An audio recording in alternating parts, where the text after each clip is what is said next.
game plays that way sometimes, right? Like you just got a team who something's in the air and they're able to pull it off. I'm going to ask you a quick question here before I let you go. You've been in France for a little bit. Have you picked up any French? And is there anything you want to share to the fans? This tab on the other. Est-ce que je peux aller aux toilettes? That's an important one. Was that where's the bathroom? Yep. He's hitting the important stuff. Oh, can I go to the bathroom? Can I go to the bathroom? I missed that in the month that I've been here. I probably should have picked that one up. Very important to have. That's all I've been asking this entire time. Brother, we're going to go ahead and let you go. Thank you so much for joining us. Good luck with the stream and enjoy the match, man. Good to see you, brother.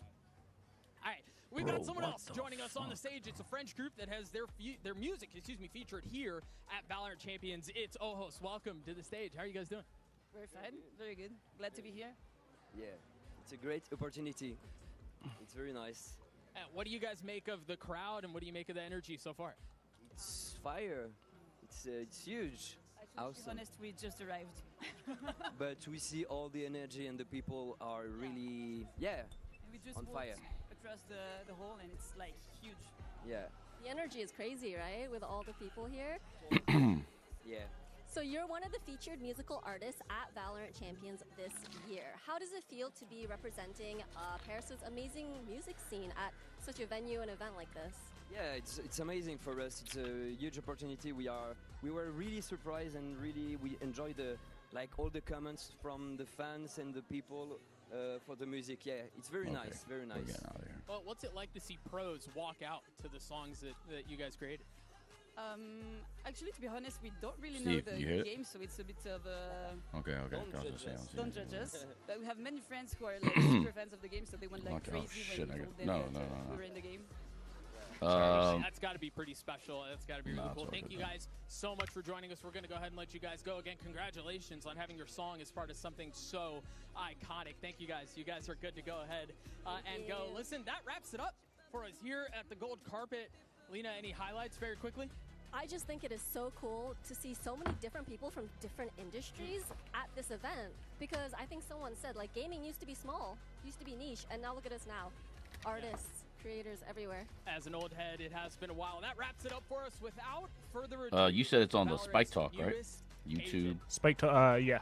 I actually haven't checked to make sure that's clean yet, but pulling it up now. It's actually, our YouTube is literally just Spike Talk, right? Yeah. Cool.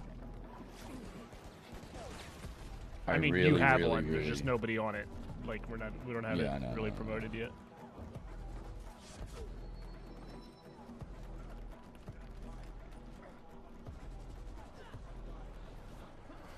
Oh, do me a favor. What's up? Can you put up for everybody else? There's Talent Valorant.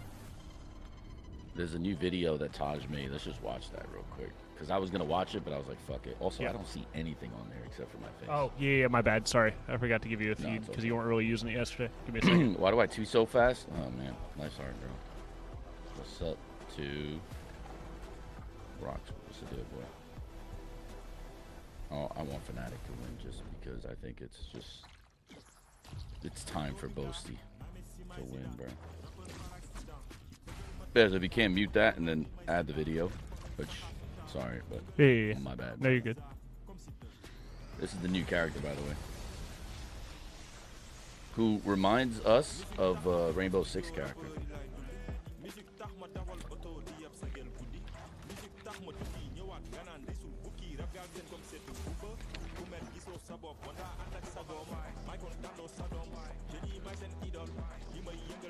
Which video? The vlog season finale, or? Huh? Which video? The vlog? I don't know. There's a vlog that TJ just put out. Yeah, 20 minutes ago. I think it's the Japan one. Talent Valorant in Tokyo season finale. Yeah. Yeah.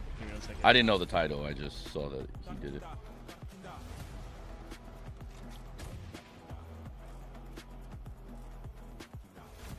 Just a moment.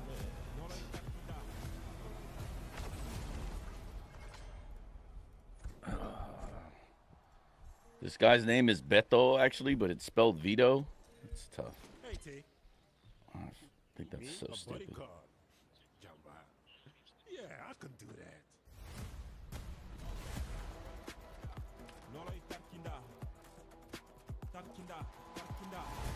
All right, let me pull that down for a sec.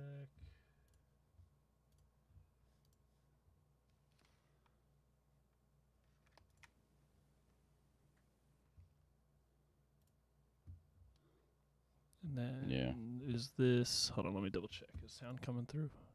No, 1 second. No, it's not. It's not 1 second. 1 second.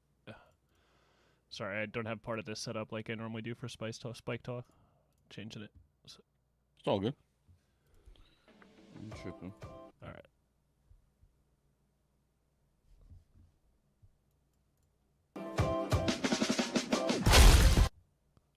Oh, I see. All right, can you hear this now? Yeah.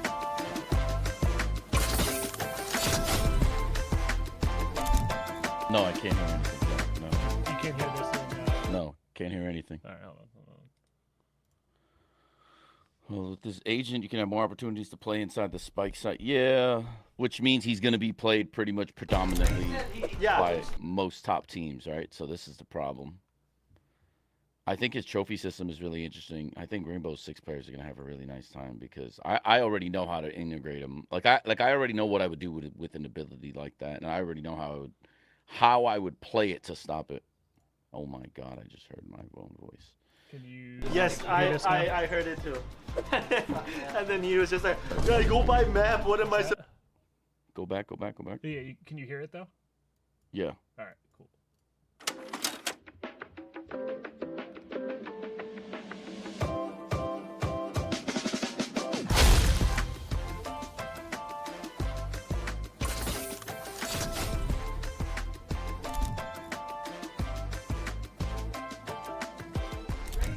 Yeah, yes, I heard it too. And then he was just like, "Yeah, go by map. What am I supposed to do?" Stupid. Learn to drive. You know the roads. 420 blazing. He knew it. He knew it. Yeah, boy. I'm telling you, he's more American than I am. I'm telling you. Yeah, boy. Oh, back in your ass. I think my uncle is taking a dump. Killa, last week, bro, I told you this what week up, I brother? want top frag, okay? You top frag? Thailand, big up. 40 every map, that's what I like to hear. You got this, bro. Okay, boys, today Killa Too said loud you're on gonna our get side? 40 Yeah, it is kills loud. every map. I need you to drop I think at I least adjusted 30. since Lower he it a said little that. bit. At least 30 I every did map. since he said that. 10? Yeah. No, I need you 30 minimum. Okay? If it's still loud, I'll turn it down to 10. But. Sai, today you get 50 okay. kills today, okay? 50 kills map 1. Yeah. Okay? Yo, Cruz. I'm gonna need you to drop at least 20 per map, okay? I wanna see no more 5 and 15 shit. I don't wanna see that. I wanna see at least 20 kills. Not happening. Not happening? Not happening. Because you're gonna get more? Nope. 5 is max, bro.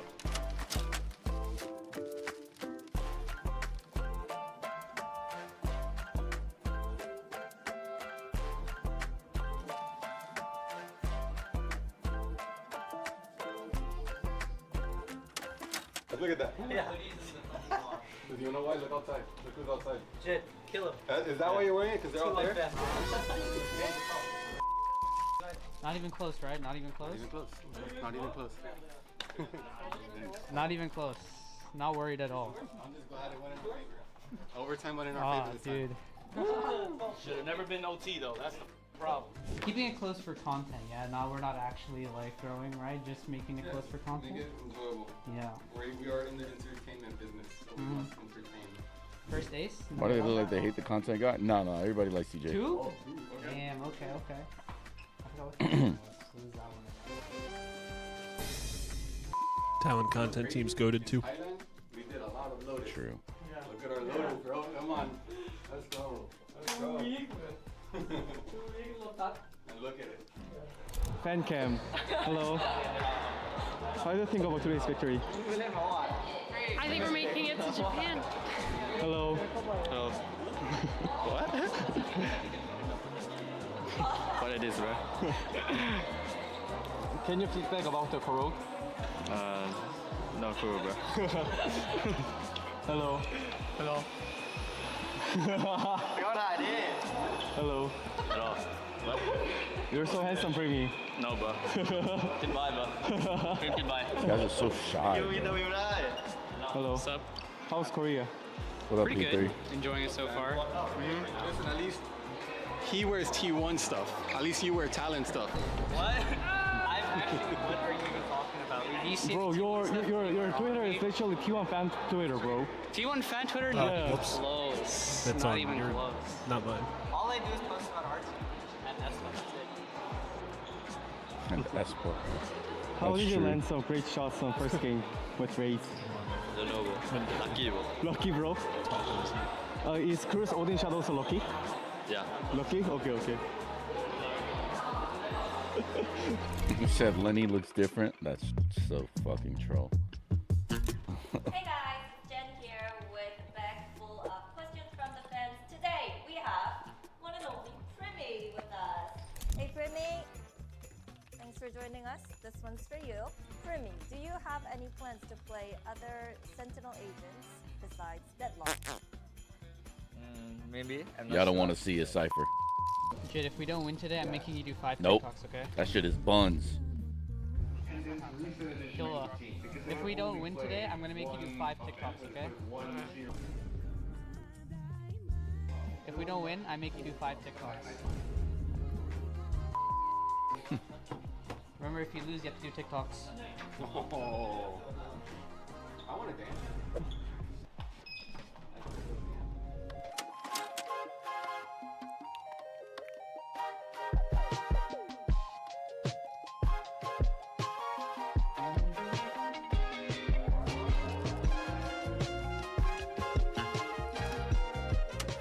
We did it, we did that, we did. Let's go, Tokyo, baby, let's go. Let's go, Tokyo!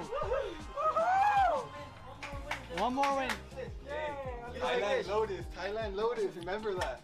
Remember that. Let's go, Tokyo, baby, let's go.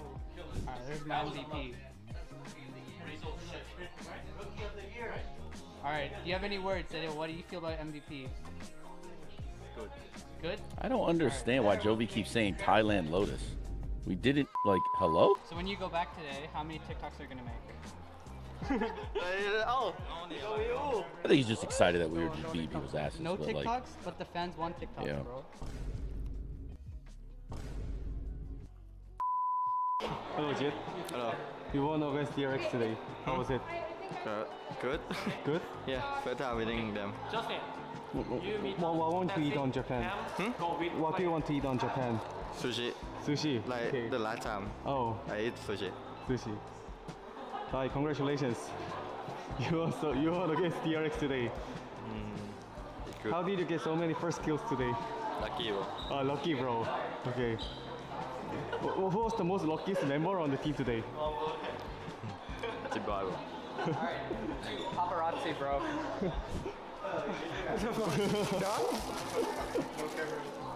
What do you want to eat on Japan? Sushi. Oh, sushi. Same as Jit. Yes. Your camera Primi. Yeah, but Congratulations today. We also played other maps for that long. I mean, bro. So I'm like confused as to what so many women because it's not even. Yeah. I mean, I guess in this What do you series want and to do in in DRX, it came down. Oh, you don't know? I think map 3. So I can understand that. But the other one, We're going to Tokyo. even though What it do you want to eat ended, on Japan? it was our map Sushi pick. every day. Sashimi every day. Everyone said sushi. Yes. You're going to Japan? You're going to watch the boys? Yeah? Okay, so what do you want to eat in Japan? Sushi. Are you going to join them for dinner? You're going to buy them dinner? I see. Okay. No, I'm broke, bro. Okay, I'll ask for the boys to pay for you.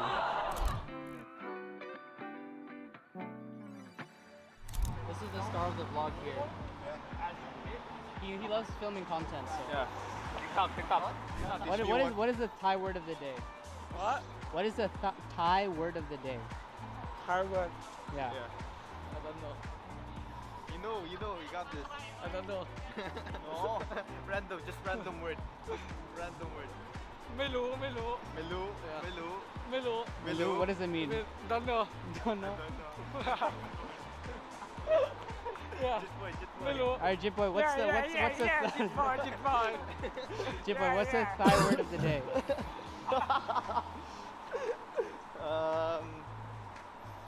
just for the record, that's how it is in practice.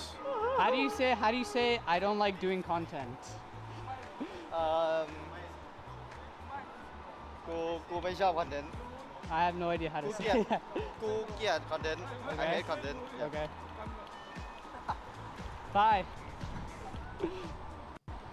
Alright, after we cross, what is the Thai word of the day? What's one word in Thai that I should learn? ผมรักคุณ What does that mean? I love you How do you say it? ผมรักคุณ Hob lakun? ผม Hob ผมรักคุณ lakun. Yeah. Hob lakun. Okay.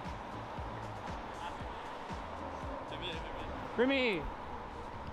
Alright, what's the Thai word of the day? What's one word in Thai I should know? สวัสดี What? Say again? สวัสดี Yeah, everyone knows that though. Something else, something new. อร่อย What does that mean?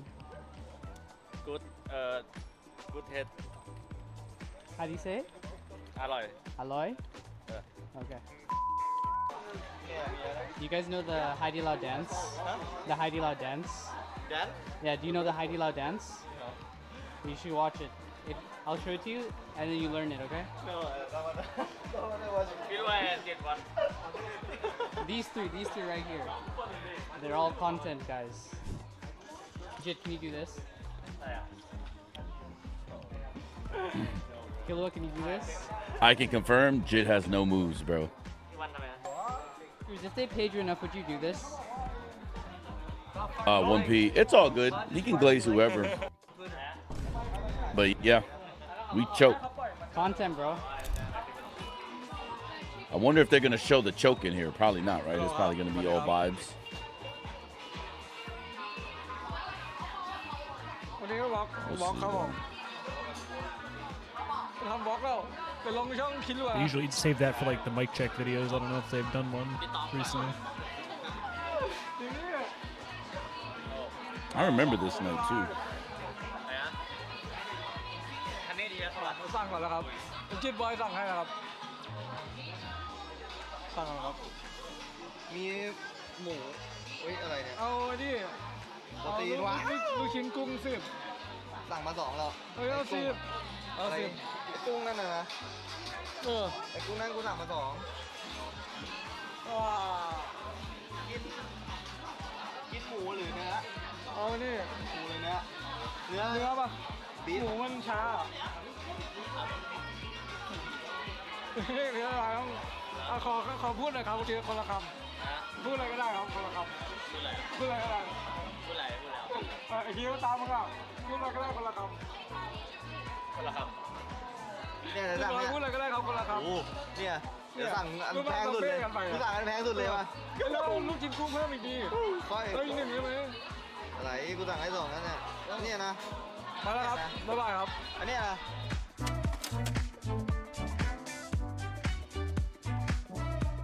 My only complaint about this Haidi Lao was the seats were small, so we sat in like 3 different booths. It was like content, Dohoon, Cruz, me, Jovi, Cam, Justin, 4 players, 2 players. Yeah, no, sorry, and then the 4 players. They're young, bro. They're all iPad kids. I mean, it is what it is, bro. We still choke, bro. Not gonna lie, this champs feels a lot bigger than previous ones. Yeah, it does, actually. But the Valorant is worse than the previous ones, which I think is so interesting. และลด 50% สำหรับการทำบัตรของไอซิสรายปี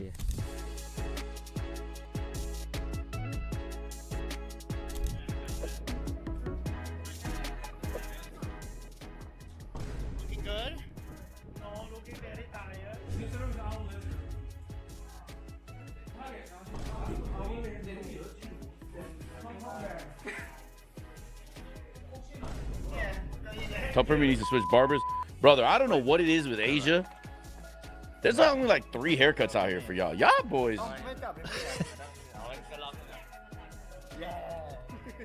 โอ้ยโดนลูดิกเฟดแท็กออนแล้วคุยคนดูดิทุกคนคุยคนดู ผมก็เดี๋ยวนี้ตัวของโตเกียวครับเรามาที่มัตเตอร์โตเกียวแล้วก็จะเป็นแชมป์ผม มัตเตอร์โตเกียวมันไม่มีมัตเตอร์ ไหน นี่มาสเตอร์โอเคเอาเว้ยเราต้องล็อกปืนเลยเย้เฮ้ยยากเลยง่าย bro easy bro เริ่มเป็นละเริ่มเป็นละปวดขาไปเนี่ยว่าอันนี้ที่มันแปลกปวดเยอะเฮ้ยแต่ก่อนนักบอลนะเว้ยอย่าผิดนะ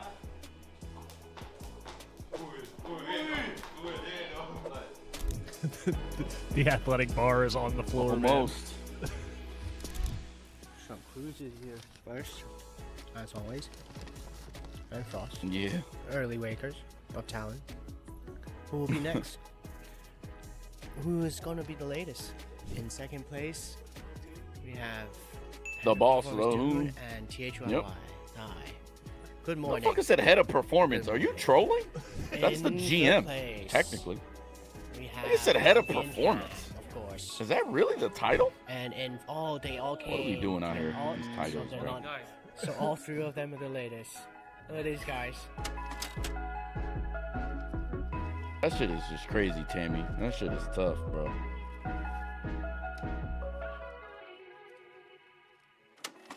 No, it's not detecting me. Tap your face in the monitor. Oh man, this shit. Y'all don't realize Cruz just isn't smarter than the thing he's trying to operate. This shit took forever, bro. You see this? You see the final product, bro? I was sitting there like, brother, can we fucking get a grip, bro? It's not this hard. Motherfuckers out here trolling.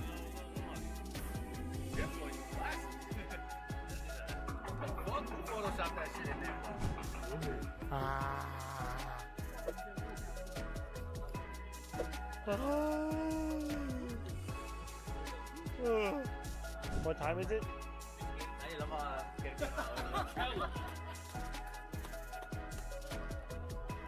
He was talking Valorant GM. Well, I don't know.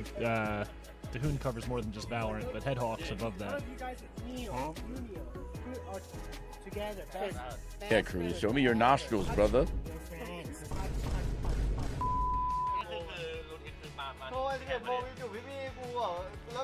Come early?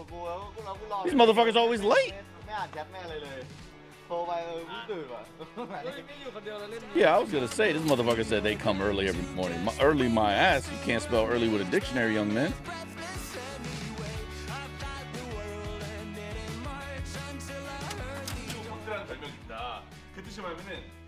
Oh, Valtor. That's who that name is, Valtor. I always fucking forget. I'm always like, yo, the Korean guy. And they're looking at me like, Joker from Batman. Stingray. Stingray smile. You, just only you. Yeah. Must practice English.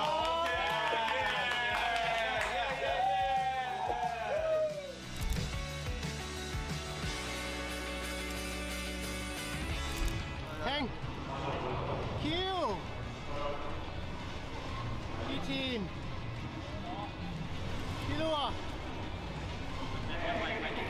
What?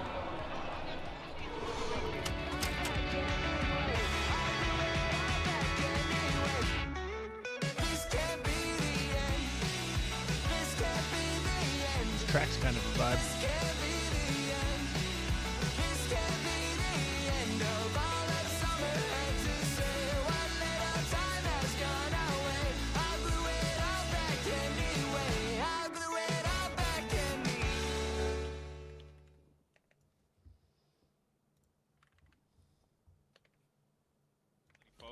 On the other side of the stage, you have a team of juggernauts from the EMEA region. They fell short at Masters Toronto, but this Bea is a squad that has tasted success before, but the one thing they have not achieved is lifting the biggest trophy of them all. This is the closest they've ever gotten. No surprises to anybody. FNATIC is the most successful team that we've ever had coming from EMEA. Yes, at the beginning there was the high, the lows, but they were always there, always making it to internationals, always have good showings. event, and they are the only team that has been able to get 2 trophies back-to-back. But as you're saying, the beginning of the year was not easy. We saw changes. Derke's out. Now also, Crash, Leo's not playing. Crash comes from an A, and Kickoff was not good. They missed out on the first tournament, but what a resurgence they had to win Stage 1. I'll one-up you and say that they are the most consistent team in Valorant, period. They're the most successful team at a global level. Look at the trophy case they have, the back-to-back you're talking about, Bayo. Dominance within their own region across years, but there's one thing that is missing. That's the trophy sitting in the middle of this stage. It would be the final just diamond on the ring to close out what has been an amazing legacy already for FNATIC, and I think once and for all, remove any asterisk from being able to say that FNATIC is the best team that Valorant has ever had. Yeah, and then of course, when you looked at those pictures there were a couple faces that carried through across the years. You've had this awesome character in Boaster, who has become such a central figure of this team. You've also had Alfier, who's grown so much since his debut with this squad. And I think it's safe to say FNATIC, they amped up the crowd here. They were talking all sorts of smack. They straight up cut themselves an AEW style promo. It was awesome. Let's go ahead and hear what they had to say following yesterday's win. NRG, if you pick Abyss tomorrow, you can make sure we are not losing like that this time, bro. I know, bro. I know this strat now. NRG, we're coming for you, and we're going to be ready tomorrow. The crowd is with us right now tonight, and you better be ready. When you're eating your dinner tonight, you better know that we're ready. When you're watching our VODs, you better know we're going to be ready. And when you're in bed having nightmares about us, you know we're going to be ready!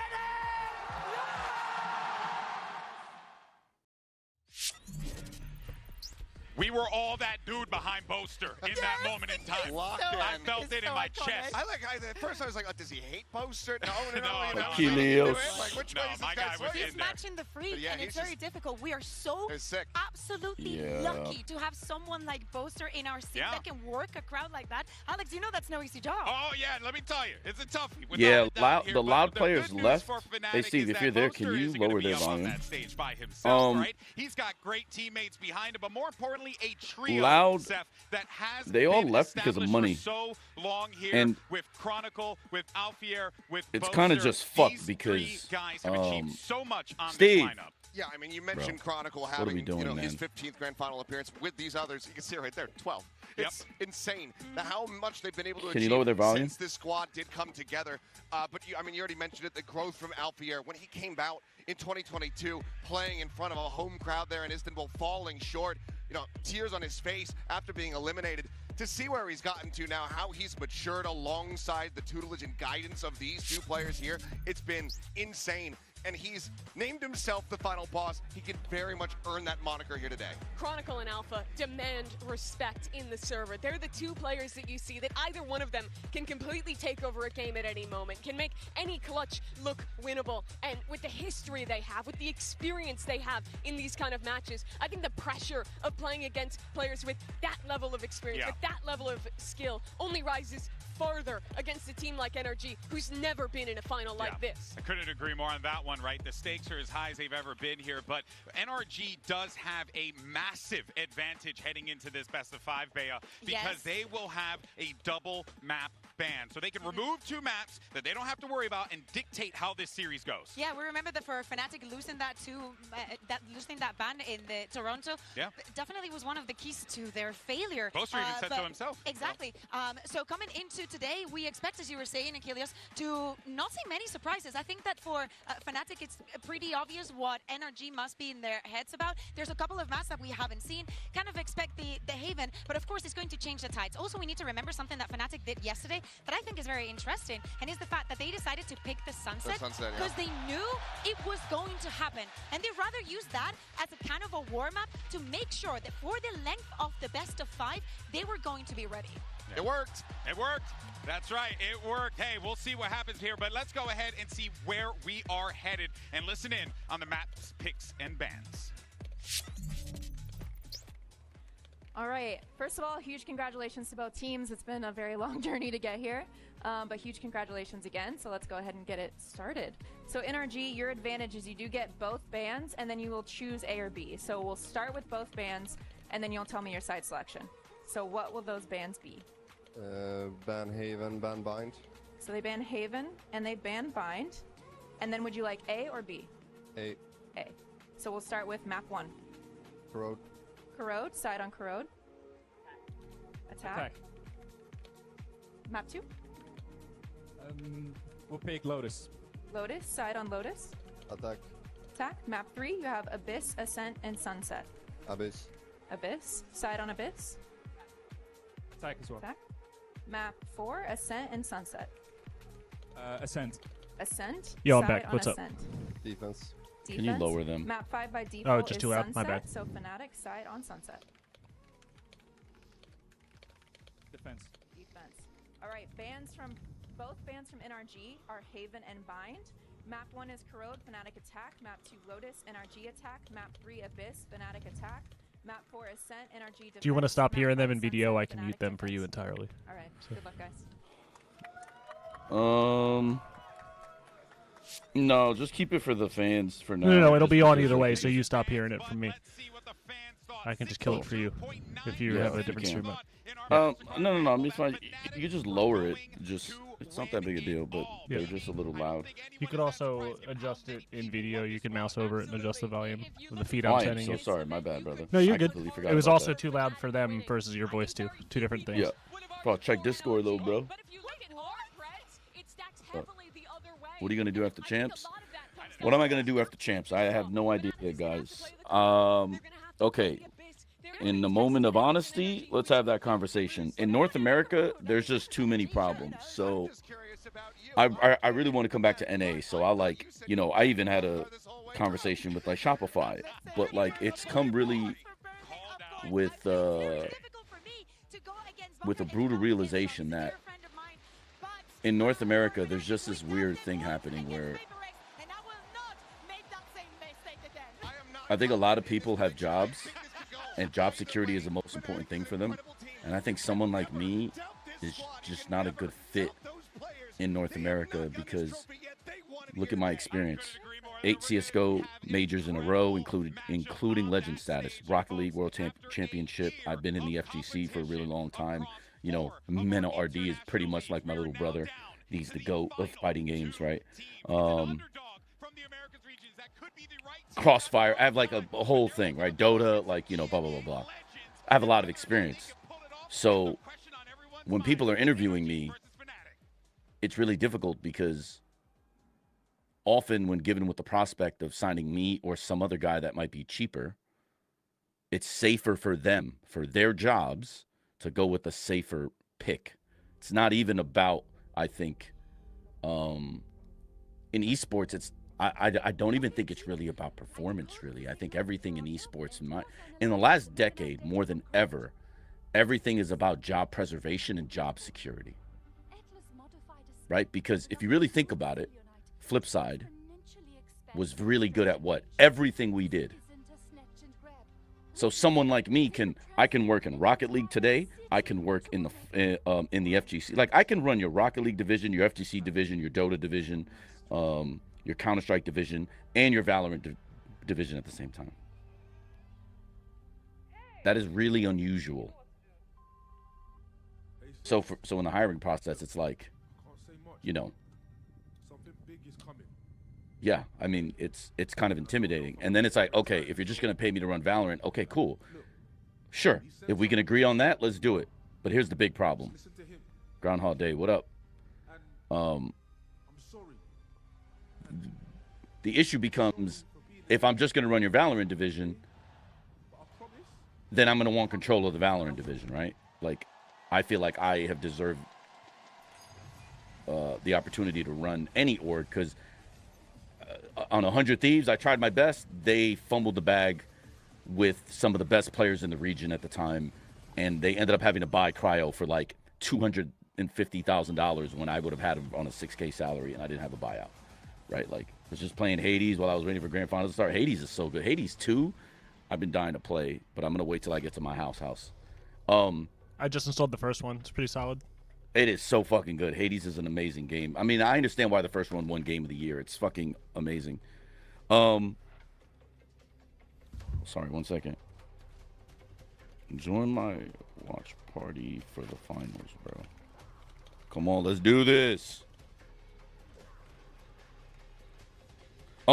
Yeah. So then it's like, all right, I'm not gonna go to a team like Infuria ran everything, including coaching, which, by the way, still actually pisses me off that a bunch of people don't even know that I was coaching, even though it was fucking obvious. I'm the only one in the goddamn booth. But anyways, it is what it is. Everybody says, oh, he was a fucking manager. What the fuck are y'all talking about? Hello? Why don't you ask Carlisle and everybody else there? And then, no, I'm not messaging Cruz.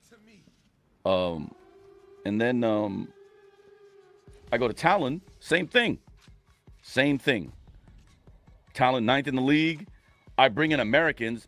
Even Thai fans are fucking pissed at me because there's no Patty fan. There's no fucking Garnets. There's no Fox. There's no. Everyone's like, what the fuck is this guy doing? Because what I decided to do was I chose game IQ instead of more mechanics because that region already has top mechanics. So what the fuck am I going to do? Am I going to build the next PRX or no? How can I beat them? Which, by the way, didn't happen. But how can I beat them? I need to be smarter than them. So I brought guys that I trusted to be smarter than them. And we did a pretty decent job. It wasn't like, you know. But yeah. So like if I come to NA, I'm not going to just come to NA to fucking, you know, just be a coach and let a GM pick my team for me. And then I'm just going to, like, get the fuck out of here. There's no one. I can say this very publicly, and you guys can clip it and share and do whatever the fuck you want. There is not a single person in Valorant with more experience than me. Not a single human exists.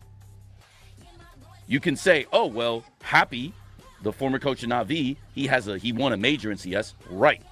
But you want to know how many majors he went to in general? Compare that to mine. Like, it's pretty fucking close. But now let's talk about all the other games. What did he do outside of CS? Oh, that's right. Exactly. Right? So I'm not about to just do a GM's job for them. I'd rather just do it myself. Like if somebody wants to go, yo, you have carte blanche, you do what you got to do. Like, what team do you want? What performance coach do you want? What do you want to do? All right, we in there, bro. We in there. But I'm not about to be taking orders from people that can't even, like, hold my jock strap, bro. That's just not going to fucking happen. And the issue you have in NA is you have a lot of ego. So, for instance, obviously I've already been very open about this with the 100 Thieves, right? Like, they still refuse to admit that they made a mistake firing me. Instead, they're going back to former coaches multiple times. Mike's HD, Sean Garris. Like, they'd rather go back to the well than just be like, yeah, my bad. Like, we had the most success with you. And, you know, we've seen you basically dominate everywhere you went on minimum contracts. Because, like, that's the thing, right? Is Furia and Talon, I have minimum contracts. I'm going up against T1 that has players making $25,000 to $30,000 a month, the entire salary of my entire team. And we're winning consistently. Hello? Meanwhile, you got teams in NA spending a lot more than that for barely any wins on the record. Like, let's just have that talk. Like, you have other teams in NA that either can't afford good rosters. So, like, why would I leave, like, small example, why would I leave Talon to go to, like, 2G, Furia? Like, forget the Furia stuff with me. Obviously, I'll never go back to Furia, period. But, like, let's just be honest. Why am I going to trade Primi Thai Killua for other Brazilian players on minimums? Hello? Like, this doesn't make any sense, right? So you're very limited as to what you can do. G2 has a good thing going. Sentinels have a good thing going. We just talked about 100 Thieves, right? And even Tier 2, Shopify, I think, is one of the biggest orgs in the world that nobody really knows, right? Like, in the West, I think Shopify as a company is bigger than any other org. Yeah, you know, Sentinels has more fanfare and stuff, but you guys can't even compare, right? So when you start going down the list, it's almost impossible for me to come back to NA, actually. Literally not even going to happen because these teams either don't have the budget or they have people in place that, like I said, can't hold my jockstrap. And ownership has too much ego sometimes to admit, like, oh, man, this guy actually knows his shit. Maybe we should, like, you know.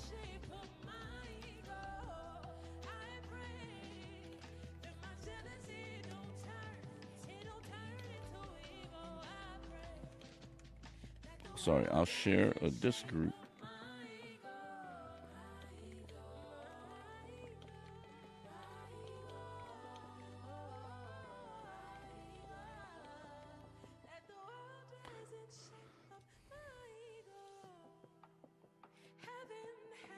Sorry, but yeah, yeah, it's just insane. It's just actually insane when you come to LA and you start having these meetings and you start like actually like talking to people and you just start realizing like, dude, it is cooked, bro. It's actually cooked. North America is fucking cooked because they're even labeling people as IGLs that like shouldn't even be bro. I'm not gonna say names. I'm not gonna say people because it's like unfair, but there was a tier 1 person I talked to in the league, a general manager. Hearing him speak about Valorant made me really appreciate the GM I have in Korea and Dohun, because I would just rather you tell me I don't know, because it's a sign of intelligence that says that you don't know, than try to pretend like you know. If you heard the prospects for IGL this guy had, it was like you telling me, you know, I think I can convert Primi to an IGL. What? How the fuck can you do that? I can't do that. What? What are we talking about? Like, bro, I was just like, all right, man. Bro, I basically got to a point where in my head, I'm just like, fuck America, bro. I'm cooked. I'm like, actually, I'm so cooked. It's, yo, Senny, I mean, I've had this my whole career, but now it's just, it's becoming exacerbated because esports is growing and bigger. And I think that certain skill sets are now bleeding into others. So you have this thing where the hiring process is kind of weird. You need this guy for one thing, but he's so talented in that one area, or he's an intelligent person, you just think he can figure out the other stuff. And it's like, that's how people view esports. It's like, oh, it's the other stuff. Like, it's kind of crazy. I was drinking with friends. Oh, I feel that, girl. Do you? Primi's IGL experience, even though Champ's abyss. Yeah, fair. But, like, I'm just saying, like, I know Primi is not going to be an IGL. Do I think he's smart enough as a person to do it? Yeah. But do I think he has the habits to do it? No. Because I definitely told Cruz, like, yo, when you retire, when you're a coach, Primi should be your IGL. Like, I've said that to him before. Over time, I realized, yeah, that was stupid. You know, and then it moved to, like, Jit, and then I'm like, nah, no. You know, and now I think we're both pretty settled on Killua, right? But, like, you know, you go through that process. But I'm saying, like, when you know Primi, it's kind of not fair to be like, you know, he's too good at what he does. Like, fuck that IGL shit, bro. You just want that guy to just, like, murk everybody. But, yeah. Yeah, China's interesting. It's just crazy, man.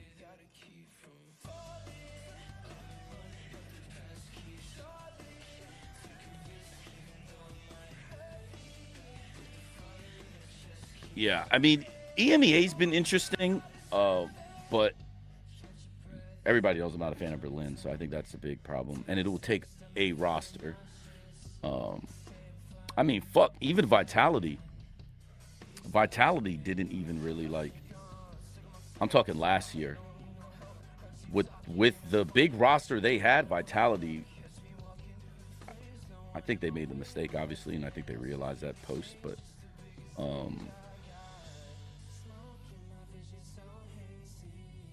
yeah, like, that was a team that, like, kind of was just like, yeah, you know what? I think we don't really need that much experience in the coaching staff. We have all the experience on the players, and I was just like,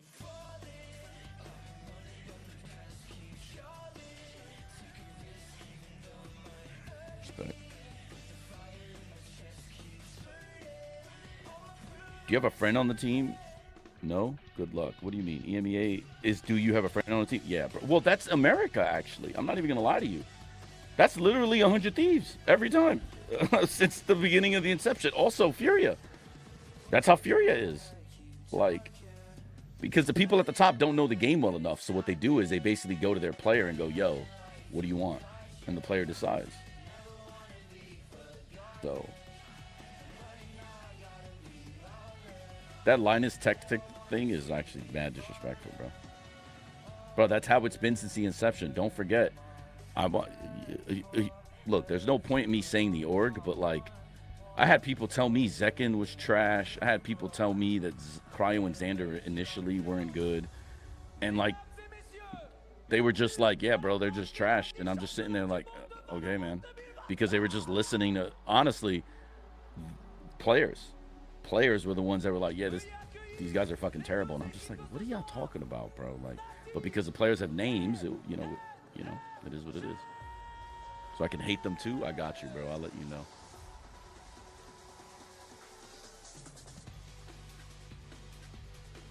This thing is crazy, man.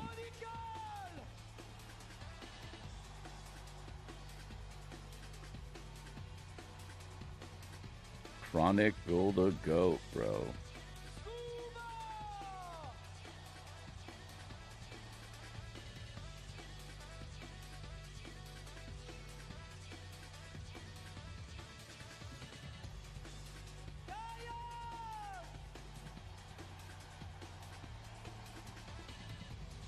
Holy kebab, what an entrance, right?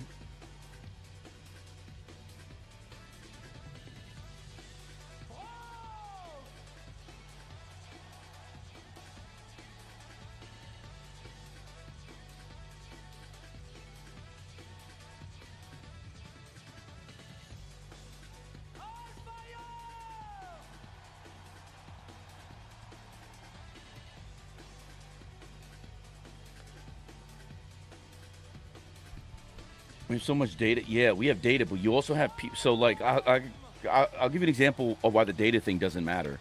Because Riot will sit there and sign a person with an MBA. Bro, Riot's hiring policy now is basically, do you have an MBA at almost every position?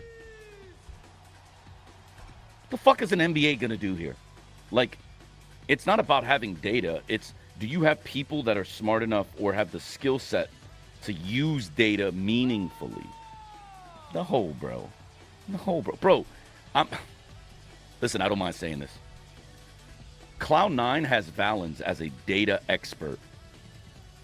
Huh? Explain to me what C9 has done on the data and analytics side at all, ever, for you to be given the title an expert. This is the thing with esports, is you're an expert if you've just been here long enough. And this is the shit I'm trying to reconcile. Yo, you know why I'm a Ethan having fucking to follow expert? a Boaster is so funny. I know. It's the exact opposite. Yeah. Like, I think I'm an expert because I've won in every game I've been in. And I'm like, there's no one that has done that. No one else. That's what makes me an expert. What makes me an expert isn't the fact that I've been in esports since 2011. That doesn't make me an expert in the field just because I've been here long. Like I've been watching League of Legends for, I don't know, maybe 12 years.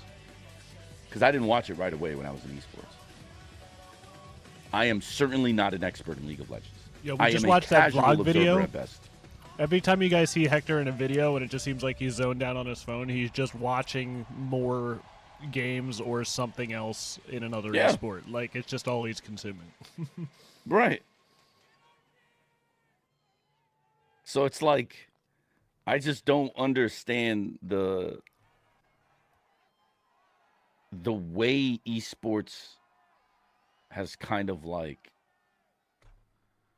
derailed itself by continuing to just like, I don't know, man. Our hiring practices are just backwards, bro. Straight up backwards. Yeah, orange is horrible, by the way. I hate that color.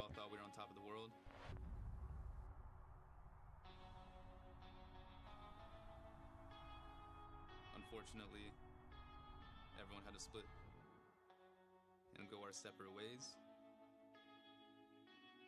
Having to start over, that was pretty crushing. That's what you guys wanted, though. Can we be honest? That's what they wanted. Like, I understand the storyline, but I don't like when Riot does this because they rewrite history. I thought if I was even like a good piece of that team. Getting grouped, bombing out. I definitely did not want that to be my last champions. It was literally the first champions ever. One round away from lifting that trophy. I remember. What is this gladiator going off to war ass shoot they did with these guys? I know.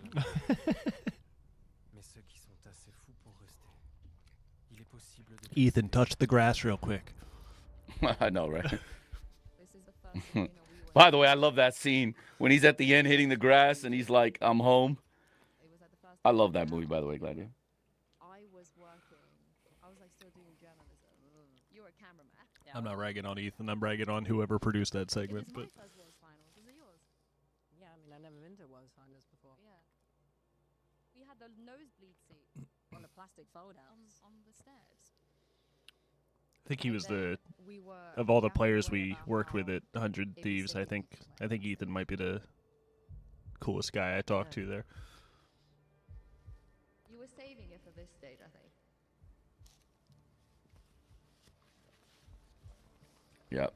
That's the reason I want FNATIC to win. Is Boaster.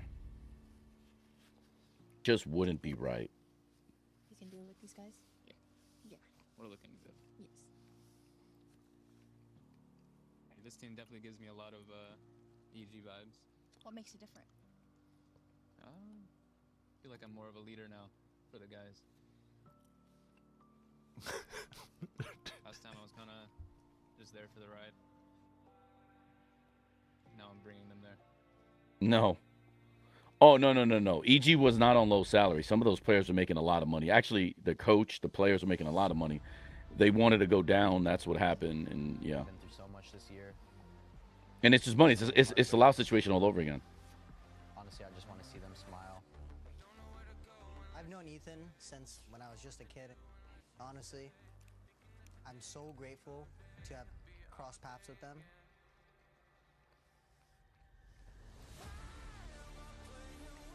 Having new players on my team, for me to be more of a role model. I've kind of just found a new passion in Valorant.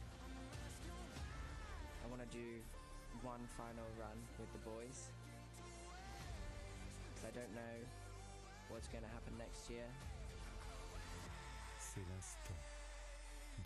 Oh, yeah, that's the thing. This is the last hurrah for this FNATIC roster. And people know, I don't want to say who the player that's leaving. There's a player that's leaving. And he's a big part of that team. So it's the last hurrah. No, the 2023. So the 2023. Running away. No, it's not. It's the Time Is Up song, the one with Gecko. That song is, I think, my favorite Valorant song. Period. No, it's not Boaster. Oh, I didn't know Boaster's leaving. I mean, he wants money. He wants more money than he's getting. That's sure, for sure. I respect it. But no, there was another one, Ticking Away. Yeah, that's the song. That song is my favorite song. Yeah. It's that's how I was told. Yeah. Okay. But definitely the player I'm thinking about, I know where he's going, and I respect it. I feel like if we just went into contact database, we can see who it is. Oh, you could. You trust me, you could. It is the first thing you'll see when you see that roster. You'll go, wait a minute. Yeah. Ticking Away is the one of the two good Valorant. Yeah, for sure.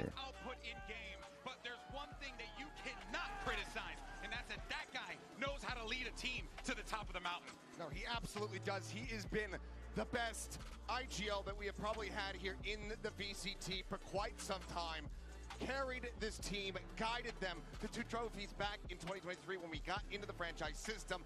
Now looking for that final one that he's never been able to achieve. But playing against the man who always sat in the second chair, Ethan, the leader now of NRG in the mid-season, had to step up to that role that Boaster has personified for years and years at the highest level. Actually, I was pissed because in 2023, I spoke with Boaster privately, and I found out, you know, they were making like 10K and like, well, sorry, they were making less, but then they finally got to making 10K after, like, at or around the time of Tokyo, they renegotiated or something, and they, oh no, lock-in, after lock-in, and they started, and they're making like 10K, which is still like very paltry compared to what North American salaries were, but for EMEA it was still okay. But what I thought was really interesting was the split of the champ bundles was really low compared to it's, so in Asia it's much lower than anywhere else in the world. They're getting Asian level numbers, by the way. When I heard that, I was like, dude, what the fuck? So, do we know who the highest Valorant team is? It is G2 by a large margin. Do you have any insights about Victor Wong food? I probably shouldn't say these things, but I don't give a fuck. Fuck them all. Victor said to Pujan, I can IGL better than you. That's why they got rid of FNS in the first place. And then he realized he couldn't. And then, yeah, man. So, and then Ethan and Demon 1 came. And then Ethan was supposed to IGL that roster. And then, yeah, so that's why Pujan came back. Because they said they were better than him at IGLing. And obviously they thought his mechanics were holding them back, but I guess joke's on you. Said this in 3 Spike songs. This is what we know already. Oh, I don't need my bad. Like, I'm not the knower of everything. Like, a lot of people in the industry know what I know. It's just that you guys don't. I also know Asia makes less than EU and A, and Boaster's making Asian numbers is just a letdown, honestly. Yeah. He has been, I would say, one of the least appreciated people in Valorant in terms of salary compensation. I obviously would put myself up there also, but I think that Boaster deserves the title of that. I think Cruz this year is the title of that, actually. Like, let's be honest. If you're 100 Thieves, if you're... I mean, NRG doesn't need him anymore, so for sure. Let's go down the list. MIBR. Like, I mean, I could go every single team in NA outside of maybe a few. How about that one? I don't know why they just don't think about going for Cruz. Huh? Mechanically, he's better than, I would say, almost every IGL, minus maybe John QT and maybe Valen. But y'all don't realize, we make fun of Cruz because of what he is on the team. But Cruz is also in APAC, and he's shitting on APAC. I mean, obviously not compared to his teammates, but like, he would probably be top 3 mechanically in North America tomorrow. Tomorrow. Verno, okay, Verno is not on the level of IGLing. As a matter of fact, I don't even consider Verno an IGL at the moment, simply because he's still so green at that. They're not even playing the same game, Verno and him. That doesn't mean that Verno's not a more mechanically gifted player or a better player, but Verno's not a real IGL yet. So we can't really, that's like unfair. Like, just think about what you said, honestly. Comparing Verno to like any of those guys is very unfair to Verno. So, Cruz mechanics better than QT? It might be, but I don't want to disrespect John QT either. I don't know. Unless I've seen it in person, I don't know. I can only go by what I see on game tape. But here's what I'll tell you. If we did a one-on-one tournament for all the IGLs, Cruz might win. I'm telling, like, trust me, I've done one-on-one tournaments in Talon. Like, I'll put it this way. Cruz was not last in the one-on-one tournaments on our team when we used to do them. Admittedly, it was with Bane and Governor, but I'm just saying, like, I haven't done the one-on-one tournaments with the new team, but, you know. Munchkin is winning? Okay, fair. Munchkin might. Jason. Yeah, but those guys, so Jason is not a real IGL, though. I'm talking about real IGLs. Like, actual, like, okay, I'll give you an example. If Forsaken is going to be, okay, if you pair up Forsaken and Boaster, Boaster's IGL. If you put Cruz and Boaster on the same team, or sorry, Cruz and Forsaken on the same team, Jason is going to be, like, he's not going to be IGL. And Jason will be like, bro, there's no need, you're here. You're not a real IGL. IGLs are like quarterbacks. You can't put Bolster and Cruz on the same team. It just won't function. Like this. So when I use the term IGL, this is what I mean by IGL. Why change what has been working so well? You look like the best team in the world. Yeah, exactly. Like I think Bolster could, but I'm just saying, don't disrespect Cruz's mechanics just because I do. That's my relationship with them, but I'm telling y'all right now, Cruz is in APAC, and APAC matters. Munchkin actually might. I actually think Munchkin would win. If we're being honest, if I put money on anybody, Bolster's not beating Munchkin. I'm telling you this shit right now, bro. Brother. One of these dogs got to cut a deal with the devil. Oh, hell yeah. You know who I thought that would be? Flyer. I actually thought Flyer would be like that guy. The, like, fragger playmaking IGL that doesn't exist, because it still doesn't exist, by the way. But, like, 3 years ago, you would have told me this, I would have said Flyer's the one. You got a video, new skirmish modes out? Oh, yeah. That would be really good. Valen is him, though. No, Valen is him, but I'm just saying, like, you know, yeah. Now, if we're talking about pure macro and game knowledge and, like, actual leadership, I think Cruz is better than everybody, and that includes Bolster. And that's no disrespect to Bolster. I know Bolster has more success here, but, like, I think map to map, I think I got Cruz. Like, so what? So to me, why is NA or EMEA not going, wait a minute, you get paid how much? Boy, come here. Come here.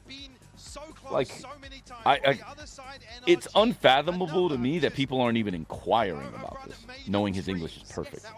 It's just crazy. I think secondary IGL exists, right? Yeah, on a lot of teams it does, yeah. Do you consider secondary IGLs to be an actual viable thing to reduce some? Of course. Absolutely. I mean, in today's game, it should come from the sentinel position. But I've heard of it being on controller. I've heard of it being the duelist. I mean, Governor to me was also, like, shout out, like a little bit of a secondary IGL, even though, like, he really wasn't. It was banned. But there were games and rounds and matches where I'm telling you, like, Gov was basically like, you know, yo, oh, this happened? Yo, we should do this right now. Let's go. Like, and Cruz and everybody's like, all right, cool. 5-0 Dota. Team fight Dota. Look at that. One flash slowed him down. That was not real, then. Look at these fast rotations. You got to reroute this right now. Whoa. Mata a little bit too early there, brother. Papa. I think that play was really good by Mata. He just needed to fucking... First off, he needed to wrap around the corner anyway for protection. But second, I think he went a little bit too early. Damn, Alpha lived? No way, bro. Look at that. That tap was so good because it gave Scuba... Damn, it gave Scuba a better chance. I'm watch partying your watch party. I still want you on talent, not gonna lie. I feel you, P3. W Hyper coming back this year from rehab and now casting the finals. I know. And what I was so impressed with NRG like last Pansy time and these Hyper. two teams faced off was their ability to really contest the mid If you can, Steve, can you change everything to the no caster though? Did you get to watch the fights last night for us? Oh yes. Oh, okay. The fight I missed though was Jiri versus Roundtree, which I fucking regret, but really liked the finals. I'm glad Pereira got him in the first round. Chama! I'm gonna switch it in between rounds because it'll be slightly out of sync. Give me a sec. Yeah, no problem. Also, if I want to use Epic Pen, I can't, right? Because me and you are doing it this way. Let me think about that for a minute. Yeah, no I don't think there's an easy way to do it. Yeah, it's all good. It's all good. You can see what the purchase is. You're looking at that ghost in the hands of Alpha. The only thing they're pretty willing to lose. Otherwise, you'd want to keep it clean. I wonder if I could just share my screen to you. You can. I can do that. I You can just do it have as another. just scene over, basically. Yeah. You can just do it. You can actually do it in video and I can Here? pull it in or do it in Discord. Yeah. Okay. It'd be easier in video for me, but you have to see how it Yeah, so works I'll on do this it in. PC. Yeah, I'll do it on. Shot from Alpha. Look at the HP. Alpha did take a lot of damage. These shock darts could be dangerous, but as it stands, Chronicle on guard duty. Issue being Marder's taking a ton of damage as well. Chronicle and T-Will, he gets shut down by Pork. Yeah, now you can see it, red alert. It's ringing. Crash is going all the way around. Marder That's and gonna be Pork, ugly. you make something out of nothing. No right in this round. I love Roundtree, man. He's one of my favorite fighters. Big weapon potentially there to grab But to hand. yeah, back-to-back losses is tough. Seconds on the horn. A Prowler ready But for yeah, man. I launch. mean, he had like the biggest improvement swing I think in his career I've ever seen. And now Crashy's 1v1. You've got to be composed on this. You've got to be keeping it cool, but Brock's still alive, still on 5. How did it do? Oi, hey, Clashies. The boy. Frost, can I 2x speed? Steve, can you 2x it on YouTube real quick? Hold on. I'm switching to the clean. So anyway, so. Oh yeah. Last player standing. Sounds muted though. Oh, you Whoops, haven't wrong switched one. it yet. Yeah. Jamala Why is Hill. this- Oh, Jamala Why Hill. is this freaking out now? Why do There I we go. feel All right. like? Oh, I must have. I don't even remember that because I don't think Jamala Hill's a good fighter. Yeah, like I don't even really care. I remember actually, and then he was making excuses. Yeah. I remember. Cover going out. You have no castles. I hate Panzine. Huh? They're so biased towards EMEA. Yeah, but like they're good though. They might be biased, but like I think everybody naturally has an inherent bias. It's hard to. Ooh, Mata the boy. See, his resets are so bad on this agent though. You see how his reset is literally right like in front of him. Like, boy, you reset, you're dead, bro. Like, I know he planned to go deeper, but like you still got to be in cover when you do that. Like, One enemy remaining. yeah, there was just too many gaps and too many just one-on-ones. Steve, I still don't have any audio. Oh, here I can get you. You want that feed? There you go. Yeah, thank you. I didn't know if you were synced up or looking at mine. There you go. I'm gonna try to do everything on video. Yeah. All right. Cool. So, yeah. Oh, I Frost, see. what are You your have thoughts to- on the new agent? I think people like Jovi are going to have a massive advantage because he played Rainbow Six, and I have an advantage because I know about Rainbow Six, and you know I had a Rainbow Six team. I don't know as much as Jovi does about Rainbow Six, obviously, but because he competed in it, right? Like, but I agree that it's Jaeger, and because of experience in Rainbow Six, I already know how to play around the trophy system here. And what I would do to fake it, bait it, how I would use it, like. So I think I'm gonna have an early advantage in kickoff, basically, wherever I go. I think Talon is gonna probably have the biggest advantage because of Jovi for sure. If I also go, now you have like the only people that really understand Rainbow Six at a high level. Not only, because I think Data also knows it, but I don't even know if he's on a team. But yeah, he's questionable in the first round too. No, it's always questionable. It's just I don't understand why nobody has fixed it. Like, this was like, I mean, I didn't really need to fix this from Primi, because Primi naturally, obviously doesn't want to die. Like, so he's always been safer with that than I would say most. Okay, this cross is good, but you got to give this up.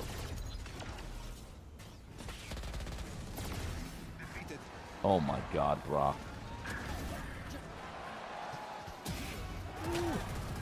Spike down B. Enemy remaining.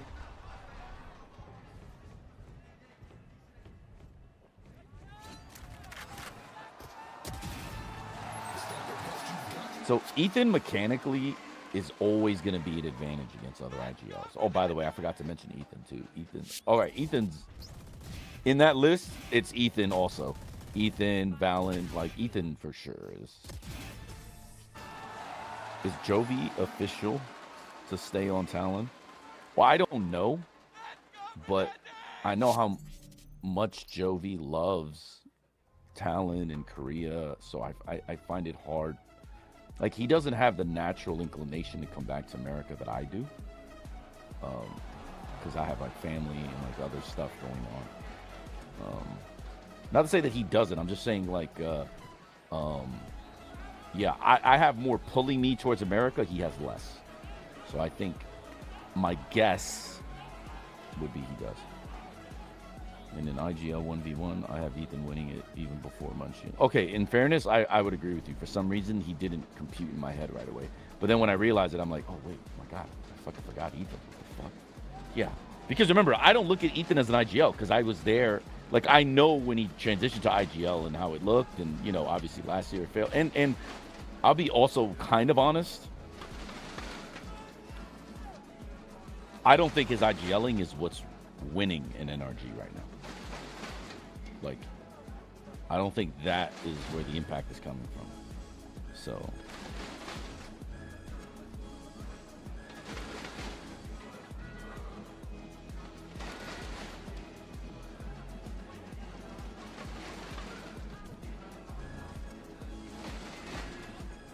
yeah, they are good as a squad for sure, and they don't have tactical depth either. Like, they're just really strong aimers, and I will never forget, like, that game versus DRX. The only reason they beat DRX, 3 rounds in a row when they're down, 3 different players gets a 4K back-to-back-to-back rounds on Corrode. Not many teams have that much firepower and individual playmaking ability. Like, Talon can do it, right? PRX can do it. Not many other teams, I think, can do it. RQ can't do it. DRX can't do it. Like,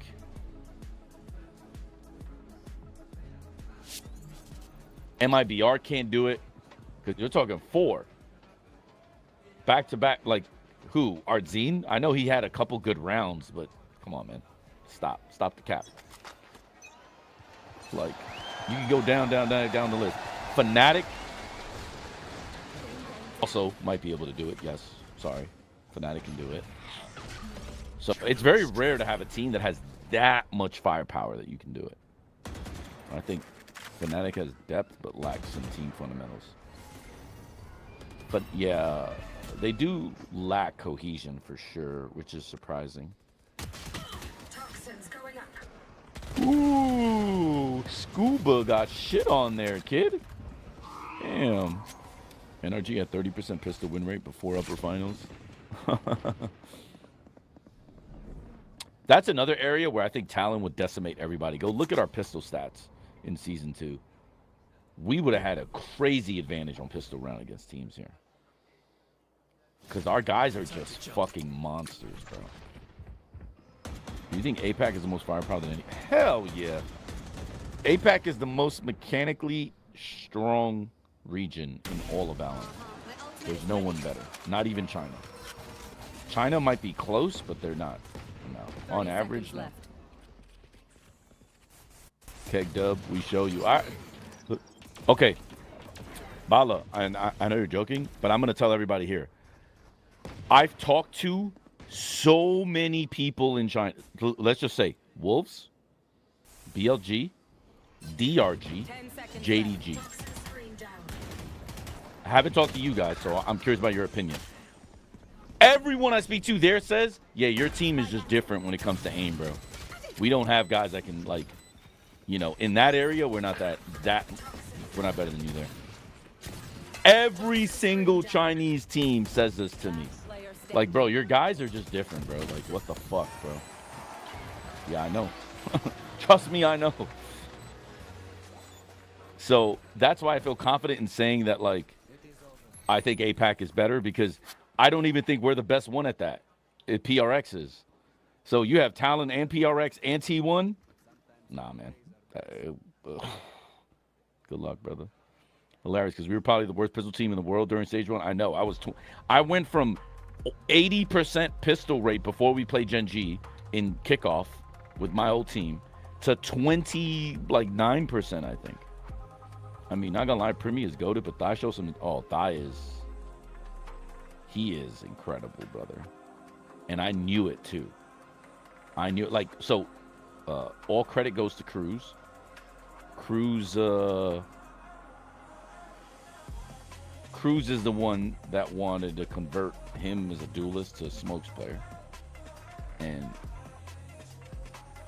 saw the potential in Thai first, and then in Sims, I basically was like, "Bro, this guy's incredible." Blah blah blah blah blah. And I knew that because without even Cruz saying anything, I was basically like, "If we ever go full Thai, he's on the team." And he's like, "Oh, I know, trust me." He's like, you know. Like I remember Cruz was like, "Bro, you didn't even have to tell me. I already knew." Hell yeah! And then it happened. How about they have like 80% win rate? Team Secret 65% after being twisted. Team Secret, really? Okay, I'm not gonna lie.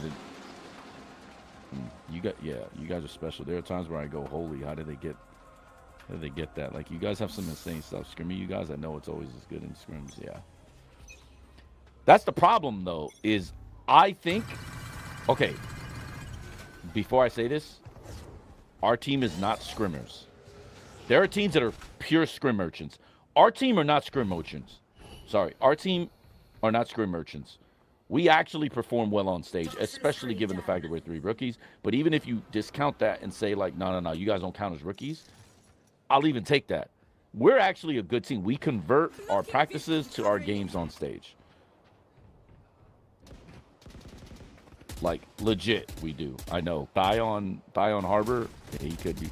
Thai MVP, 3 series back-to-back smoke stage. 1 was hilarious. We didn't even notice. Exactly.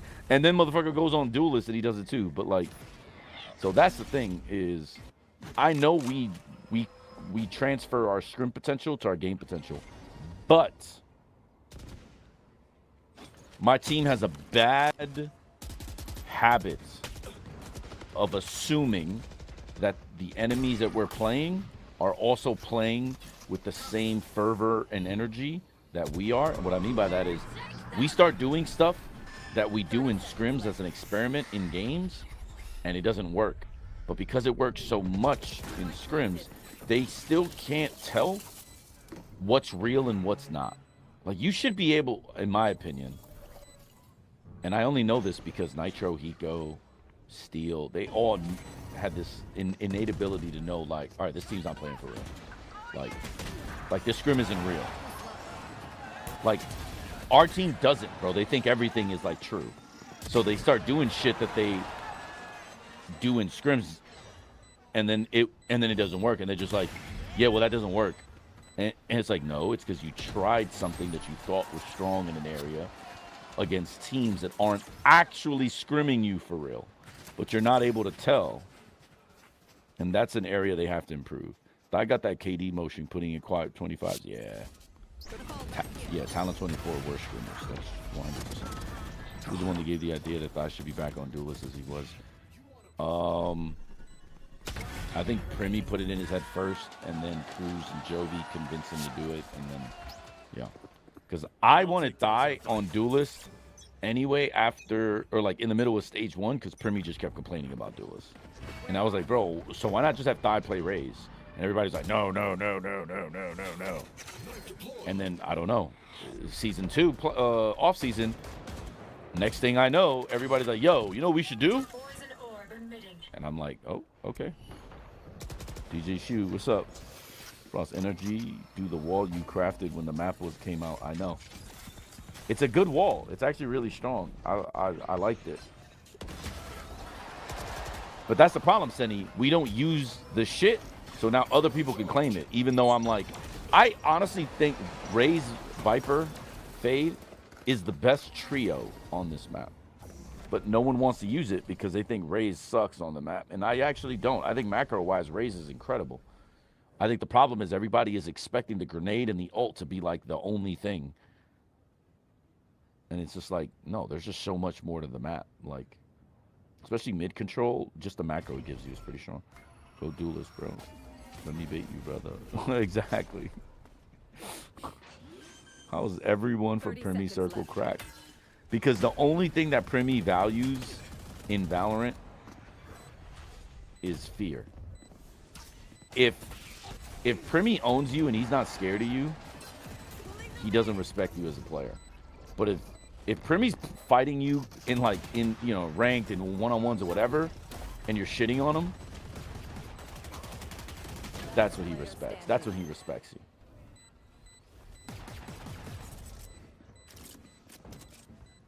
Alpha.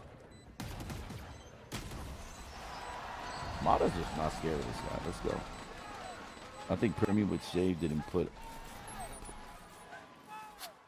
out his firepower. But Sage is perfect for putting out firepower. That's why Jing and sorry. Yeah, I mean, I don't know. Primi's problem with Sage is he doesn't practice enough the walls and stuff, so he's overthinking and thinking too much about lineups and doing stuff. He's just,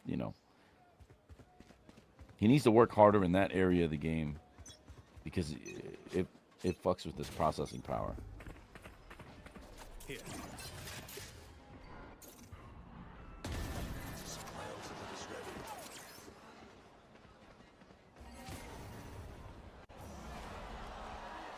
This is the beauty.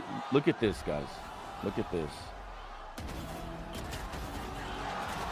Yep.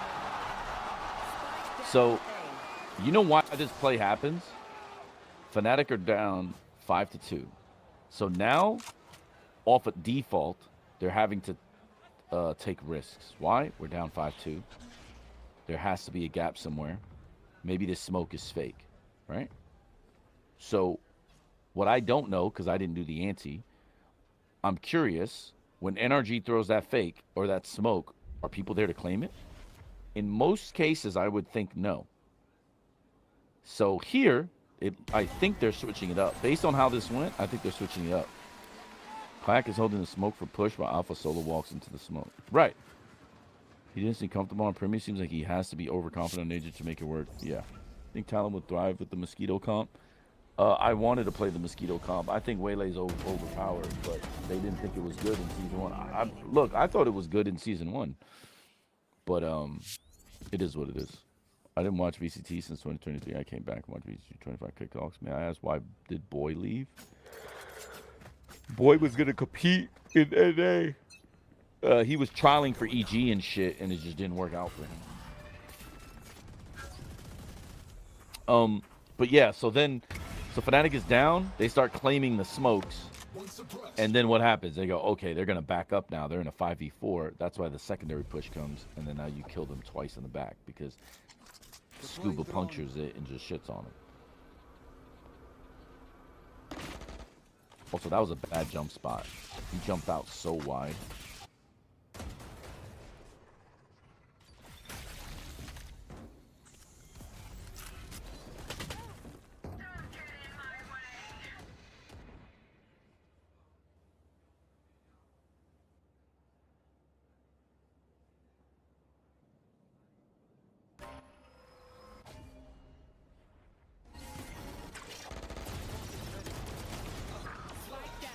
Nice aggression here. Okay, so this is again happening. Okay, FNATIC, this is so interesting. So you saw how FNATIC chased Ethan there, right? There has to be something in the ante or something in the game plan, because it seems like every single time there's an action and it goes quiet, they immediately have to like re-hit that thing or area. Which tells me that they must have had a read on how they're playing. And NRG is just like switching it up and just punishing them for it. In this case, obviously, Ethan died, but he was low health. He still knew the fight was coming, right? So this is a game plan. Oh, sorry. This is a game plan ante versus game plan ante. Like, this is not like what we've seen throughout most of VCT. One enemy remaining. Scuba's gonna clutch this.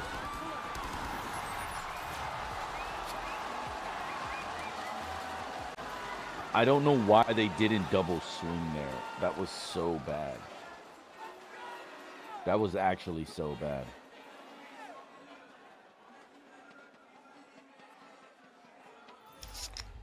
Oh, I gotta tell Baby Bay something. Just remember.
Scuba is good, and a lot of people were saying Exalt was on Scuba for so long, bro.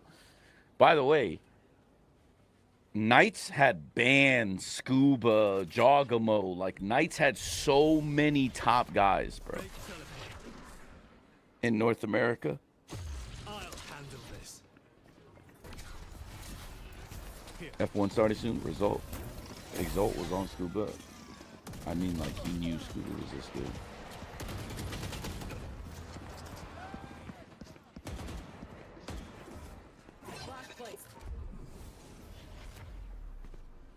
Enemy tagged. Shot down. Air.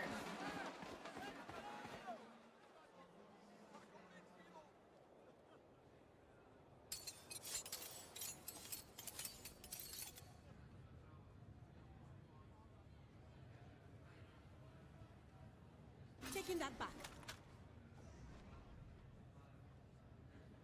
30 seconds left.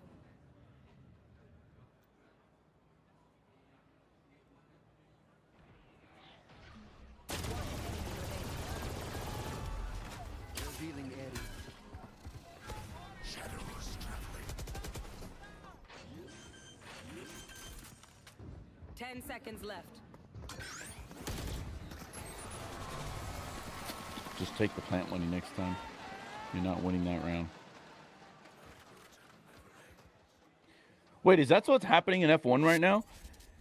I thought Pietri and fucking Landon were just like destroying everything. Like 2 months ago, they were just like destroying everything. Is Max actually coming back now? Bro, they sack Horner, all of a sudden Red Bull's good? That's tough, so yo. Tilted when you killed him, Brock. He got so tilted. Is that deep?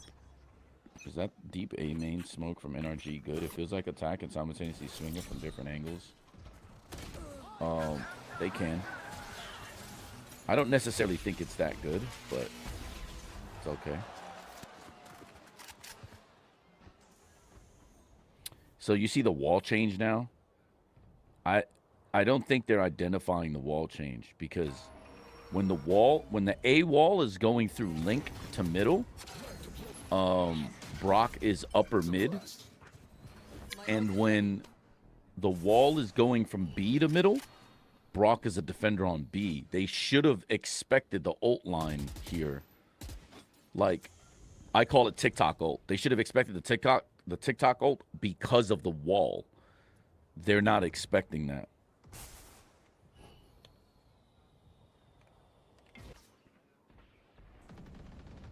Face your fear!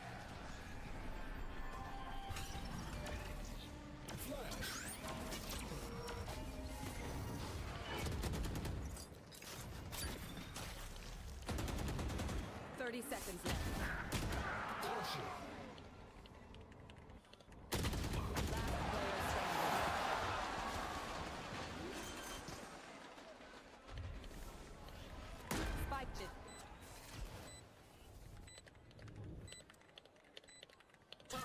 Laying down.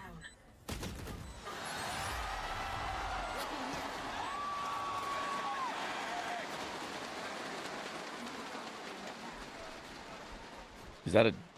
They were last race. They did bad in this race and qualifying. They were 2-3-2-5. Oh shit, nice. But Max is just like winning everything now. Also, it wasn't an ideal ult angle from Brock because FNATIC just didn't work out for Brock. Yeah, but I'm saying like, it's like on Haven, right? If you're on attack and Sova is, let's say like Verno, or I mean most Sovas play the A long line. When Sova has ult, you have to expect the early TikTok ult. Like you have to like you just have to know that if Sova's there, this happens. The only way for them to know that Sova was B was the wall change. That's what should have let them know that happened. So it's interesting. And now look, they do the B wall, but guess where Brock is? Brock's now shifted to A. This isn't normal, by the way. So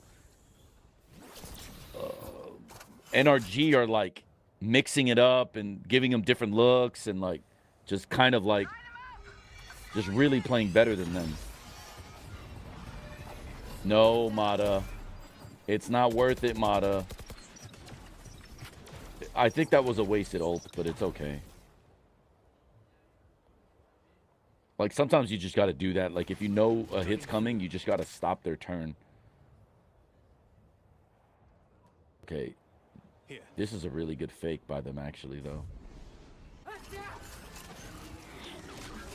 Damn, they know, bro. Really good defense by NRG to not panic and leave.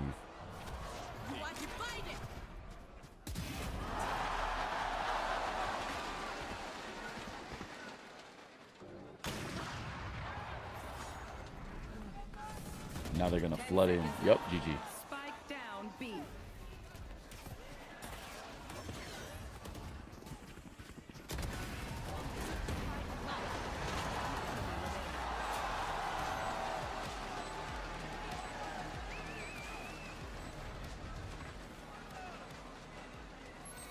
They didn't do the TikTok play with all the util.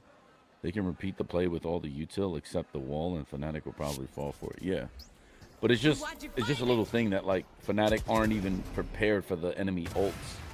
They're not even thinking about it. Yeah, I know.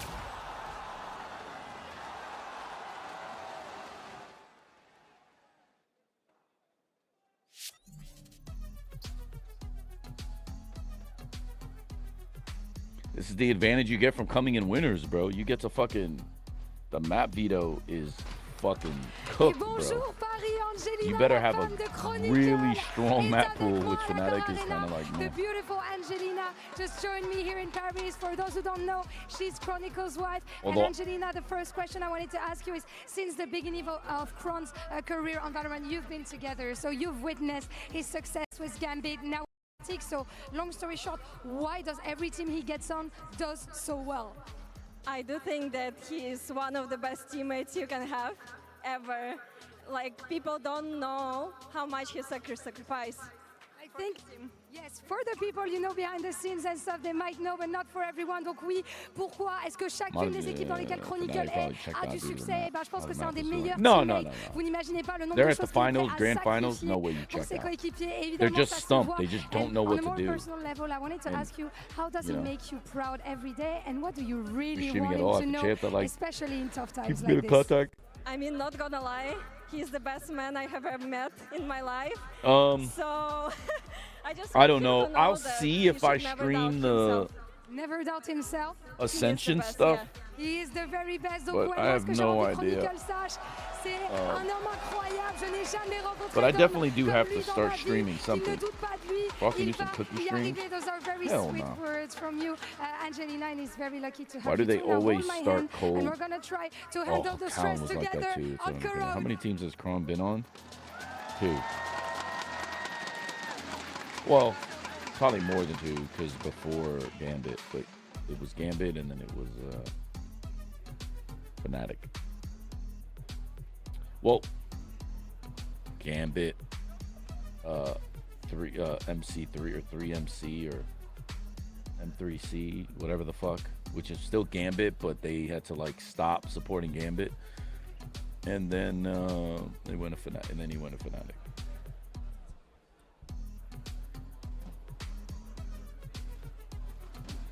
Yeah, M3C, I think. Oh, just for the fuck of it, let me check. M3. Okay, sorry, M3 champions. I don't even know what M3 meant.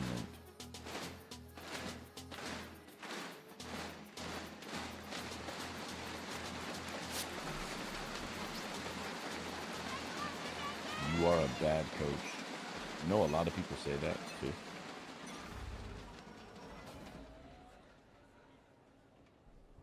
Master 3 champions. Lol.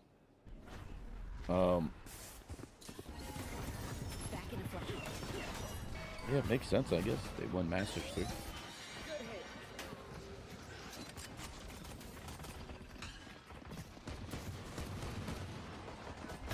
So yeah, it was M3C. One enemy remaining. Spike planted.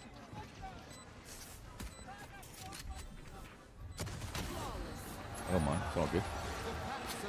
We're the talent placing champs.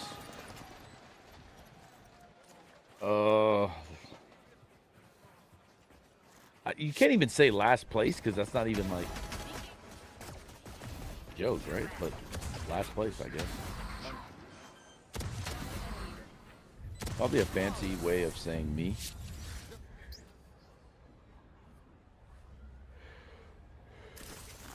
Yeah. You know, it's supposed to be Masters 3 champions. That's why they named it M3C. This is kind of buns, bro.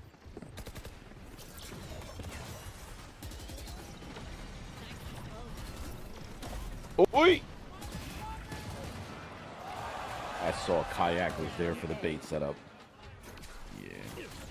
Like I said, ooh, way before that play even happens because I knew the position. Never mind. Even Flash, Ethan is still gonna get that. That's crazy.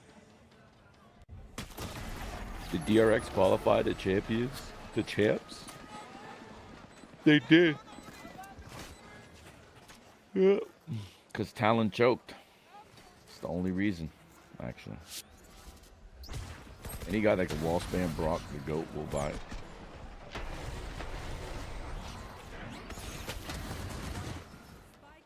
Then he whiffs.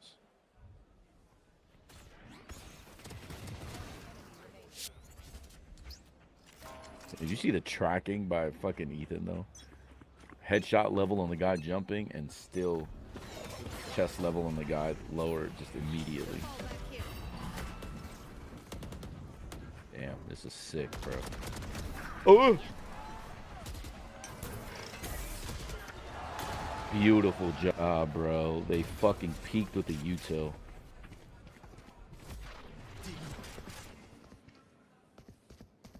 God, that play was so nice. Peek with the util. Swing off the util as the last guy.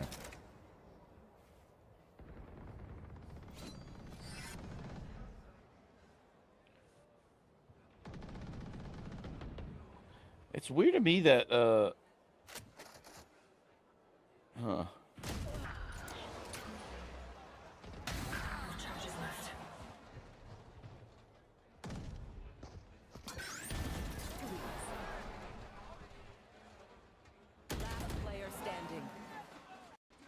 wow. That is crazy. If Fnatic loses, then it'd be 2 entire seasons, winless for any. Yeah, that's tough. Hope to see you guys in champs next season. Thanks. Go Kiss. See you, Lotus. Yeah. I have seen very few TAC players with good tracking skills. Holy decapitation. Yeah.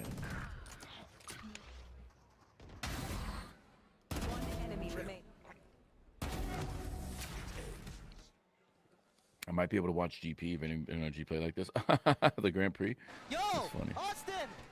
Yo, Lord, you never answered me about any of the F1 questions. Oh, that's because you left, I think. Never mind, Lord. You're right. Divide. Lol, what's up? Divide big belly roll. How you doing, my boy David, like that, bro? You watching any Ascension later this month? I'm not sure, but there's a chance. I just can't say, to be honest. I answered for him. What do you mean? Oh, Senny, I wasn't fucking watching. All right.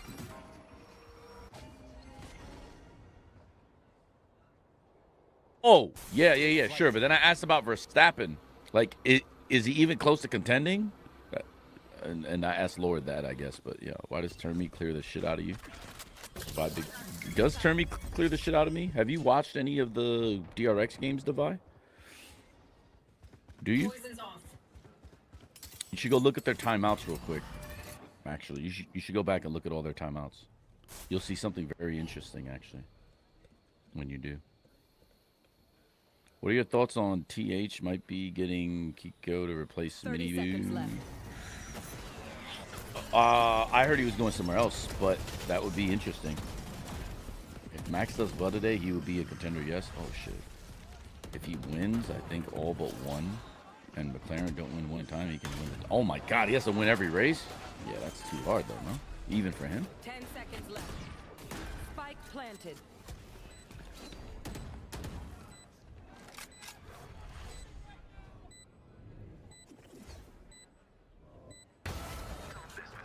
Last player standing.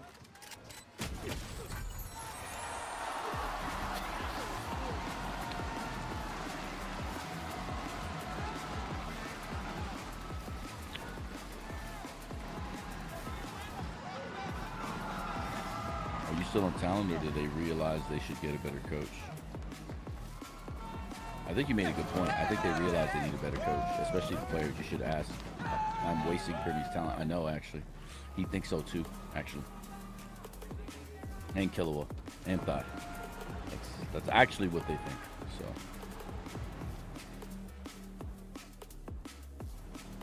And they stomped them on this map. Yeah, it was pretty bad. But I think it's a lot of what I said, though. I think it's the self-ante. Because I could tell by the way they were playing in those, like, when they were claiming the smokes, and then they double pushed the smoke after the first guy died. And then NRG's getting kills in the back, and it's simply because they're just self-anteing themselves. And FNATIC's game plan and ante got cooked. You could mute, you can mute the stream, Steve. Just because the Riot does weird shit to their fucking, like, the sound stuff when it happens. Do you know the players are wasting their own talent? Nah, it doesn't matter, puppy. You don't. I mean, if Koreans want to come in here and talk shit, let them. I'm chilling. And look, I know what the rhetoric is. Termi won, right? Because we didn't make champs. That was part of it. So we choked. It is what it is. This is what I should expect. And if I leave Pacific, guess what they're gonna say too? They're gonna be like, "Oh yeah, you know, like, you know, it's just how it is." But we all play the game that way. So, I mean, we knew what was at stake. So, all good. Pay for a sub and rewatch what he said earlier. What do you think of a new agent? Oh, yeah.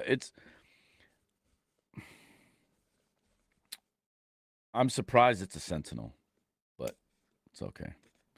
It's therapeutic for them. Yeah, it's all good. Yo, Frost, how you doing? I'm okay, unlucky noob. Even as an unlucky noob myself, I'm okay. Kickoff next year is better veto player wins. Oh, for sure. And that's why I said I think Jovi has the biggest advantage of anybody coming in here. Like, actually, because of his Rainbow Six experience and playing at a high level like that. I'm pissed he's named Vito. Yeah, me too. Beto, bro, no one's gonna say that. They're gonna say it just doesn't make sense, bro. I was actually mad on it, but, like, you know, whatever, bro. It's fucking Riot. Yeah. I mean, if they don't instant nerf Vito, like they instant nerf Tejo, Kane Zera is just gonna be the best player. Yeah, right. He just doesn't get hit with fucking util. It just gets to just farm everybody. That round FNATIC was so out of sync. Like, Kayak was pushing the smoke and Alpha Solo pushed it too. Yeah, but, like, I think it was like they probably got the ante of, like, yo, these teams don't claim smokes. If they smoke here, it's fake. There's no one playing. They go, they get punished. And then they go, okay, that guy probably backed up. It's a 5v4. Let me push again. And that's just a self-ante. They just had a double trap layered into that set. And it just worked. But once that happens, it starts to fuck with the IGL, because when the ante is off, now he's on his own. But now he's lost rounds. Like, if you go, like, if I tell Cruz, like, yo, this is what we're going to do, this is what we're going to run, whatever, he signs off on it, right? It is an absolute dream start for NRG in this grand final. And we do it, and it's very clear to him that it's not going to work when he's in the game. Timings and rotations, given how much tape there is out there of your Whatever rounds he's down, he's going to have to claw it back from the opposite set.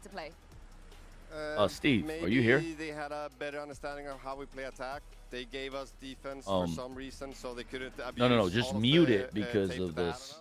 Because this will happen on the thing. It's weird. Yeah, thank you. Yeah, I don't know why they do that, but I mean, it's yeah, I don't know. But yeah, so like he's gonna have to claw back on a half, but down rounds as he's like freestyling it or like trying to just like outcall the other guy based on information he has. But if you just go into a game and that's what you do from the beginning, where it's like, yo, I'm going to feel the game out. I'm going to play my way. I'm going to do what I want. At least you're not down the 4 rounds that you would be when you call it that. So, like, an ante going that way and going bad is really hurtful because of that. You have to, like, prepare. I don't want to give away too much, but let's just say you just need a smart enough IGL to recognize when the game plan you have doesn't fit what they're doing now. I'm lucky that Cruz is very fast with that. I mean, bro, there was a game versus Gen G because we found out that they were not. I can't say too much, but let's just say we knew they knew our pistol, and we can prove it. We knew they knew our pistol because they had done something they've never done before. Immediately he goes, Hector, this script won't work. This game plan won't work. They already know. Like, and he played the whole map on some new shit. And, like, yeah. Like, Cruz can find out within a pistol whether or not the enemy team knows what's coming or not. So, if the offer is good enough, would you consider going Ascension? I already considered going Ascension in North America, but let's just say it's not going to work. Who do you think would win in a fight to death between me and Termy? I have my money on you. Yeah, it's kind of a weird question, but here's what I'll say. I am not worried about anybody in Valorant. If you tell me and a UFC fighter, I'm cooked. Does the lack of attention you get at home? Yeah, I don't give a fuck, bro. I'll answer the question. Whatever, bro. Like, are you generally this miserable? Yeah, I think that one is it. Zoo's the GOAT. How long is it? I can say this very confidently, brother. I know it's bigger than yours. And all your friends. I already know. And you know who tells me? Trust. That's why you guys get mad when this comes on the screen. Unlucky. That's tough.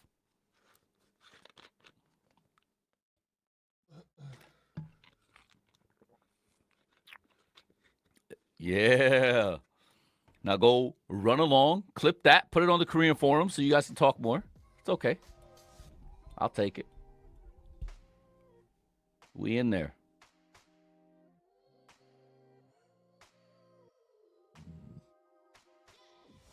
All right. I think you can unmute now because it'll be that audio. It's just music still. Oh, really? Yeah, That's I can so do. weird. I don't know why that clean feed is. Oh, I know what you're saying. You're going to swap it? Yeah, you could do that probably, yeah. Oh, I also have the. Hold on. Do the thing here. I think people. So there's a few things about people in Valorant that are funny to me. One, I think people in general misunderstand and certainly overlook competitiveness.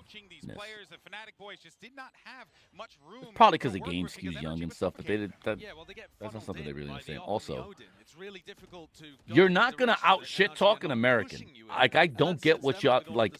If you're from EMEA, like, bro, if you're from Germany, for instance, don't even waste your time trying to shit talk an American, bro. We're just built like that, bro. That's like what we do. We live in the threshold of shit talk 24/7. You guys are not gonna out shit talk us. It's just not gonna work, bro. It's impossible. Hey, Frosty Fan, can you tell me who's gonna win this tourney? It looks like NRG is gonna really have a good chance of winning champions. I want. Look at the difference here between the left stage 2 pick rates of the Odin. Brock still at the top, but only picking it 17% of the time. FNATIC and this both is him win. at champs and the pretenders. That's 2 through 5 and beyond. Brock picking it 49% of the time. This also includes pistol rounds where you can't purchase the Odin. What do you think went wrong that map? I think FNATIC still playing too slow. It's not the Odin and slow. I think FNATIC got out anti. Well, so FNATIC don't play that map that often anyway. But FNATIC antied NRG. And NRG antied the anti, if that makes sense. And there's a round in particular that I've been talking about a lot. Devi's not fat, no. NRG prep to punish their ideas from yesterday. Yes. I've got Coach Milan here with me ahead of map 2 now. You have faced NRG already in this tournament, and it's looking like people will never understand the concept of busting someone's balls unless they've lived through it. I know, it's actually crazy. And when you're like from cultures that like don't originally do this or are very sensitive, yeah, you're just never gonna understand. And that's okay. Their comp just let them in on sites, and so did the way FNATIC played on one. Yeah, I know. It's kind of cool. I hope that does happen. Best of luck. I hope you join GE. You're legit the only one I believe who can save us, but we don't. Got an Indian cruiser pretty. I don't think I'm the only one that can save you guys. Also, I think GE's been really unlucky because I thought my first year at Talon, you guys were so hard to play in scrims, and you guys had so many close games when you had Lightning Fast and Russ. I think it's kind of unfortunate that you guys didn't do better that season. And then last season, season 2 especially, I thought you guys should have started 3-0. And definitely we're going to make playoffs. But, man, you could have closed out some of those games. Is elevated drop? I don't know. I haven't heard anything, actually. So I have no idea. They've chosen to start on the attack side NRG, which bro, just a loser throwing questions to clip champ. I can't. People need mandatory jobs. All good, bro. But I play into it because I want them to do that, actually. Like, I want them to clip it. Because I got people that tell me all the time what goes on the Korean forums about me. So. Are your players getting more fit? You told me they were going to the gym. Nah. They were going to gym, yes. But are they getting more fit? They don't live active fit lifestyles. It's something I want them to push and do more. For sure. Heck is trying to be the drama. Nah, man. I'm just not afraid of it. But what about me? I finally get a team from my country and something I'm interested in. We are so shit. I understand how it feels to be a United fan. I'm an Arsenal fan, so that's so funny to me. But, because I feel like Arsenal's even worse. But, I get it. I get it. It's tough when, yeah, they are the Indian representative. I get it. You know, this is a rumor, but it's one I have heard, and I was surprised by it. Since you're here, Kiro, Velocity Gaming is like the Optic of India, right? I hope you join 100T. They need a new look. 100T is not going to get a new look. They are having someone else that they previously fired or got rid of or let go or whatever run their new off-season program and, like, you know, sign all the players and all that stuff. And I will also tell you that, you know, it's unlucky. Arsenal's not bad. Their defense is kind of mid. Yeah, but, like, they haven't really ever been, like, that crazy. So Velocity is like the Optic, right? Okay.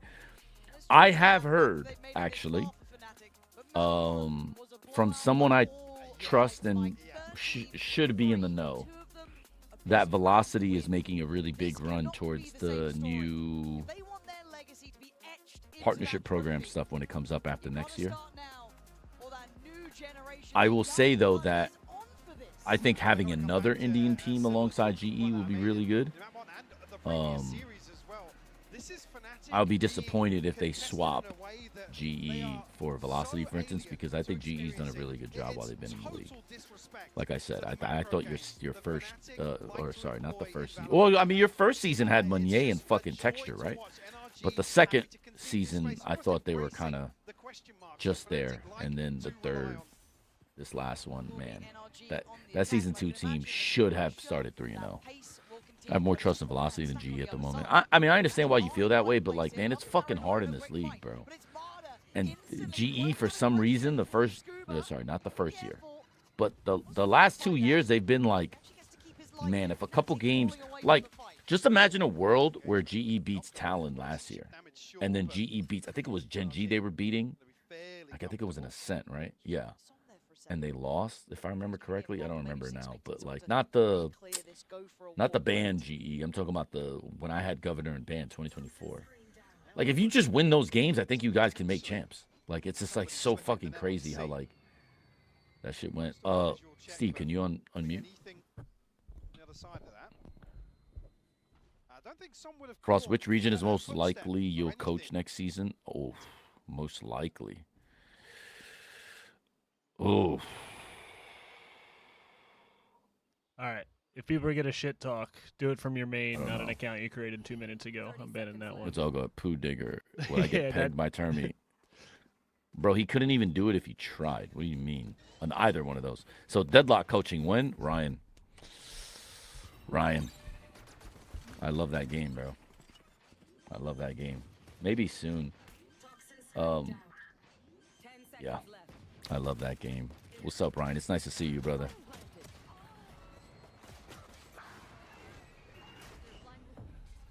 Oh, why'd you get this Termy owns you guy banned, brother? No, I said it. So, he owns us in matches? Did you guys forget what happened in Season 2, the 2-0? Hello? Well, at least the Divide guy was seemingly on a main account. The Termy owns you was created 2 minutes ago. If you're going to come talk shit, do it on your main, bitch. Respect. Juna. Oh, wow. What's up, girl? I was Zuban, the other guy. P3. The boy. Bro, why does Nip hate Valo? It's not that Nip just got burned twice. Like, even in China, bro, they didn't make a partnership. So, by the way, you know Wolves' team would have been Nip because they had Wolves. Or, sorry, they had Wolves. I'm an idiot. They had Fade and stuff. Like, Nip just has gotten burned, but they've done a really poor job as an org anyway since CSGO, so. But yeah, I feel like the org would be so cool. Yeah, it might be, but like they have made a lot of mistakes in esports, so I think that's kind of what it is. Is that the perception of what NIP was and is today is very different. Seemingly the same thing with EG, right? Yeah, they were in for partnership as far as I know. Yeah, then they went to Saudi. Yeah, it's cooked. Your stock should be high in APAC right now. Yeah.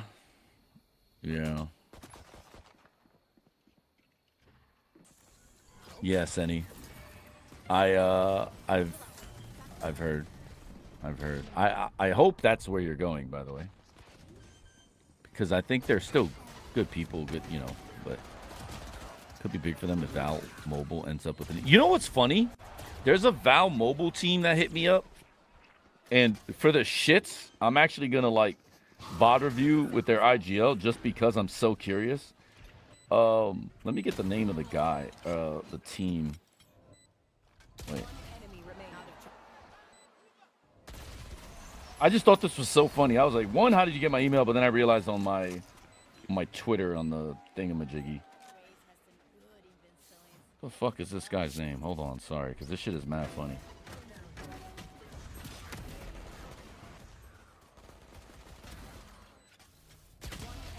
Okay, I can't find it, but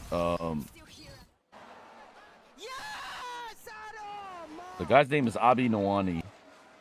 Abi, basically, ABHI. I don't know if that's the same game, but apparently he's like, I don't know. But I was just so curious to see what the fuck, because I actually have never touched Valorant Mobile either. So, I do think in India it should be much bigger. Also, GE with Boppy at the start of this year had high hopes for me, but for some reason the team seemed lost playing with Neon and the Utos delayed, no good space. It's just, you know. Yeah. Are you Wada, Juna? Yeah. That's why I said, what up, girl? By the way, just so you know, Juna, I don't let people get away with the whole, like, FNATIC comp with the Vice and the... I'm always like, not bitch, that's the Wada comp. What you mean? What you mean? Every time, bro. Are you back in it? Yeah. Yeah, Ryan. For now. I don't know what I'm going to do coaching-wise, but it looks like I'm not coming to NA, though. I don't mind saying that already. That guy who reached out knows who to approach. Yeah, it's just kind of funny. But he just randomly hit me up, and I normally was just like, I'm certainly not even going to look at this, but something compelled me to be like, you know what? I should at least see what Valorant Mobile looks like from a competitive standpoint. So I'm actually going to, like, VOD review with them. It's just mad funny. It's just random. Do you know how I found your email? It was a journey. Oh, that's funny. Well, glad you did. That guy who reached out knows who to approach, yeah. It's a common Indian first name. Yeah, I stayed up all night to watch this. SCA in South River should be popular. It should be. Gotta go to church. My sleep schedule will be P3. Peace out, bro. What the fuck? I gotta go to church. Welcome VP, Frost new head coach. No, they got out, bro. They had the guys too, bro. I'm sad. Yo, Ryan, are you here?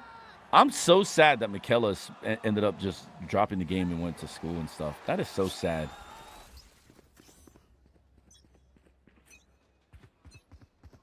Going to pray for FNATIC? Yeah.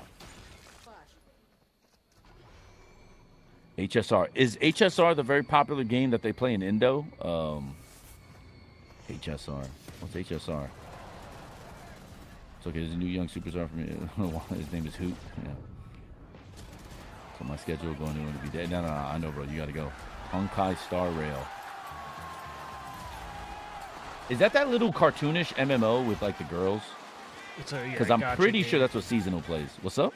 The gacha game. It's like Genshin adjacent. Yeah, Genshin adjacent. Yeah. Okay, no. So I was thinking of Genshin Impact actually, or yeah, I think that's what it's called. I think it's same. I'm speaking out of school. Might be the same company. I can't remember.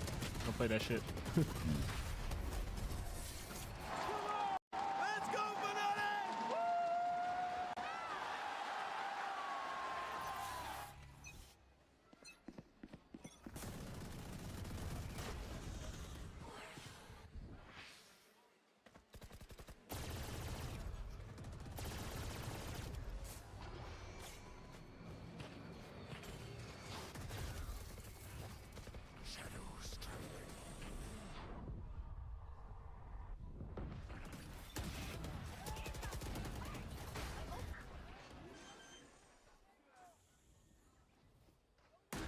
Planted.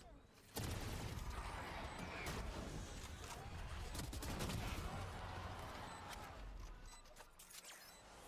good they chase them down. Yeah, this looks like it's gonna be a 3-0. FNATIC even on this map just look like they just don't have a clue as to what is actually gonna be hitting them. And it looks like NRG is just not actually either concerned or they absolutely know what to expect from them. How would you counter the Odin if you were FNATIC's coach? Well, the easy thing is, if you know where the Odin is, so you know where Brock is, so you know where the heart of the defense is. Right? Like, on the other side. On attack, you can't counter the Odin on attack, really. Or, sorry, if you're FNATIC on defense, you can't Odin there. You can only counter them when you're on attack. Here, it's just standard macro. They're starting heavy A, and then they're pushed back because they're losing the A fight in the opening onset. So you either have to have a defensive reclear. So you basically let them use their Uto to get out, then you reclear them. Or you just have to be good at holding the bomb sites. I don't think what they're doing is tactically wrong. I think they're just getting owned. So the only other thing they can do now is start gambling more. And start cheating more, bring another guy over, or like swap a position where you put like the Sentinel on A, and you sit in a 1-3-1 formation and you just gamble stack, or like, sorry, you just gamble rotate based on the first sound, right? which leaves you open to basically pivots, but it should, in theory, make your A stronger if you do it this way.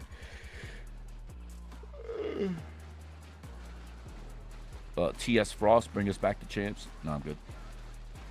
Ego players are now not playing in talent or in TS, yeah, but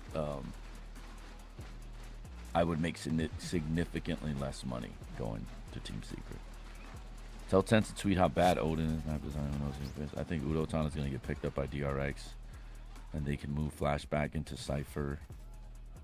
They can move Flashback into Cypher and drop either Bane or Freeing. I would think that is a big mistake.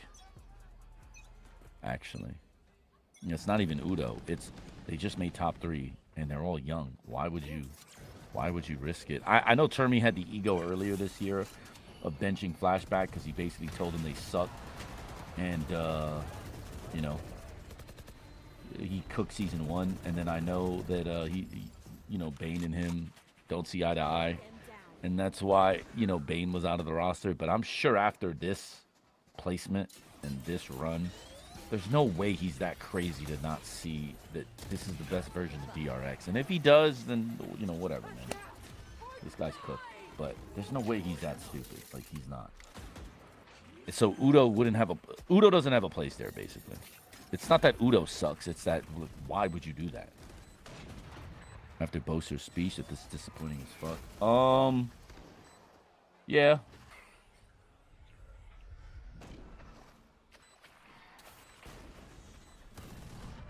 The thing is, like, NRG aren't doing anything really, though. That's what's so weird. It's A fight. Did we win the A fight? Yes. Okay. Did we get stopped? Yes. Okay, let's pivot C. That's all they're doing. This is like basic Lotus. This is like not even like... Yeah, this is just basic Lotus, so it's cooked, bro. Yeah. Yeah, NRG is playing with a momentum and a confidence about them that is pretty impressive.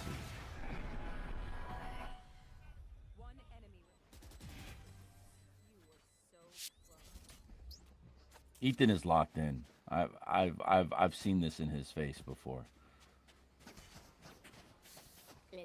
He's not celebrating. He's not happy. It's one round at a time. It's little by little. It's, you know. The narrative is going to change for him. People are going to start thinking he's like an all-time great now because of this win. So he doesn't have a lot on the line. I know he doesn't think so, but he does.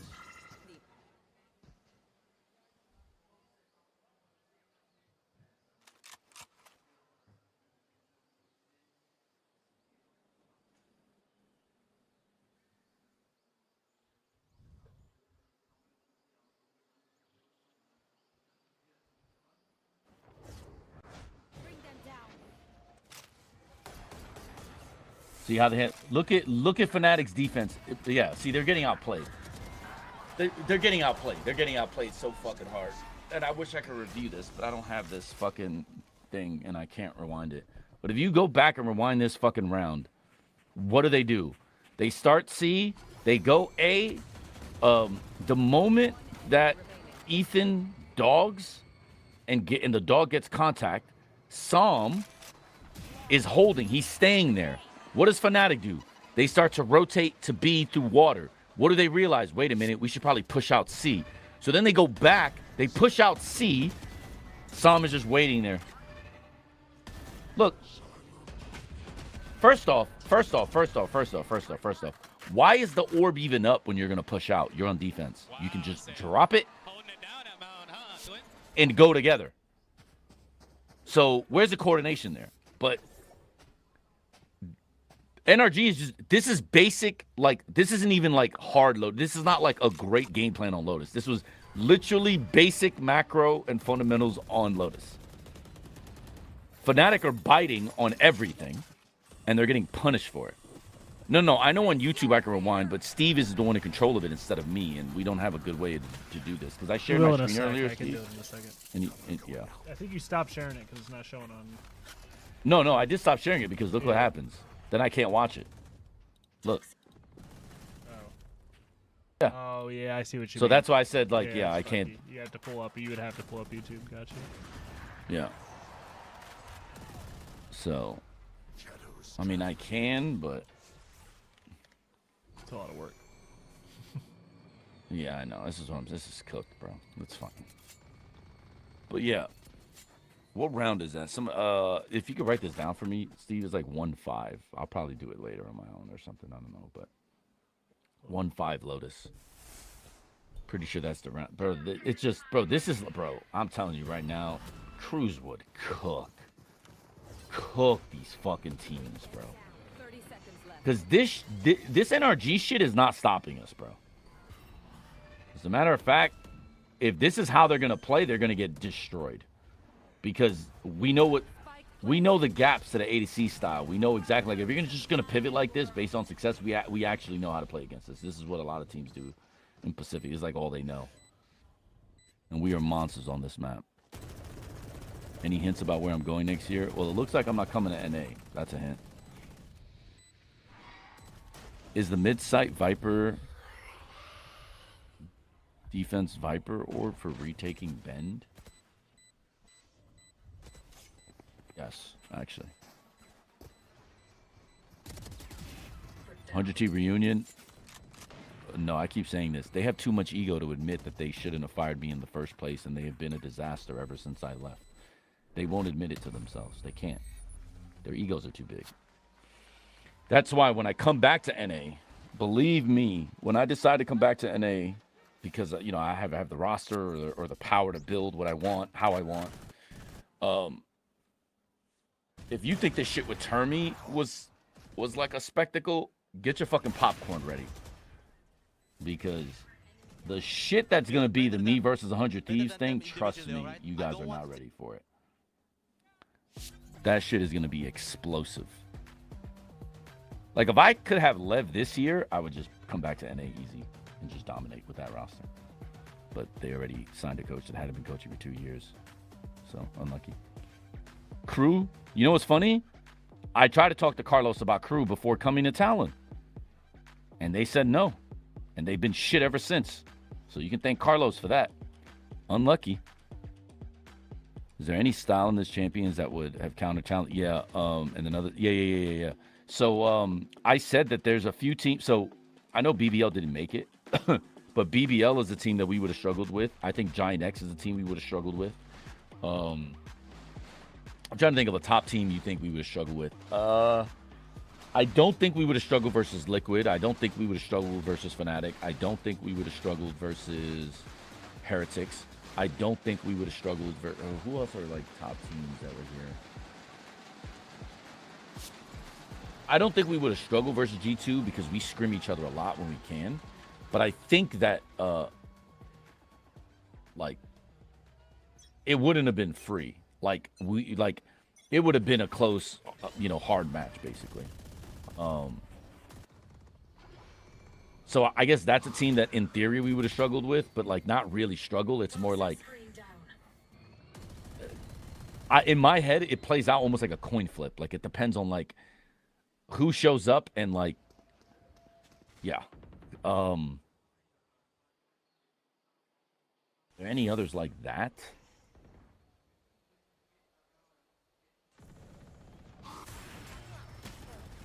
NRG. I would have certainly said that NRG we would have struggled with. But now that I have seen them play more, I actually don't think so. I think me and Cruz are wrong about that. Because me and Cruz talked about this. We don't want to play a team like NRG. Because I guess the way I looked at it in America is when me and Cruz had this conversation, it was basically like... Because in Japan, we actually talked about this because we thought for sure we were going. NRG look more random than they are.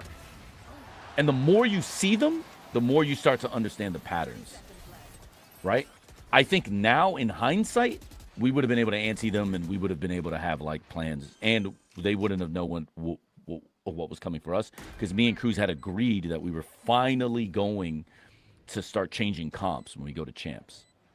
So NRG would have been fucked. Because we would have been literally hard countering their shit.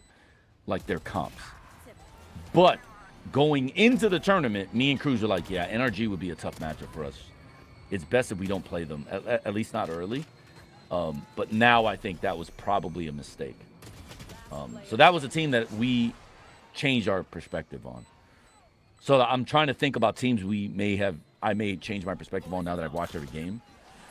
I think we still would have struggled versus PRX.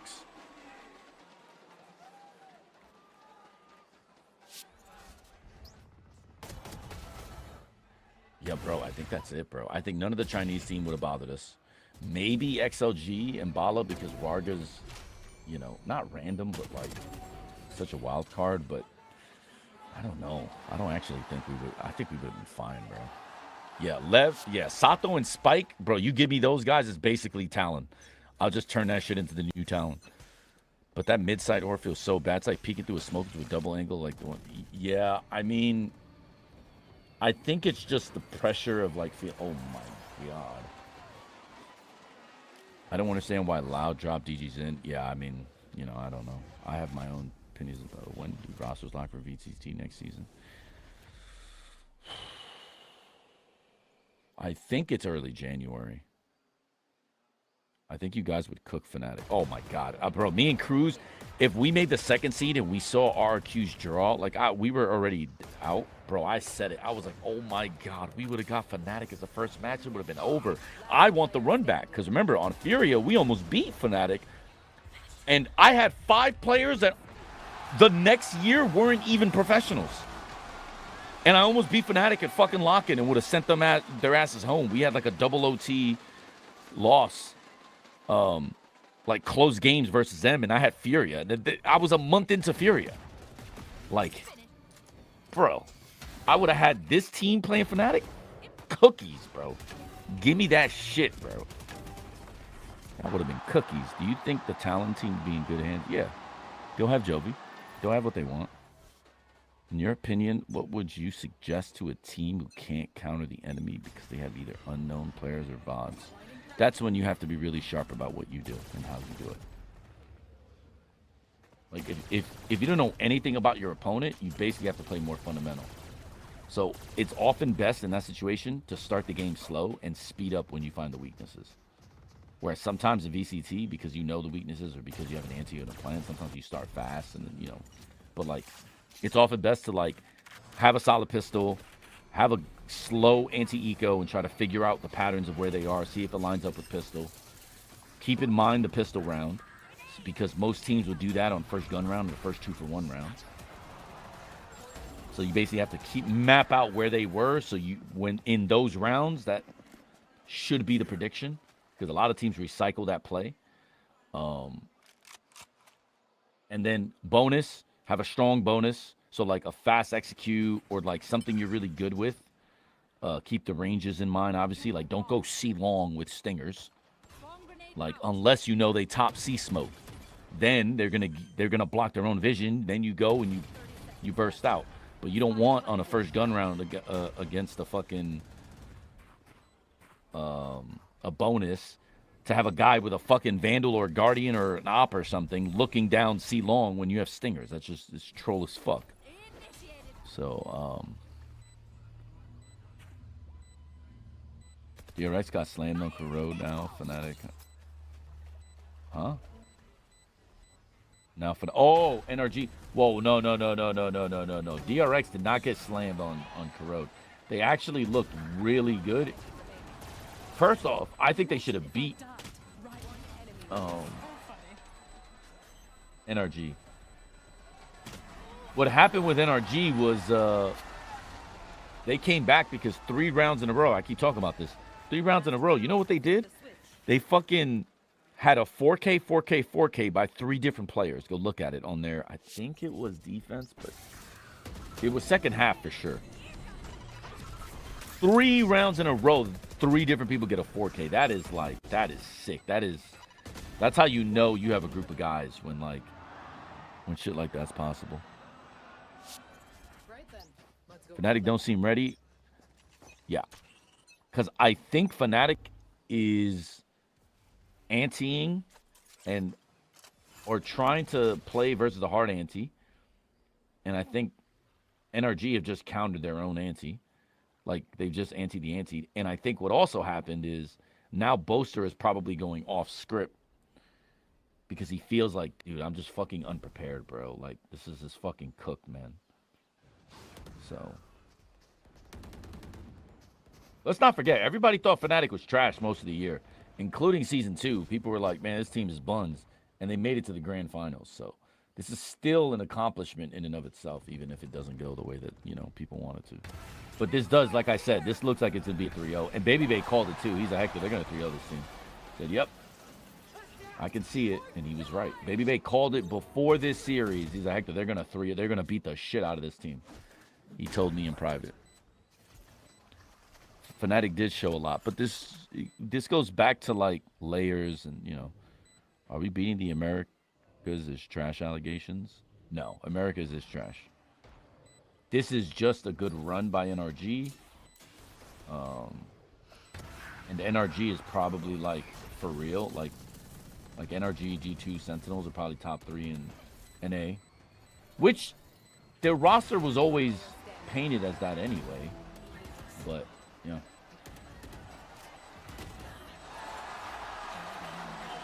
Like EDG last year, yeah, game of runs. You need to be playing your best at the end. And I think that,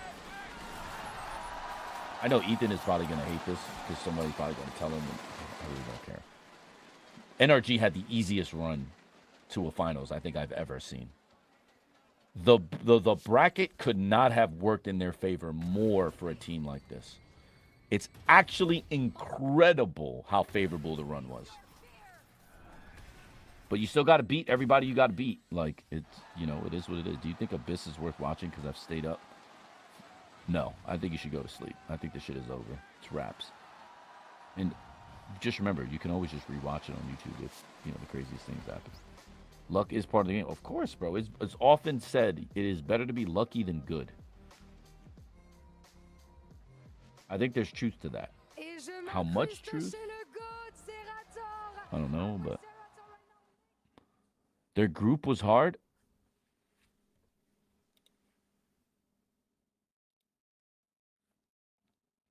Okay. I guess. That's tough.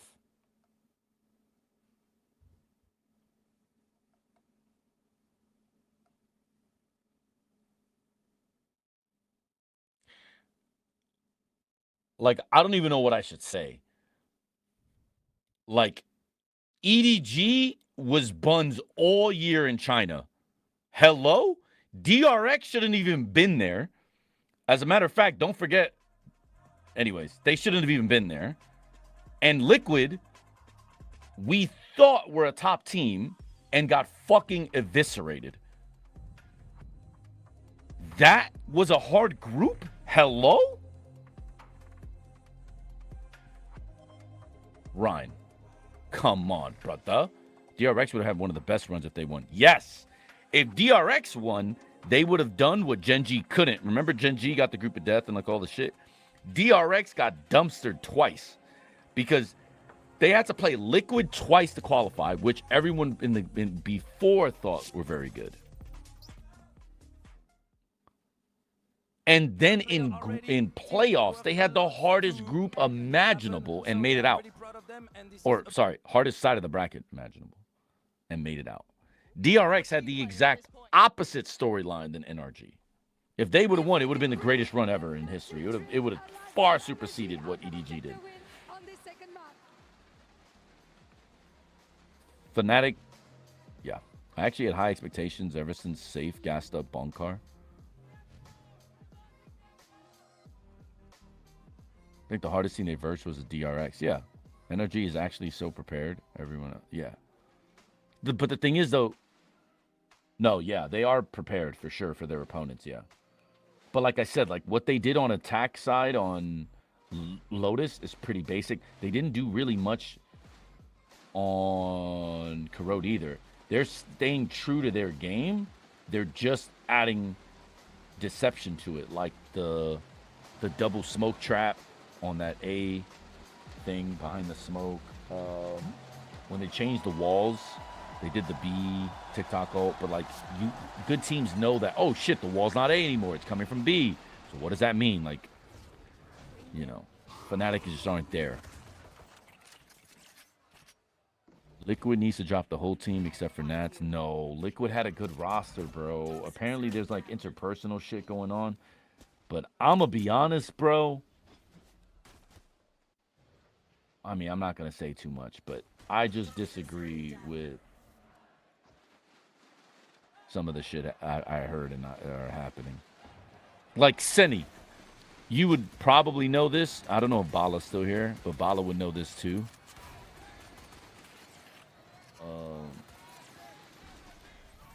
I'm just going to message it to you.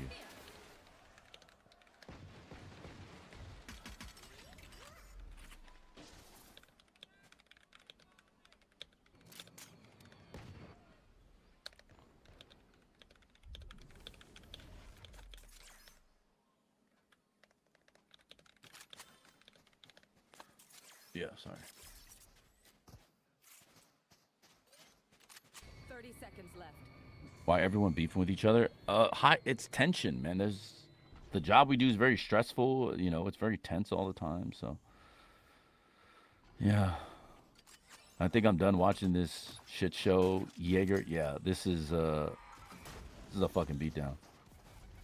Did they do the Asian showcase? I don't even know, bro. Why everyone beefing with each other? I don't even understand. How hard is it to find 5 guys that don't hate each other? It is really hard, actually. Simple. Sasha. Yeah.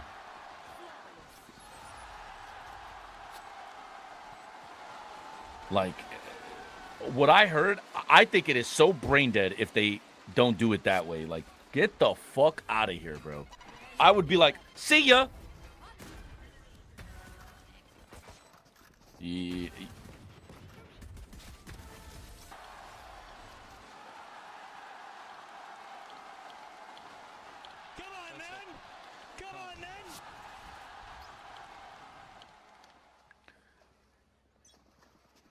The thigh sand oceanus. What? Don't try. The thigh. I'm going to call you the thigh. Oh shit! Don't even try. This motherfucker was like, "Yo, don't even, brother." Thanks for the sub, my boy. Kayak, the Polish wizard. Yeah.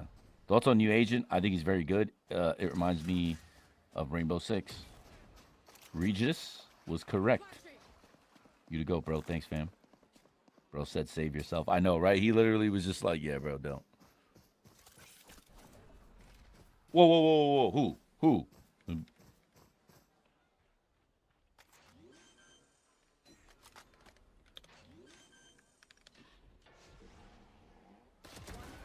Because, wait, I thought you meant...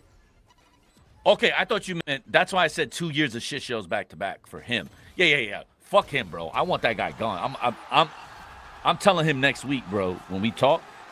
I'm like, brother, please do not do what I think you're about to do. I know. Chill. Good shit, boy. Booster.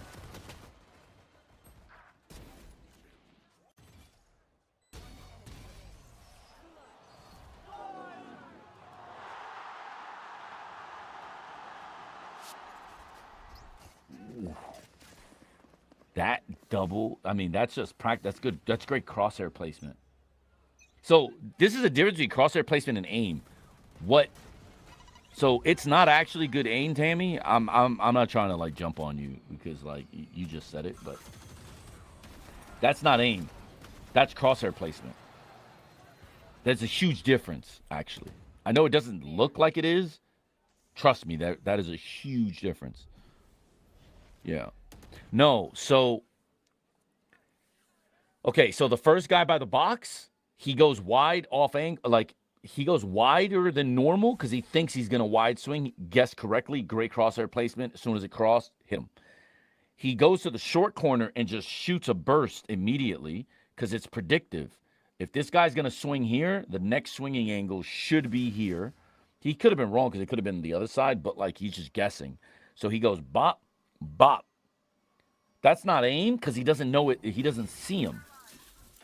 It's crosshair placement because he's predicting. So long, like pop and swing prediction, and then corner swing, short corner swing prediction. Pop pop. When it's predictive, that's crosshair placement always. It's never aim. Like that is just he's on one. Do you think Alex is more of a Val coach or fundamentals coach? CS stuff. Alex? No, I think he's more of a Valorant coach. Because yeah. I think he's more. I mean, okay, one can argue this year the changes to their utility and their all that stuff. Where where did it come from? Who did it or whatever? There's been a lot of talk about that, but certainly from my conversations with Alex, I think he understands what Valorant the game is at a high level. I don't think he's going around teaching CS mechanics anymore or tactics anymore in this game. I think everybody's evolved past CSGO. Map theory, game theory. This game is just, it's not CS at all, actually.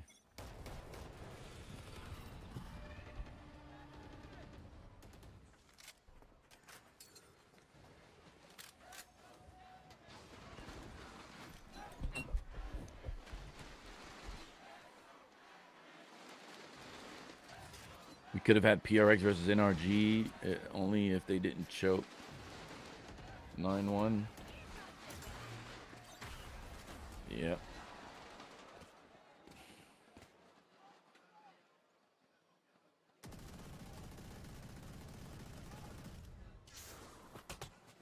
Go get him.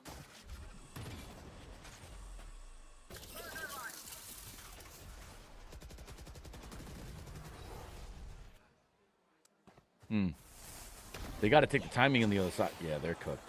They're cooked. They're so slow on the other side. Omen does that to lock the two defenders. They're going to re-clear the Omen. So what do? Raze takes a peek. Wall up and fucking go. Why are you guys fucking slow? Hello? You got to go fast when Omen makes that play. Like, what the fuck am I watching, bro? I knew it, bro. Like... Oh, he got him, though. Fuck. Mata just didn't pay attention to the ults, and he didn't think he would get punished, and he got punished really bad. That's a really big misplay by him. I'd be fucking pissed if that was a Talon player. Why are we not paying attention to literally a power ult? Oh. Flash had to come sooner than that. Good spray. He knew. Let's go. He knew the timing. Well done. Ay, papa.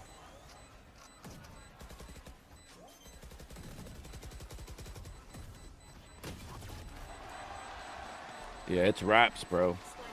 FNATIC is a VP of Valorant. They might be. I think PRX have always understood Asian utility combos, and at their best, they had so many executions just outside of these exact combos. They refused to use util. Yeah. God, they're abusing the fuck out of the Oda. I don't actually... Everybody calls it abuse. I don't think this is abuse, really. Brock is just really good with the weapon. Stuff, boys. It's such basic stuff. I've been trying to get a real Odin player for years, and then finally Cruz took up the mantle. But I've been asking so many players on Talon, both rosters, I need an Odin player, I need an Odin player, I need an Odin player. So... Cruz is the only one that decided to do it.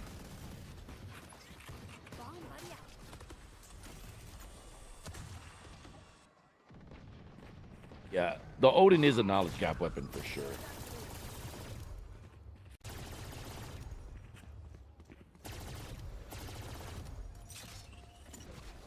Yeah, see, this is what people don't get. Valorant, especially map design and wall pen and all that stuff, the only game like it is Crossfire. Crossfire is the only game that has such different and varied penetrable wall types.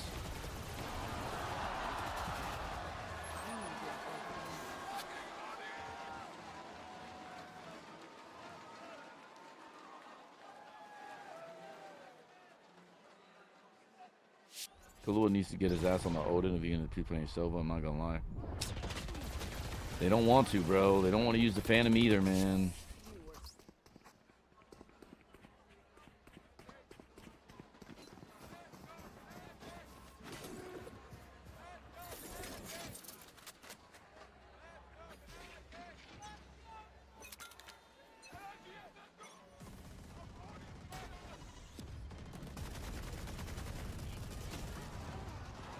Oh, shit, son. He countered it with a fucking Phantom. Okay.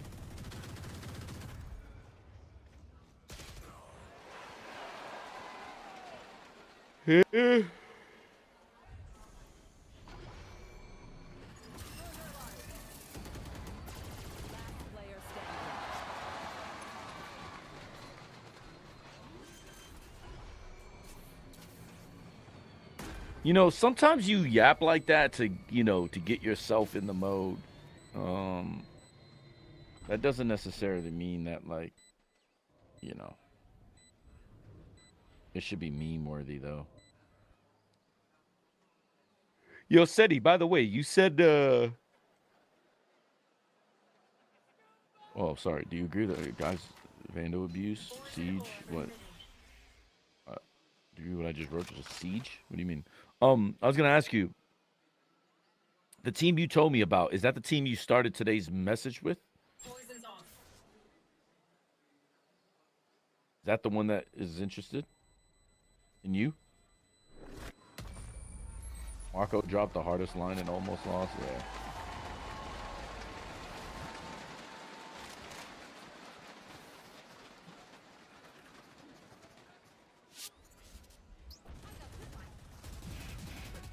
Got it.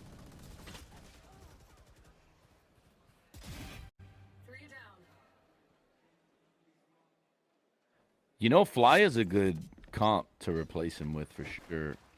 I can say this because he's American. I know him, and like, you know, I won't say anything else. But like, the only problem is that like, IGLing is gonna be tough. Right, but which teams? You think he re-signs or seeks greener pastures? I don't know. I think he'll resign for sure. There. FNATIC is out of the UK. There's no way they don't sign him. He's the UK hope and dream, bro. It's other players I think are kind of gone.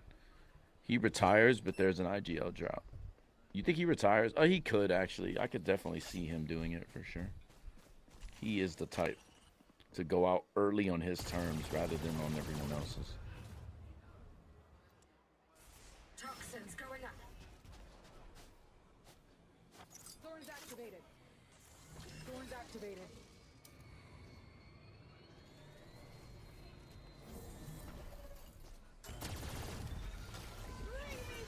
You should run. 30 seconds left. Spike down A. Ooh, Al-Fayed. GG. 10 seconds left. He doesn't have the time.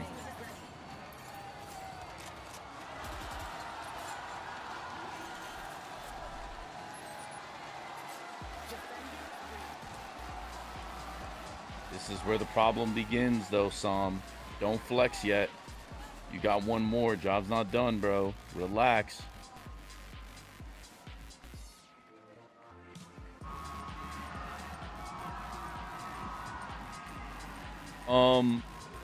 You can say, I won't say anything. You don't have to worry. But now I think I know.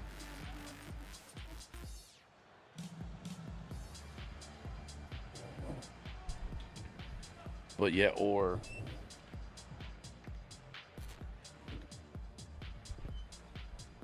Oh, okay. I was going to say, I would be surprised by that. Yeah. Got it. Yeah, I know. I won't say anything. But that's a good, I mean, that's good, bro. Honestly. That's good shit. I could understand why that's the case for you, for sure. If it was the first one I mentioned, I was going to be like, what? That doesn't make sense. No offense. The experience gap between the two of you is really big. So I just was like, oh, my God. All right, P3. I was like, damn, what the fuck happened? Because it's not work-related. It had to have been personal, I think, if that were the case. I was kind of surprised when he said that. I was like, wait, I would know? Oh, no. But, yeah, you don't have to worry. I won't say nothing. But good shit, though, boy. I have a lot of respect for that coach, by the way. I think he's really good also, just so you know. So.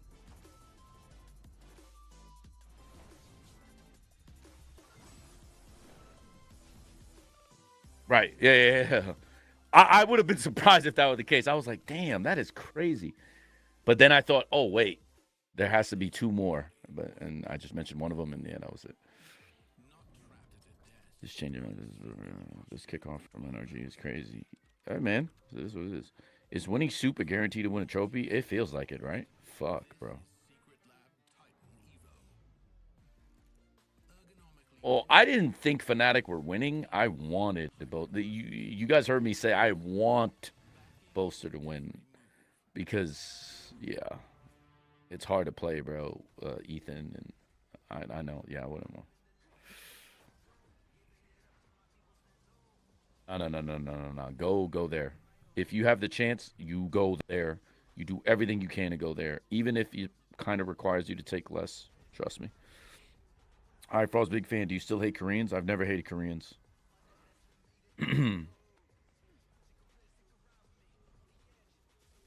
What an awful final.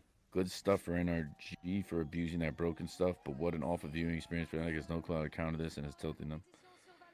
I don't know, man. I really don't think it's the Odin, bro. It's not, bro. I'm telling you guys, the Odin has nothing to do with what we're seeing. It's not the Odin. It's more about the macro, I think, but it's not the Odin.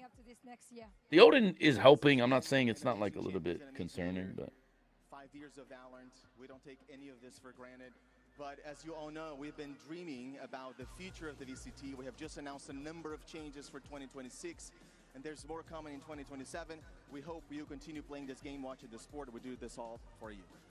We will for sure, and we can't wait for getting new information. Of course, première question, ça fait voilà de quoi est-ce qu'on attend le plus finalement? Switch spots, I don't know. Pour Léo, ça a été une année incroyable. This crowd is silent. Yeah, EMEA wants EMEA to win, but I'd rather go out third than you stop. That's not in the final. Nah, you still want to make the finals, bro. They really like me, but if they take me, they will make some other champions. So that's why it's not confirmed. Oh, okay. You look gorgeous. This is very Fashion Week energy here in Paris, and I wanted to ask you because there's a lot of things. You know what's funny? I mean this respectfully. Like, I know how this is gonna sound, Senny, and I know it sounds egotistical. I know it, but that's not really where it's coming from. It's just I think I understand what's happening. I think it's like in my orbit. I think it's almost like a way to get me without getting me. You know what I mean? Like, because of something I got to tell you later in confidence, because I can't say the team, so I can't explain the story. But I actually low-key think they are really smart for that. That makes a fuck ton of sense, bro. Especially because people there know my situation, which you know. Who has a better chance of beating me right now?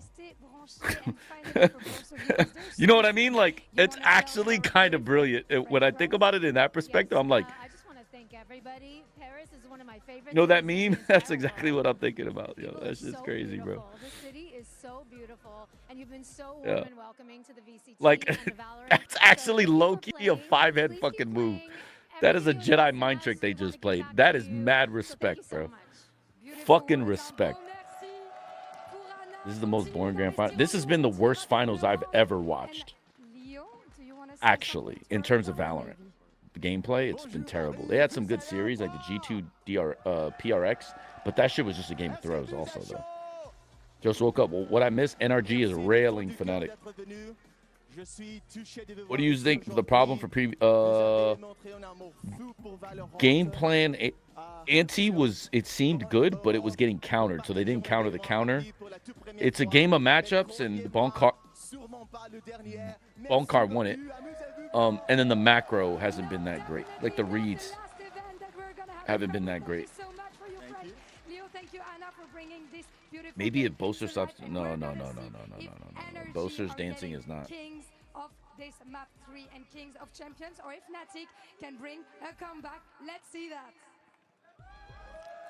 Oh, sorry, I didn't mean to say a move for me. It was more like because I already had a discussion, and they know no.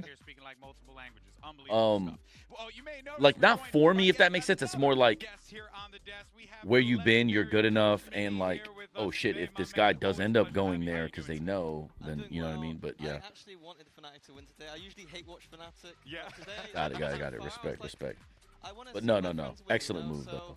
I'm a little bit stressed at the moment, a little bit nervous. I hope it does work out for you. I understand that for sure, but you know, of course, I mean, Bale, we've been seeing NRG really just put the task at hand. NRG has. Yeah, exactly. I think that these two maps have told the tale that NRG have come in with a lot of preparation. Yes, there is a lot of abuse in the Odin, but the confidence that we're seeing. Odin gets nerfed, Brock returns to the next 8. No, man. It's not the Odin, bro. They're one map away for the trophy. I know, it's crazy to think about, but let's go ahead and check Who out did you want to win? I wanted FNATIC to win.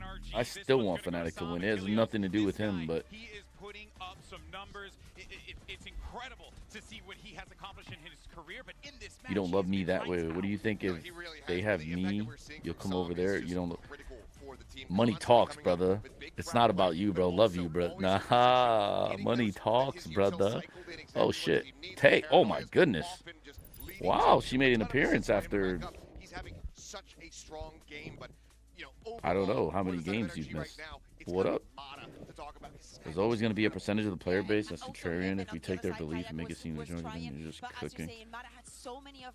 It isn't weird that all the teams won champs and franchise are normally underrated. Look, we just started. Yeah, because it's in this competition, it's often form matters a lot more. It made me feel a little bit nervous. You need to be playing your best Valen at the end, not the Odin off, because Boaster likes to use the Odin in the tree, and so does Brock.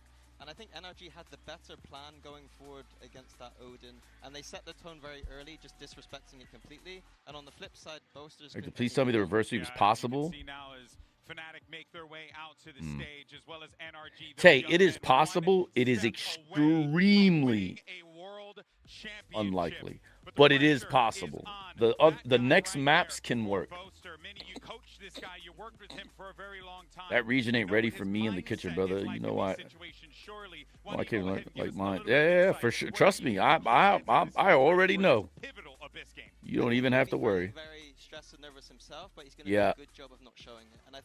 I really want Boaster to win, but they know they're going to be going on to Abyss next, and that is not a map they like. They need to reset and come back into just fundamental gameplay. Maybe they got a comp switch or something, and it's just going to be about hitting some headshots in the next map. I'm hoping that they're going to be able to do so, because going out 0-3 would be an absolute brutal loss. I mean, already on that Lotus, a third of the rounds they've taken too. Yeah, a third of the rounds that you're able to collect. It's easier to play one good month of Valo than one good year. It is easier to do that, but the problem is you also have to qualify. So you have to be at least willing to, or not willing, but like you have to play well in the year. But yeah. You really think it's his last year playing Boaster? I could see this being potential, especially if he has stuff lined up on the back end. Because his salaries haven't been astronomical either, and the stress it puts on you and everything else is kind of. So, it does feel bad for Boaster though. I'd love for Boaster to win, but yeah, 2 times in a row for Ethan is crazy. And they're going onto a map that they do not like at all. Yeah, last time they played here at Kilios, it was what, 13-5 or something like that. It was not pretty for FNATIC. No, it really wasn't. No, this isn't like the FGC. They just need to win 3 series in a row. Maps come through, but it looks like they're not going to be making really any adjustments on this. It's still going to be Kayak going with the Waylay, not going to be seeing the Yoru here. The Lighted Demon, that would be fucking crazy though. If these motherfuckers have to play like 10 games, that would be nuts. First of all, Kayak, I think he should be on the Euro. I think much more value, much more comfort for him. The way that NRG pushes him out of spaces, he has to use his entire kit just to survive that one first engagement. And we are seeing how NRG is playing. They're just doubling down and keep going. Yeah, that would be. I can tell you right now, I would not. Oh my God, I would make such a stink of this shit. Oh my god, I would be so pissed if you have to reset the bracket and then play again. Yeah, fuck off. I'd be telling Riot, fuck you. There's no way we're doing this, bro. That'd be insane work.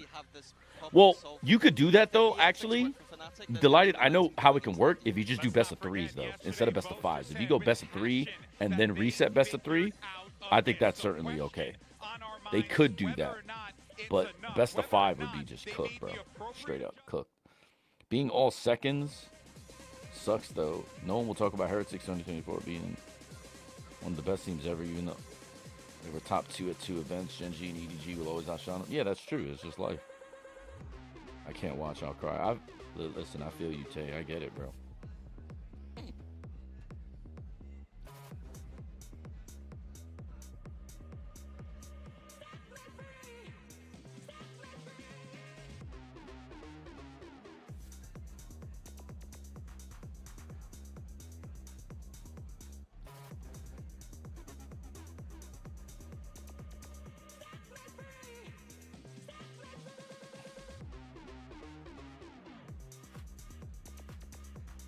Oh, I think for sure FNATIC is going to get the brakes beat off of them here. I don't even think it's going to be close to. I think this is going to be the fastest finals ever. Second place back-to-back sucks. And that too with double map ban disadvantage. What do you mean back-to-back? Oh, yeah, Toronto. I thought you meant champs. I'm like, huh? But no. You're talking about like, yeah. You are ever in an 0-2 deficit in the best of 5, what would you tell your players to lock in arena or something? No, you don't do anything. You have more maps to play, so the shit isn't over. You just got to like, okay, next map, let's go. Oh, I agree, but there was no way they were going to because they were in losers. So I think this was just a good VAT veto. This Abyss being on Decider is actually kind of crazy. I thought it would have been like one of the first 2, but now it's working out even better for them that it did happen this way.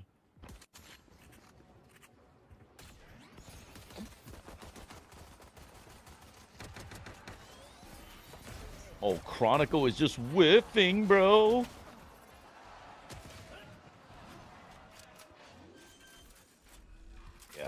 Sunset being the map, the game decider. If FNATIC make it there, I think FNATIC are winning. But there's just no way they're going to make it there, so it's cooked. I mean, I can't say no way. We threw 0-2 also, so it's possible. But unlikely. This team is more experienced than mine, so. They have Ethan, who's won a world championship, and Sam has been, you know, has equally just as much experience as Cruz, if not more, because he's been playing in deep in tournaments. But no, it's about the same. The rest of them are young for sure, but so was my team. So.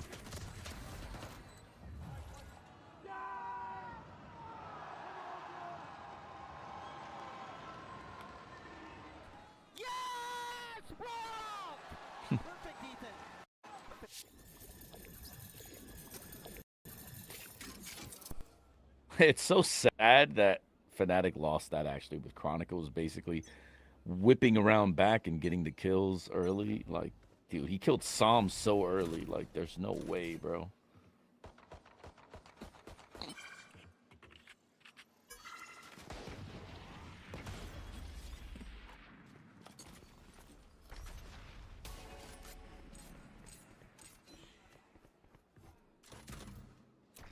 My camera is destroyed. There. Yeah. Dude, Exalt was the last 2 years, Exalt's been telling me about Scuba, like, bro, I can't believe he's not in tier 1. Straight up. Exalt has been saying this over and over and over. Like how silent your stream is to go watch. Oh, thanks. Yeah, I got the clean feed from Riot, so I'm chilling. But yeah, like, I know. Irrelevant. 30 seconds left.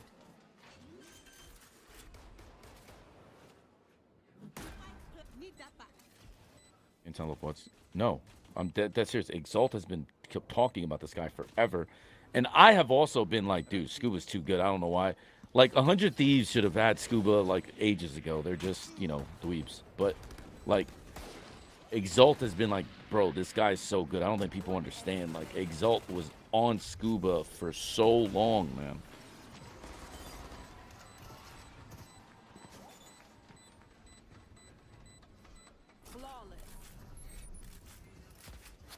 Yep. And now you just anchor the Vice, and if they try to hit you, just ult, and then that's it. Just you need one lurk smoke, and you just win.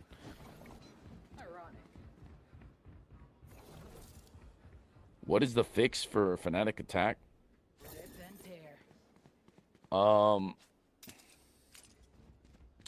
There is no fix because they don't know how to play against Vice. It's very clear they're just struggling with, like, timings. I mean, I know what the fix is, actually. You know what the fix is? I can fix them with one thing, one protocol. You kill one, you pivot. You kill two, you hit. GG. They will actually win this map. They will destroy NRG with one protocol. Just one. Kill one, reverse. Kill two, go. That's it. Do you like the new agent? I miss your reaction. I didn't really. I mean, he's a Rainbow Six character named Jaeger. So my reaction is, I think this is going to be very broken. It changes fundamentally how the game is played. I'm not necessarily saying it's a bad broken, but it's more like, oh man. But I think people like Jovi have a real big advantage because he was a former Rainbow Six pro. People like me have an advantage because I'm like very aware with, you know, intimately aware with Rainbow Six, and I already have ideas as to how to use it and counter it. So I think like I have like a slight advantage also compared to most. But I think the agent design is interesting. I just don't like the fact that we have another Sentinel because we just have Vice included this year. Like, Vice and Tejo came this year. Why is there not a controller when the last one, Clove, is dog shit? We're going to be playing the same. Omen has been played by like every team. You know what I mean? Like, I don't know. It's just weird. Yeah, NRG is just in their heads. It's over. Did you see the Yoru TP being used as soon as the barrier went down? Yeah, it's nerves.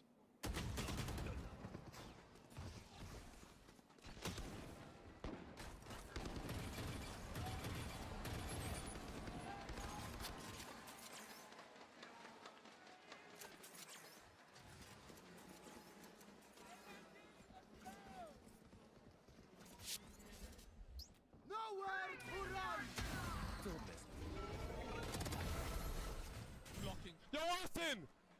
Austin, nice ult, bro! Austin, what happened to your ult?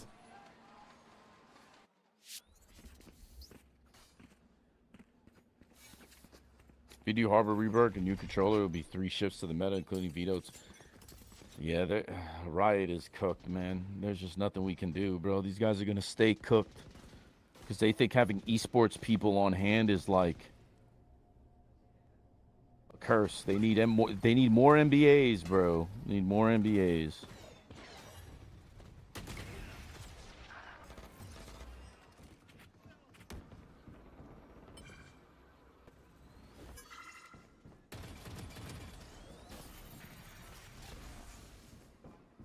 Cage triggered.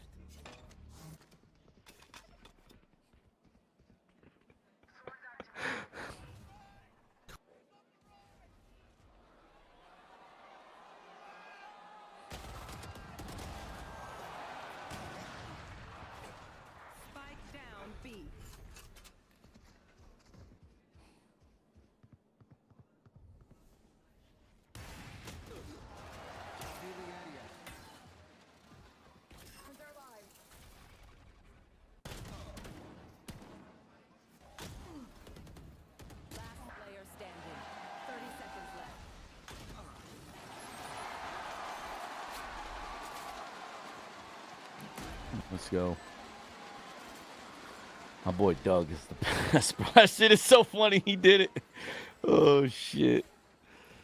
I was just talking to Doug real quick on the phone. It's just, or the text, but this shit is too funny, bro. My fucking guy, bro.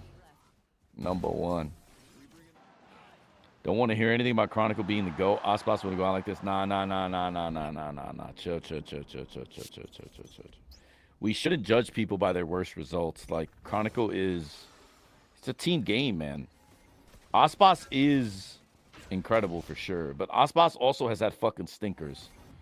Like, for instance, someone like me can be critical of Ospas in a sense, like if I wanted to, even though I'm not. No, everyone knows I'm not. But like, when we played Ospas, that motherfucker was a non-factor in the series. I took him out the fucking series. That guy couldn't do shit. So I could be like, nah, bro, he's bad. This is how you play against him. That's all subjective shit, man. Like, Chronicle has had an amazing career. He is one of the top players ever. But this is admittedly, they're getting their ass beat. And there's just none, you know, there's none around that. But that's not like him, bro. It's not like his specific fault. It feels like they aren't in the server. They're not. Tactically, they're not. But this shows an IQ gap. This shows to me a little bit of an IQ gap. Both probably, like, the thing is, it's not really a gap, though. It's more just like, FNATIC is countering NRG. NRG knew they would do that, so NRG had counters to themselves. Oh my God, Mata doesn't give a fuck. Adam is, it's over. 30 seconds left. Standing ahead. One enemy remaining. No. No. No. No. I'm not talking about the GOAT. I'm saying, like, listen, if Ospas is the GOAT and Chronicle is not, that's fine. But Chronicle is in that discussion. Right? Like, I don't mind if he's... I remember a Seb speech when they were down 2-0 in Grand Final. He said, it's all the best of one from here. Don't think of the day so far. We are here. We deserve to be here. He's just living the moment. Such a good motivation. Yeah, no, bro. I was just talking about Seb the other day, too. Me and Sebastian go way back, bro. That's my boy.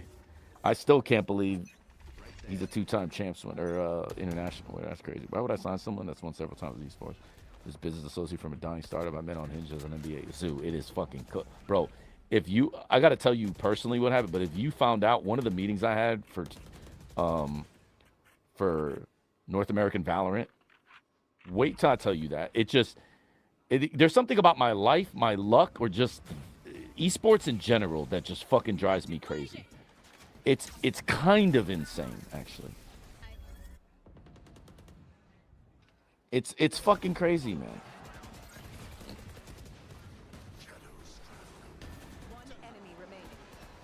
Imagine being in lore Valorant. Don't even find. I should see. There's a debate and it speaks Portuguese.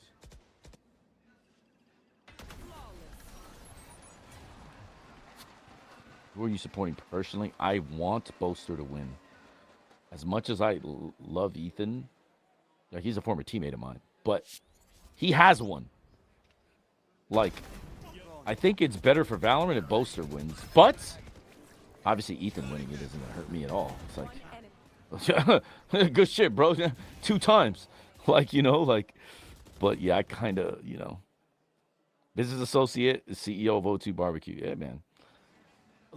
I'm trash. What the fuck can I say, bro? Just ask Termy, right? Hello? Can we play mid, please? They have a harbor comp. You have Waylay and it's Abyss. Please, FNATIC. They don't know how to play this map, bro.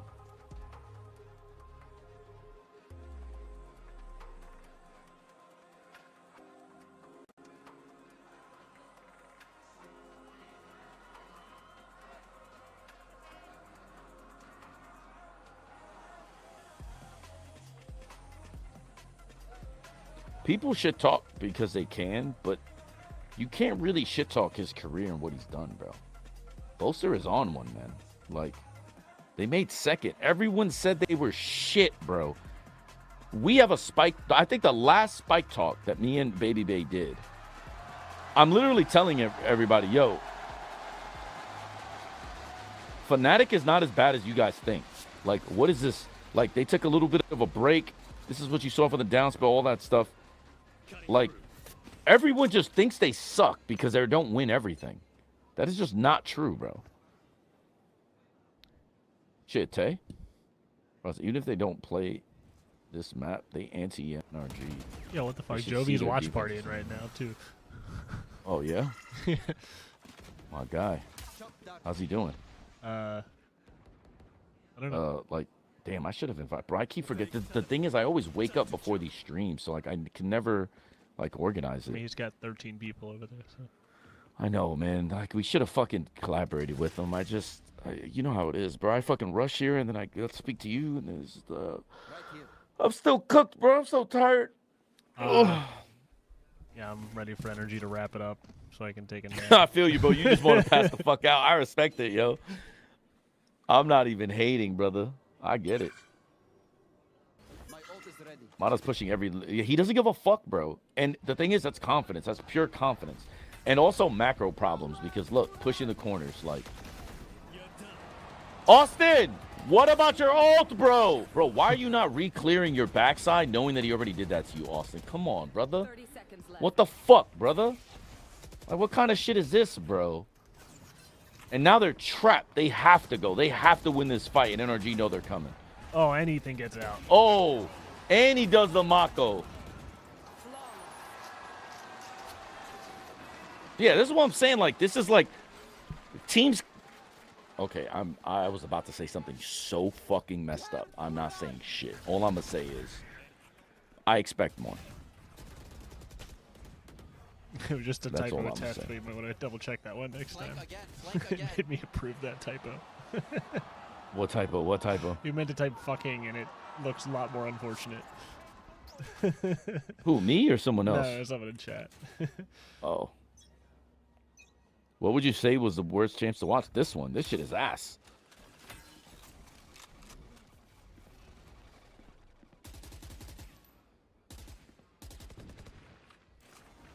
Tammy, this is, bro, trust me. You know who else plays like this? Like FNATIC does? RRQ. Any Thai fans in here? RRQ play like FNATIC. And apparently Ewok said they copy paste, or no, someone, or Munchkin or somebody said that shit. They were like, oh yeah, that's all they do. Yeah, everyone knows this. What do you do against FNATIC? You push the fucking corners. What should you do against RQ? Can someone say it in the fucking back? Yeah. You push the fucking corners. Hello? Don't worry, though. I could tell you 4 Thai players that won't push the corners ever. Unlucky. And then when they do it, they just go too fast, like one of the last rounds on fucking Corrode. It's like, bro, what are we doing? They're not even pressured. The shit went quiet. Unlucky, bro. You're bringing my PTSD back, bro. See, look, they know the crowd is cheating, bro.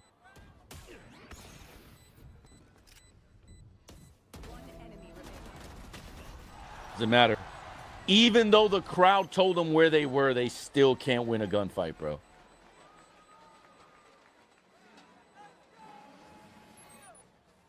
It's cooked. What does pushing the corners mean? Oh. Okay, pushing the corners is look at the extremities of the map. Most teams right now are playing 4-1-5-0 on attack. That's the way they're winning. So what does that mean? They're going to hit A or B with 4 or 5. So the other side has a one-on-one, or there's nobody there. Period.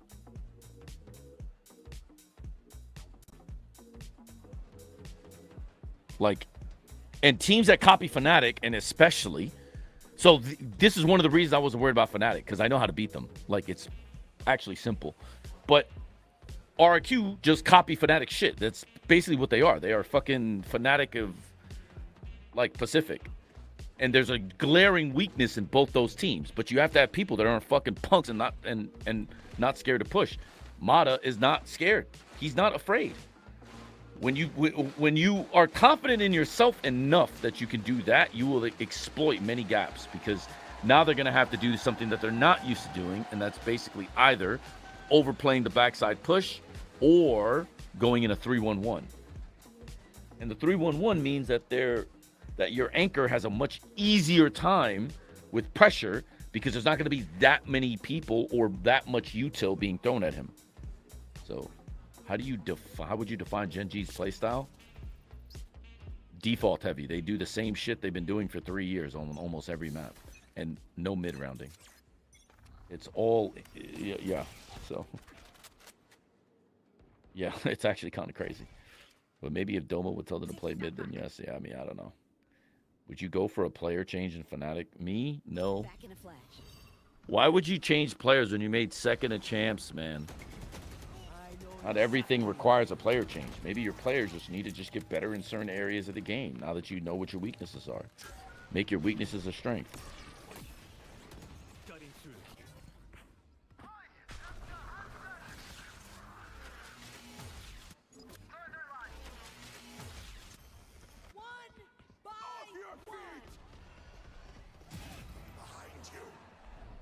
They are just smothering them on defense. Look at them. They can't defend from anywhere.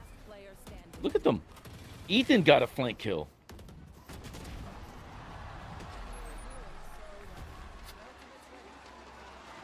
It's over. It is straight up. I'm telling y'all, it's over. Just push the fucking corners, bro. Damn.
I am really tired, but this is also like uninspiring.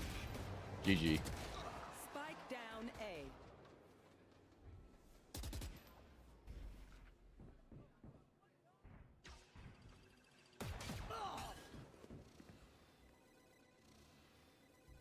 It's fucking not even 7 a.m. in LA right now. No. One enemy remaining. Spike planted.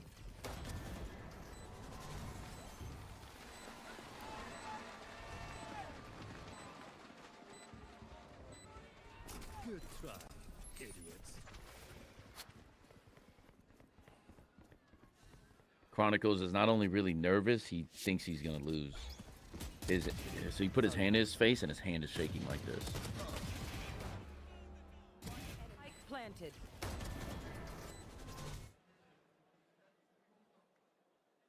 What are you doing? You're stunned. Get off the bomb.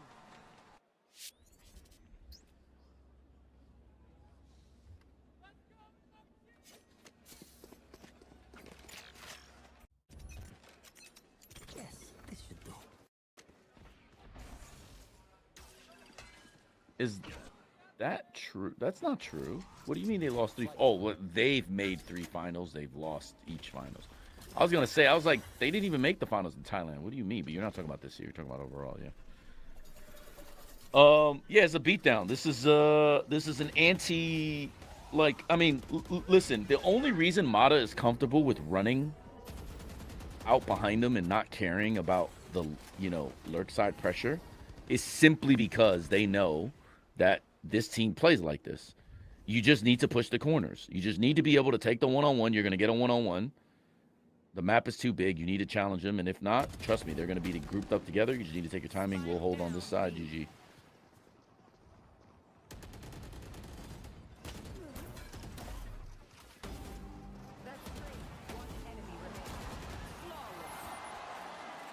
That's a hell of a benchmark.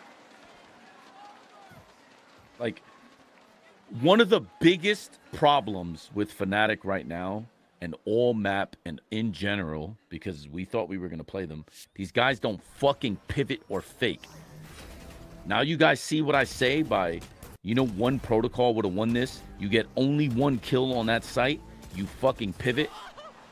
You get 2, you push. That would have literally cooked NRG. Look how fast they're rotating. We call this guerrilla rotating, where they're just like apes. They just running around the map on first sound. That's it. That's all it would have taken is just pivots. I don't know why Boaster hasn't adapted to being able to push and pivot. I don't get it.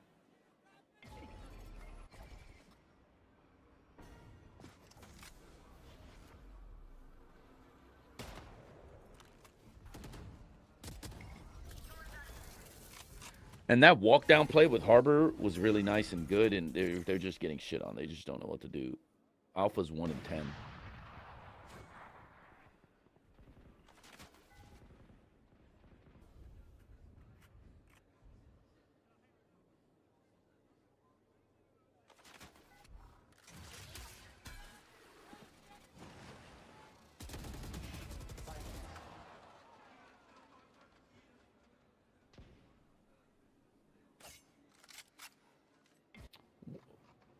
I don't think it's that big of a comp diff, to be honest. I mean, it is a comp diff for sure, but you can still win with their comp because your comp is better at the first interval than their comp. The problem is there's no fake pressure, and they know it. Basically, what Bonkar figured out is that FNATIC have to hit on the first timing where they show. If they don't, their comp is cooked. So we're just going to overplay the first timing. You have to know that, which means you have to be able to gamble Waylay. Basically, play her like I played Governor in Season 1. Just let the Waylay go and die if she needs to. Who gives a fuck? Make her reset and then turn her into a lurker. But the other guys need to go up themselves and take the timing on the weak side if they're going to overplay it. The moment they start overplaying you on your pivots and fakes, you immediately start to press the middle of the map where most of these people are. You don't automatically go to the other side. It's too easy to be like, yo, I think they're going to go to the other side. You just go. Because what are they going to do then? They're probably going to be in a 1-3-1 bunch middle, and then they're going to quick rotate to the sides. You just keep them occupied there. You make them so scared of middle that they never leave it, and then you just start going AC or AB simulator. Bop, bop, bop, bop, bop, bop, bop, bop.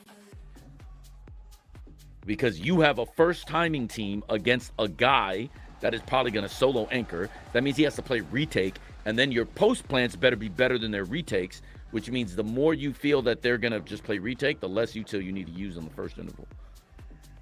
For all child abuse and elder abuse in the same game, would you witness it? Yeah, they're mentally checked, but they just don't have the macro, or really, if I'm going to be honest, the game IQ right now to solve this problem. But really, NRG is guerrilla rotating like NA does. Just fucking, just literally pivot, just fake them to death. And they're just cooked. Like, but they know you're cooked because you're on an agent that really has one interval. This was like Primy's problem with Waylay, is that he doesn't like the fact that she only has one turn option.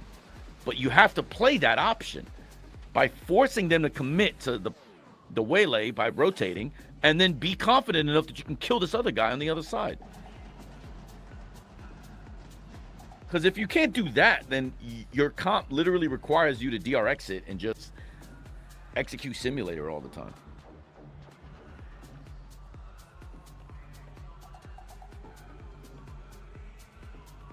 It's just kind of crazy, bro. It's just like, dude, it's just, this whole champs has just been fucking terrible from a macro standpoint. It's just so bad.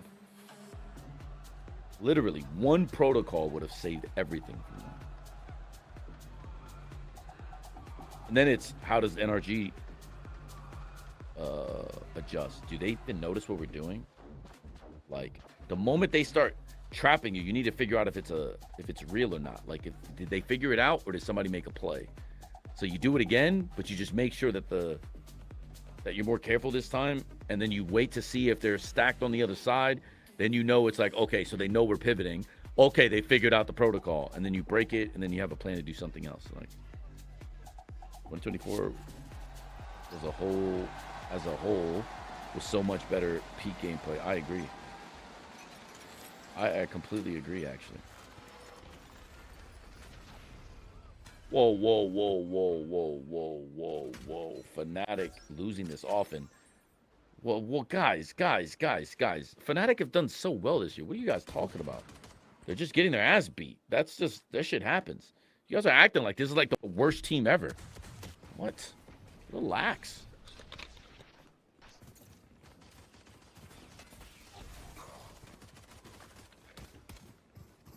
Yoko, you say that shit's rage bait, but you be saying shit like that all the time, brother. You expected them to win everything? Like, look at tier 1, yeah.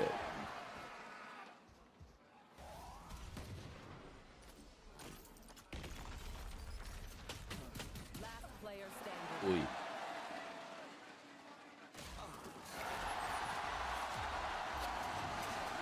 Talon is worse than trash. Yeah. You know what we are? You know what we are? You know what we are? Choke artists. We are the Da Vinci of APAC Valorant, bro. No. We are the Pablo Picasso. You think Bosa retires or goes coaching? I think he should coach. Bosa literally hit a sigh of relief, yeah.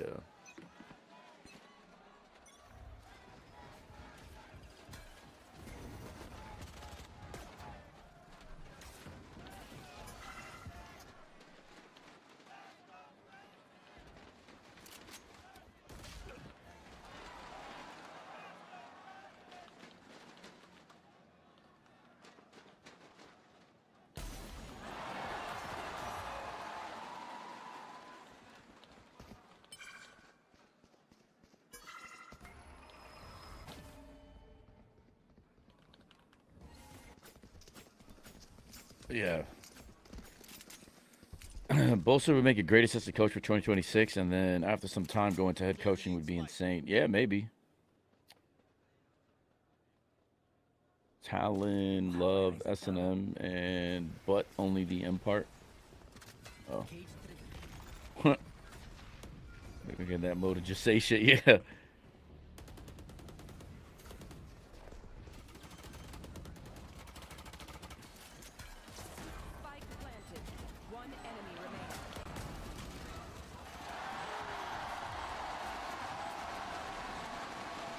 Just cooked, bro.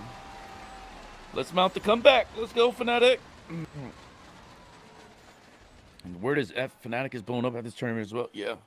What about Termi's team? What about Termi's team? They're better, bro. Period. Termi wins, bro.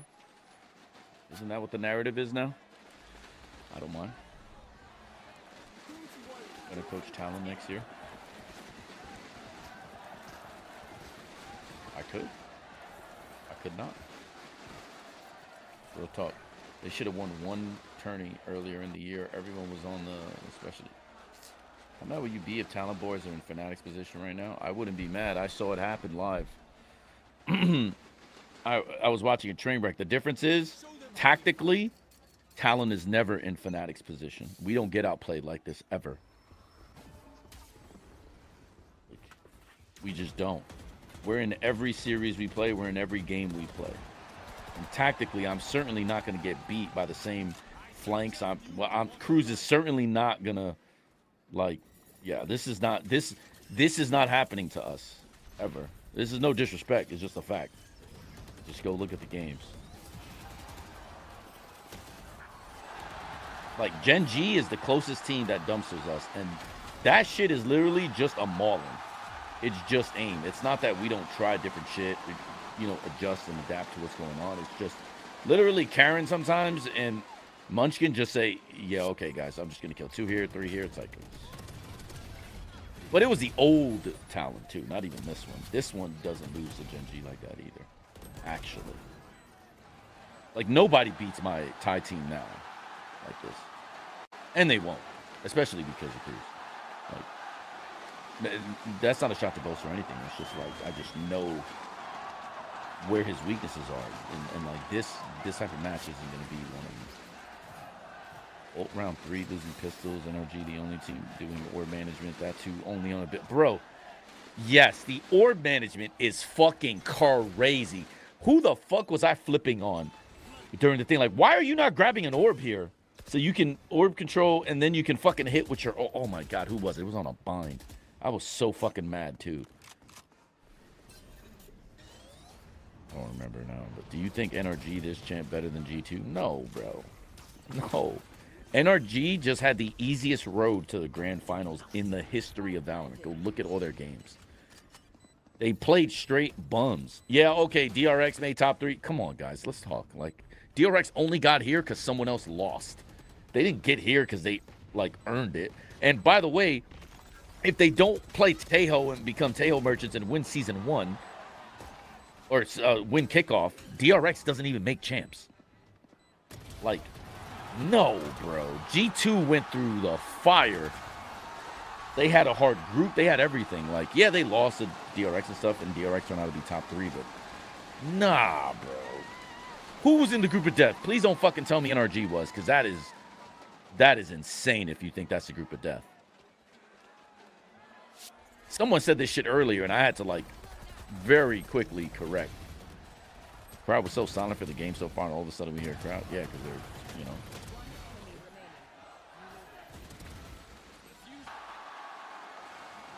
Someone said that NRG earlier, NRG was in the group of death. EDG Frost. You know what's funny about this EDG stuff? EDG, I think, yeah, they got rid of their coach, but they are getting somebody else, which I think is fine. I think that's good for them anyway. I don't know if I'd be a good fit with the EDG players on a personal level. I don't know. Because I don't certainly agree with what they did with Simon, and I just think that, like, that whole situation was very immature. But what I was gonna say about that was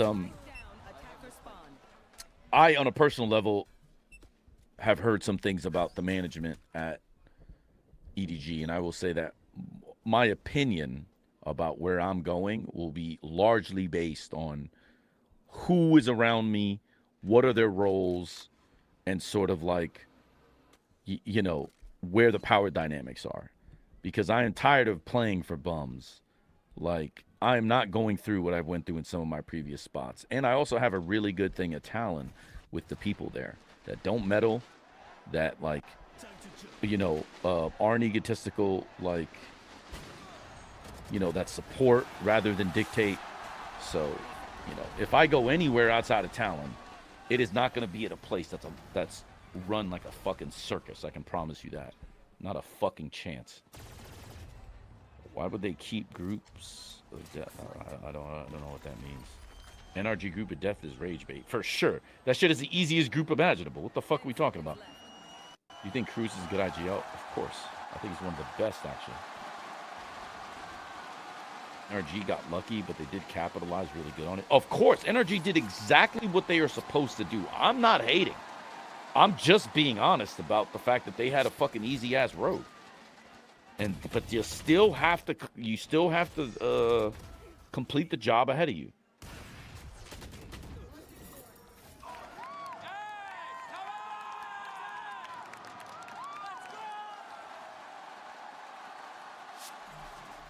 Why do we have to do Nico like that? Tough. Yeah. The thigh sand in the ocean. I'm curious. Are you from China?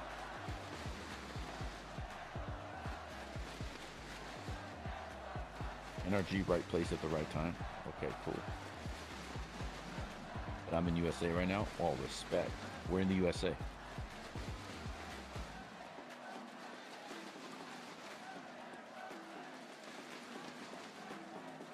Seattle for uni. Nice-oo. Nice-oo.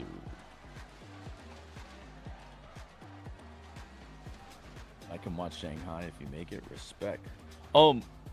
Shanghai, are you from... You're probably not from Shanghai. Where in China are you from?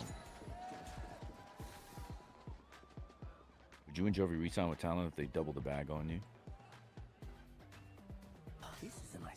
I can tell you this. I'm sure Jovi and I would highly consider Hong Kong. Oh, HK, nice. NRG gonna be like 2-0 and 3-2. No. It's over. This series is done with. NRG is going to win. Trust me.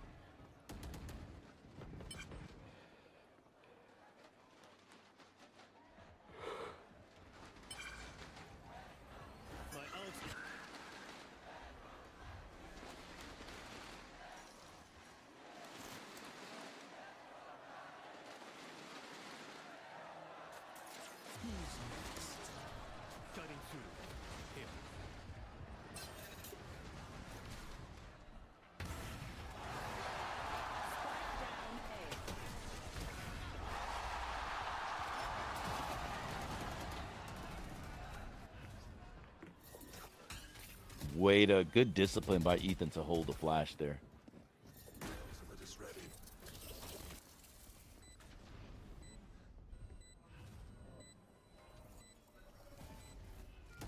You think FNATIC will make any roster changes?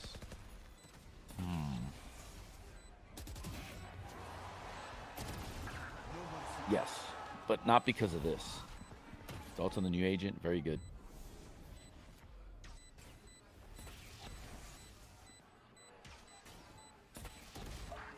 By the way, this was a 5v3, but Ethan got the trade to 4v3, and they still dominated the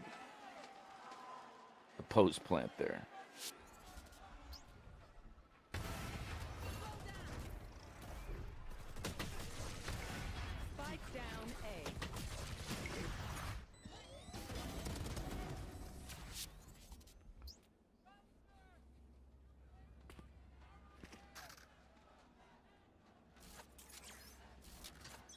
VCT champion. Two-time Ethan.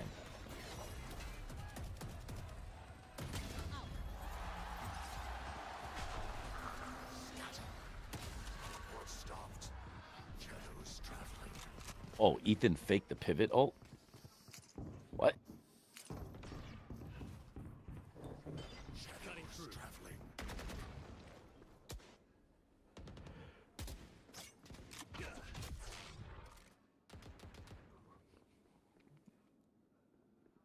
Alpha's ready. Ooh, Alpha's not confident. He's shoulder peeking that shot. Alpha, the pressure on FNATIC is real right now because he did not take that shot. He's supposed to hold there. He knows he's supposed to hold there. He gave it up now. Look how their defense shifted just because Alpha didn't take that fight. Look how much space. Look at how much space they got, and then Ethan goes through that smoke like a CS player, like it's Stewie 2K reincarnated. Oh, well, that's cooked. Ethan had Amada had a, Jesus Christ. Wow. I was gonna say, Mata had the perfect lurk, but GG. But no, he still killed him. You go to China, I can just tell you, you can have dinner with 5 people for $20. That is crazy. Actually, is that true in Shanghai? Or is that in Hong Kong? I heard Hong Kong is actually really expensive, bro. Must be Talon versus NRG. They ain't gonna make it. Shenzhen. Ooh, Shenzhen. Hong Kong is super expensive. Yeah, I know. Shenzhen is that's the former fishing town that turned into like a tech hub or some shit, right?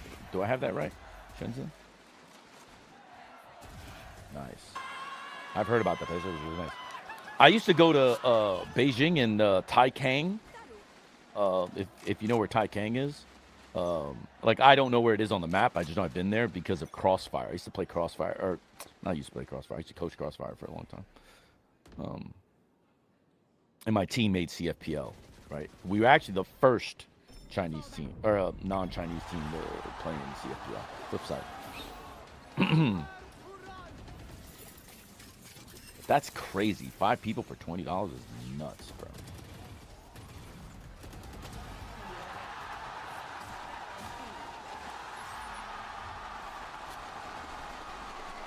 Have you ever been to Shanghai? How's Shanghai? I think all the VCT teams in China are in Shanghai, right? People here go to Shenzhen because everything is cheap. Yeah. Shanghai as expensive as Hong Kong or Shenzhen? I know I'm not pronouncing that right. It's not actually Shenzhen, is it?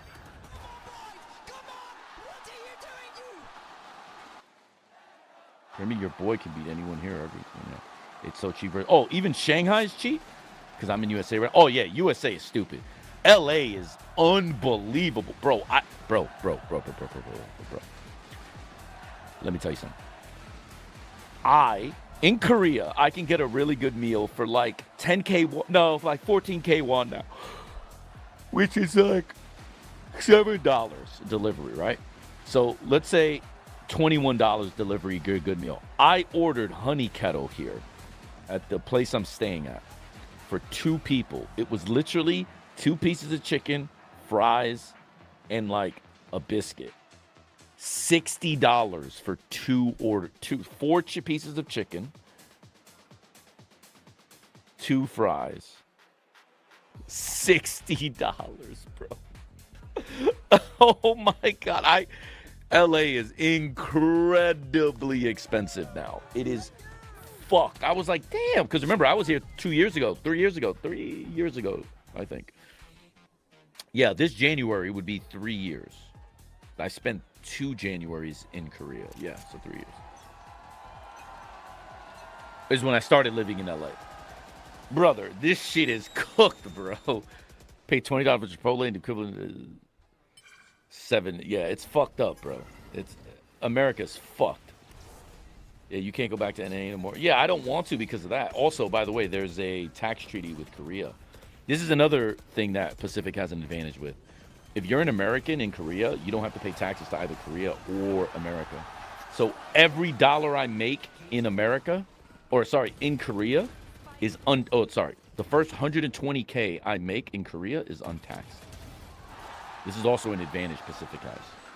My CPA is looking into if China exists, but given the socio-political stuff or economic, the socio-economic stuff between China and America, I don't know if that treaty exists. I doubt it actually. So anyways, I'm curious, Daniel, do you know anyone that lives in Shanghai? Like a friend that lives in Shanghai. Also, everyone in major Chinese cities knows English. I've heard about that, actually. I heard that shit is legit. Okay. An apartment in Shanghai is how much? Because an apartment in Korea, where we are, in Gangnam, which is like the financial district, the most expensive apartment is like, well, not the most expensive, but like on average, the most expensive apartment is like 1,500 US.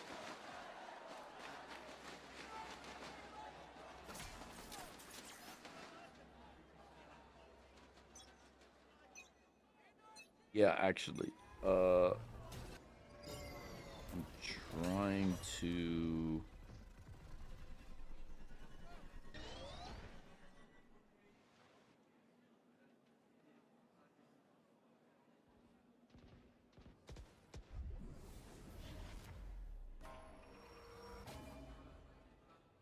Yeah,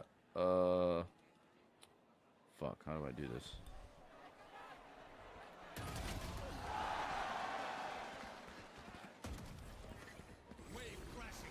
What are you trying to do? Steve, do me a favor. What's up? If you don't mind. I'm going to send you a message on Discord.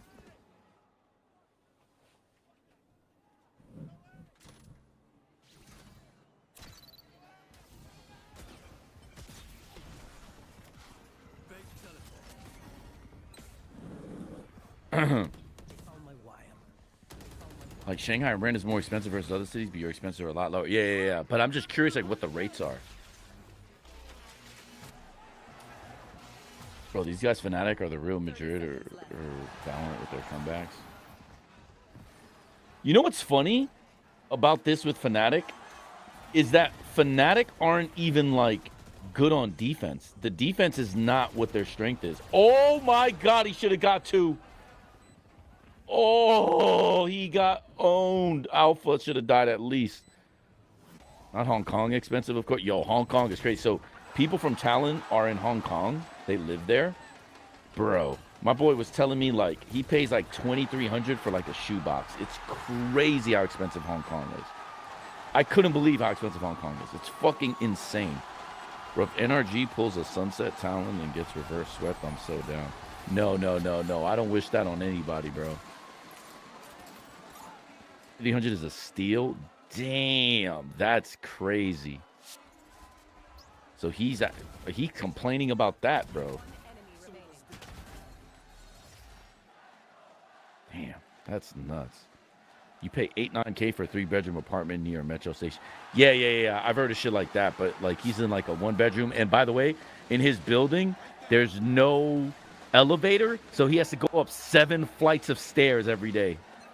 And he's paying like $2,300. I would have been like, yeah, fuck off.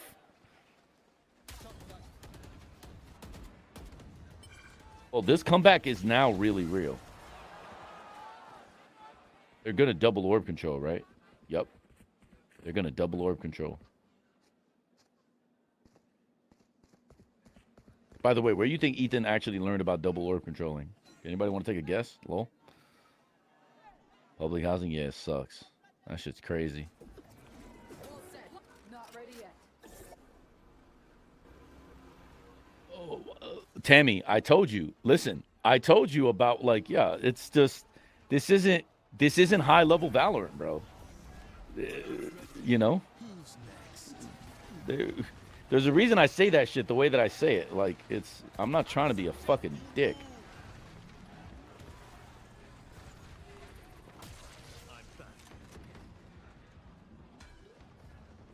Well, you better not get reverse cleared here.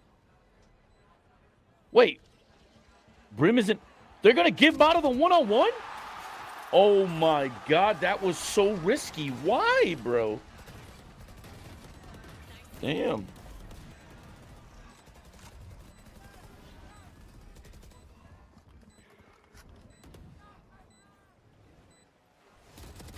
Rouge, be careful. Be careful. How did he not get 2? No, Sam gets 2 there every time. Oh, it's okay. Scuba's gonna clutch it out. GG. GG, bro. Oh my god, Austin. No fucking way Austin wins that. I thought Scuba was about to get a clip.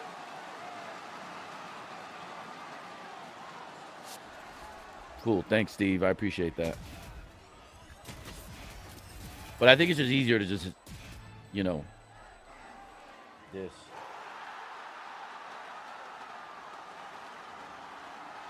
And this. Yeah, that's what I told him. Okay. That's what I meant by IG. It's just weird that, to me, it's just so weird that FNATIC's attack is the best side on this map, and their defense is now carrying them. But it is true that Ethan isn't making good adjustments because they've sat in the same default for 10 rounds. But still, I think they should have won that last round. I don't hate Mata's play. I think Mata's play is fine. I think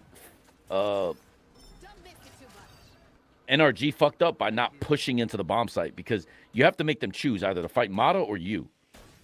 But you're not giving them that stress because you're like not doing anything. So it's kind of like weird.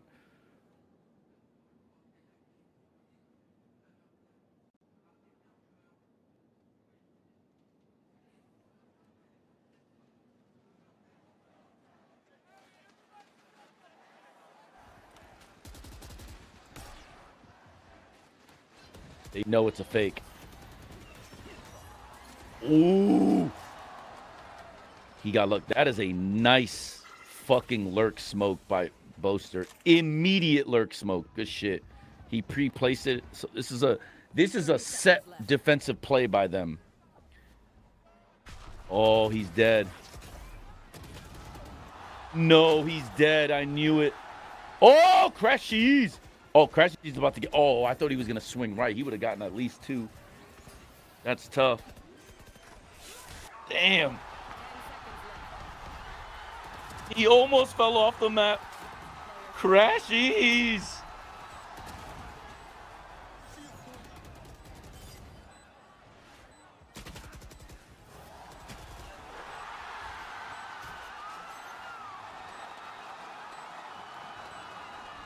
I don't care. The biggest round of this game was Crashies winning or Crashy's winning the one-on-one versus Scuba last round.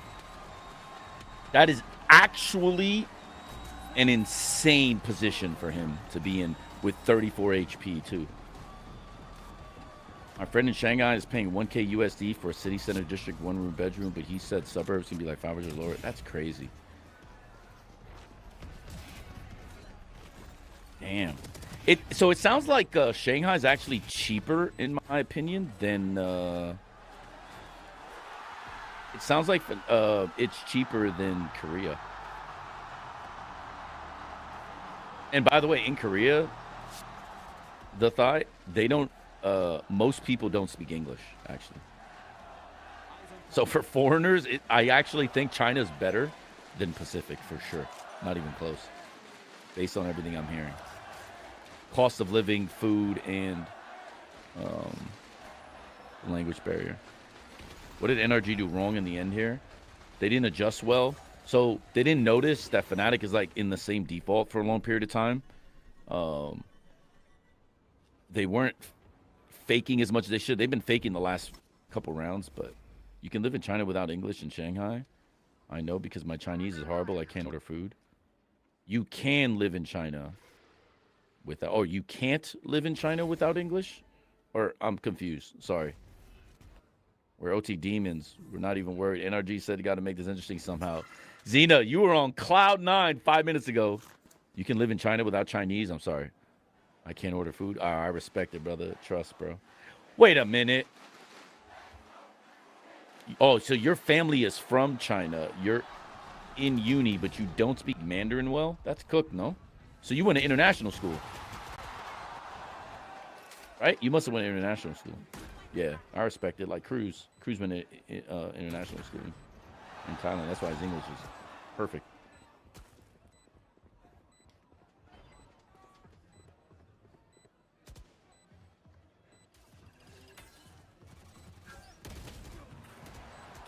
Damn. You guys have to hurry up, NRG. Yeah, they're cooked. It's over. They wasted too much time. Yeah, GG.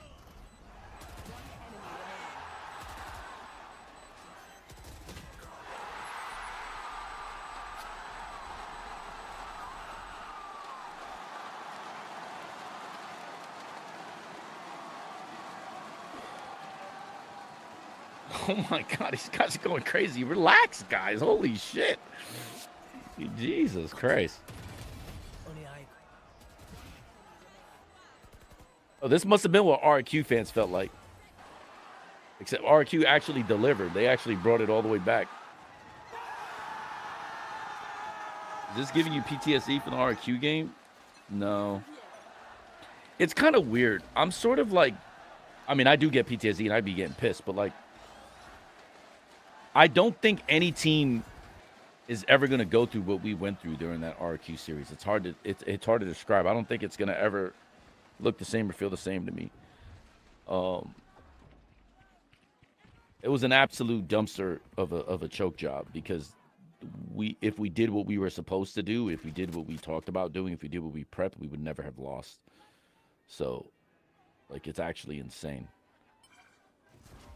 Like, to me, our throw is always going to be worse, not because it's personal. It's literally because our team decided we wanted to lose. That's it.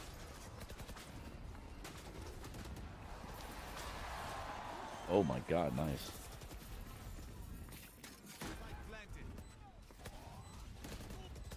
Oh, my God. How do you get tricked by a breach flash? That shit is so slow. Ooh. Bro, Scuba might be MVP. Like, he actually might be MVP of this series. I'm pretty sure he should be. Damn, FNATIC felt the victory, and then nope. Look at Ethan. What a player, bro. Oh, look.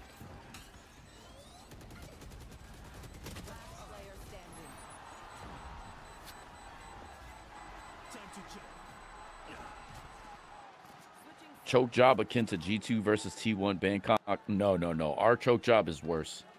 I don't think I've ever seen a worse choke than what we did versus RQ. Not even fucking close.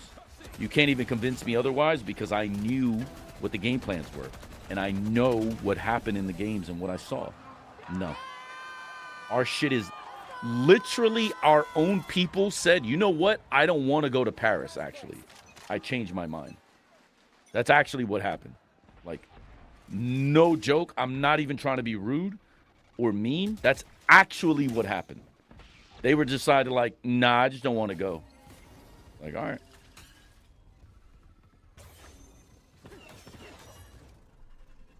Bro, I'm just going to, trust me, they decided they did not want to go.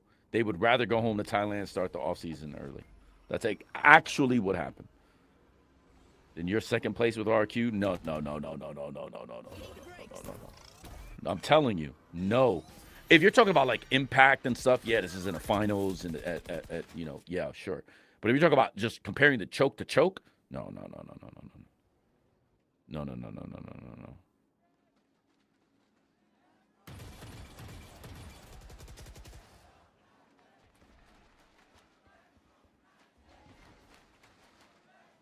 Like, yeah, if NRG lose this and then like lose the rest of the tournament, everyone's always gonna point at it as the biggest choke job ever in history. But like,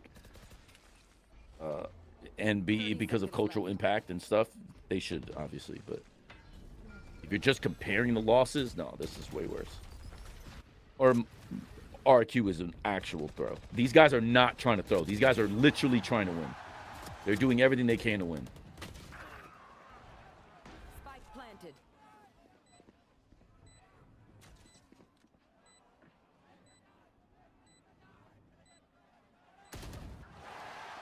Damn, Kayak knew. Why is Scuba making that move before the guys go in the bomb site? You force the guy in there to push the moment they know you're getting onto the bomb site. Like, I don't understand. Nice. Oh. Like, I'm just so confused by why he was first. Why Scuba was first. NRG had to put a hold on FNATIC. G can't be simulated so what the fans can get across. Remember what I said about mid? Look how they're getting rounds in OT attack now. Yep.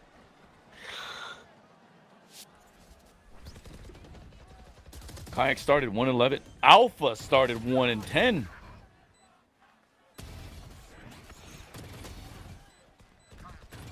Oh, that flash missed. Fuck.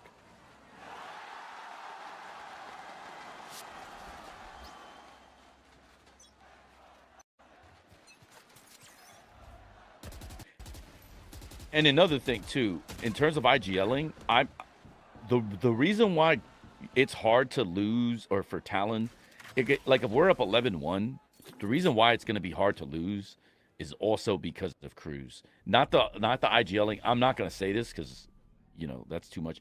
There's something Cruz will do that no one else does or has the balls to do that it'll be so hard for him to lose like a lead like that too.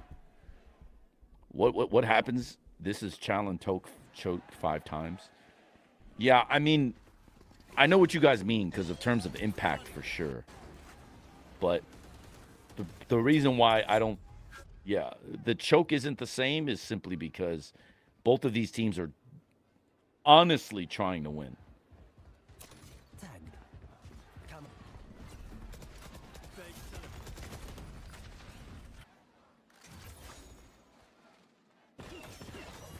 That Manhattan boy is just there. 30 seconds left. Kayak fast flanking like they did to him. Ooey. Spike down A. 1 enemy remaining. Wow.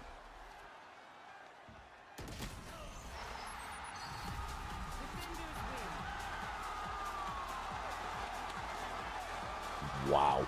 What a fucking Cruz were trying to get proactive and down like that. Exactly. Like Cruz, like he's not gonna get like sauced by the same shit 12 times in a row. Like that is fucking crazy, bro.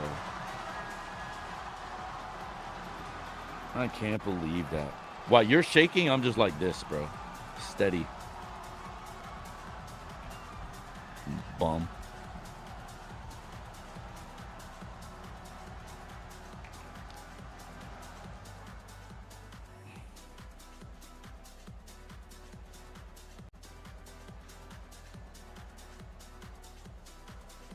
The choke celebration, Reggie Miller. Yeah.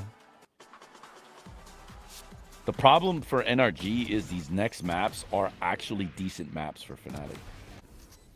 Like Ascent's a decider, right? Because Ascent being the decider to me is fucking criminal. No, it's not Sunset. Okay, Sunset's still, they both. NRG is better on Sunset than 11-1, bro.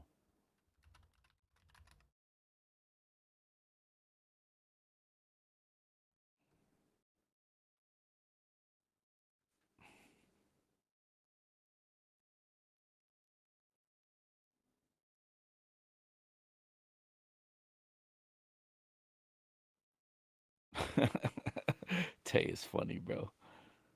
Tay's the biggest fangirl ever. I respect it, bro. You deserve it. That was an amazing comeback. I did not see that happening. It should never have happened. But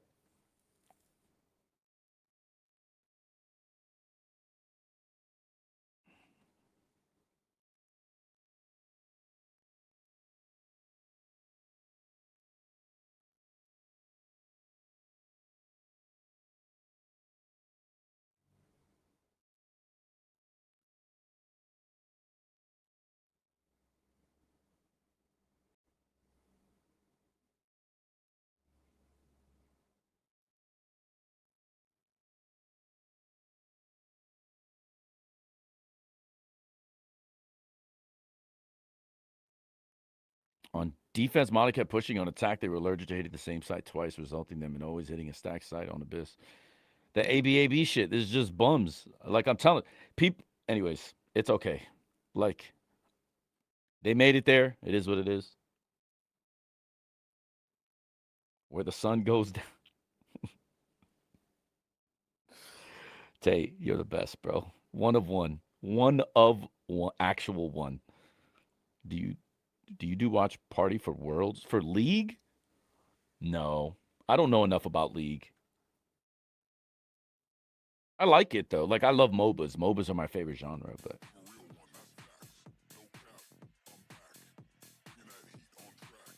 Kayak plus drone hold was insane, though. Yeah, it was. But I also think... I mean, this is so micro, but... When Scuba pushed into vents, that didn't make sense. If his team just were faster and just actually applied backside pressure like they should have going into backside, that vents guy has to go up because he needs to open up the new angle for him to help his team on the cross.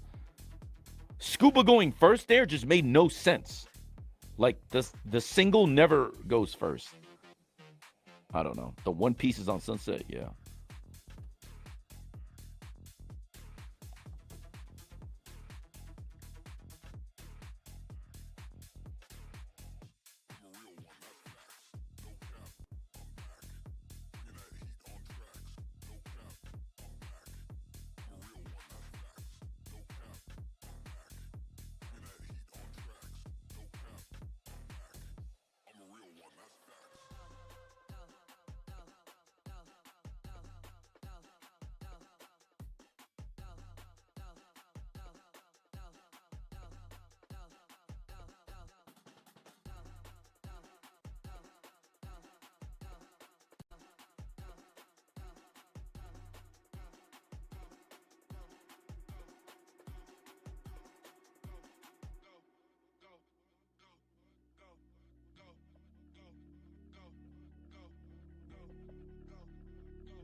I don't Can someone explain to me what the lore is for Oni Pistol Zexify or Zestify?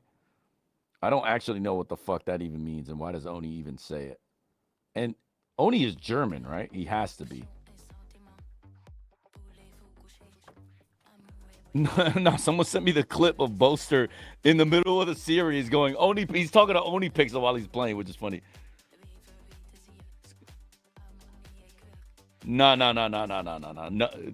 Nothing is gonna be like the Talon versus RQ, bro. I'm telling you. Both of these teams are gonna try to do everything they can to win. My team literally hard sent it and said we don't want to go to champs, bro. We're good with that. Trust me. So Zestify is like gayify? I don't understand. Fnatic inside joke. They go stupefy. Okay. So why does he say it to Oni Pixel if it was just they change it to Zestify? I am so confused. Fnatic inside joke. They go stupefy. Okay. So basically play dumb. We got stupefy because they're idiots. Okay. Change it to Zestify. But why Zestify? Because Oni reacted to what? Why is it Zestify instead of to a video of Alpha and Boaster saying Zestify? Oh. So he's just, he reacted to a video of that. Oh, okay. So he just went to him and was like, yo, Oni, Zestify. Oh, that's funny. Barbecue sweet will always stay with the frost. It's true, bro.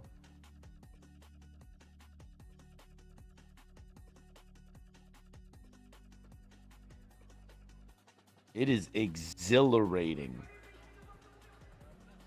when you come back like this. So I'll give you guys some lore. I am not normally in a situation like this where I have to come back, make a big comeback. But if I remember correctly, Flipside versus Dignitas, I think it was 2015. I think it was Katowice qualifiers. We are down 12-3 against Dignitas. I believe going into T-side Mirage. Somebody check HLTV for me on this because this is actually kind of crazy. Thank you, Bloop. I respect it. Could you answer quickly on this one? How handsome, how pretty are the Valorant enjoyers that you've been seeing in the arena?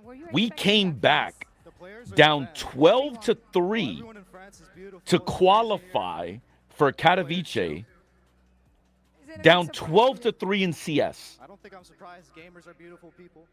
Wow, donc les gamers sont très bons, on le sait de toute façon. When I tell you the exhilaration of you feeling that, by the way, that's the last time I had a big comeback because, you know, I don't normally get my ass beaten. If I do, it is so bad we never come back.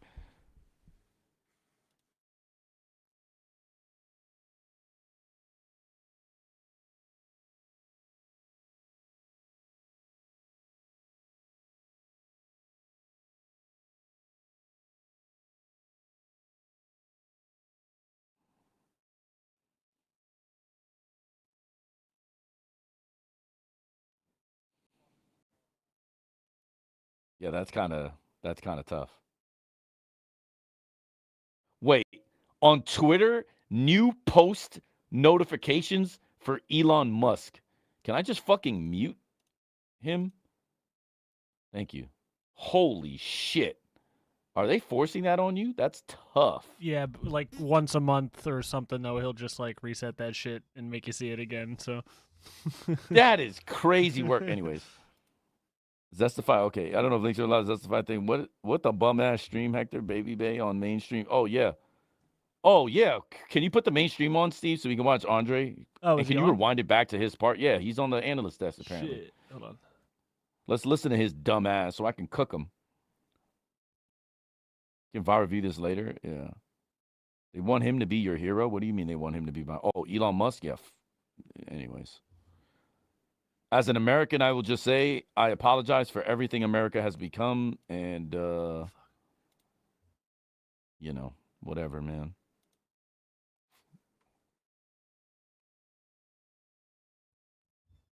You could feel the energy, an unbelievable moment, and truly magical stuff here. Golden Boy alongside Sideshow Mimi. We're joined here by a friend of the show. We got Baby Bay here today. Man, let's get your thoughts on that comeback, man, because you and I were talking, and we were, it felt like it was cooked. It was unbelievable. I was ready to pack my things, leave. I wasn't even going to be here. I mean, honestly, thank you, FNATIC. Thank you for allowing me to have some guest time. It's happy to be back with you guys. Oh, I mean, this was outrageous. I think especially so, given that I think the last great comeback in a grand final people remember was also FNATIC when they won in Brazil and made that happen. Same but this emotion on 11-1, Boaster's face. This was something different. This was something special. I wanted to pull a couple of the rounds here that I think defined what was going on. Obviously, you had Chronicle in the pistol, right? Played amazing, got his team into it.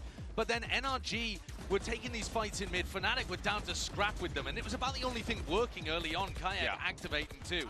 And then what I was noticing is NRG, instead of using their ults in post, were always using them to actually exec onto the site. What I loved in NRG's victory over FNATIC last time, where they crushed on this map, is that they saved every ult for post plant. And here, because FNATIC were more resistant on site, because NRG used the ults early, they couldn't hold on against the retakes. Not only were they more willing to hard anchor, which is way better than trying to retake into this harbor composition, but I also love the aggressive looks FNATIC were showing. They had a lot of ideas with Kayak fighting for space early. They were giving him a lot of opportunities to go aggressive, to take those risks, and he was rewarding them with it. I think he was 6-1 in opening kills on that defensive side. He changed so many rounds. It's so impressive, especially because this guy is a rookie young duelist as well, right? And for him to kind of take the game into his own hands, but then also some heroics from Crashies later in that half to make it go into OT, it just shows like the yin and yang of having that veteran, having that rookie.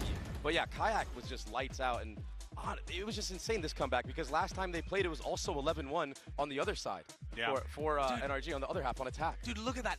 2 out of 9 post plants won for NRG. You learn Tay is so cute and so much to buy her food right now. They were with them last time. It just shows how a slight adjustment what are you gonna eat? Can make all Tacos the difference. again? Wow. Kayak really was night and day. What a difference between these two halves there. Mimi, we were seeing Kayak come online here. A massive opportunity, as Baby was saying, for this young rookie. But it really was something to just see him take ownership of those rounds in the early goings and not really allowing NRG I actually that like space, the that teams respect in that they were commanding in those first two matches. It's amazing to see him rising I don't know into if they being need one to of be those shuffled, players to that be in these honest. big moments when the team is under so much pressure can step up and actually make something of it. Like Tammy, it's Sideshow, bro. It's Sideshow, bro. This is probably the most Valorant he's watched all year. They're down 11-1. Most of the time, it's just other people doing it for him. Like, to lift a trophy, and he absolutely don't worry, locks bro. in and It's brings just him through. the hyperbole in Valorant from this area is, you know, from the talent perspective, is kind of crazy. He needed to step up for his Don't team even worry here about on it. this map It's all of good, Abyss, bro. and now when you look ahead at the rest of the map pool,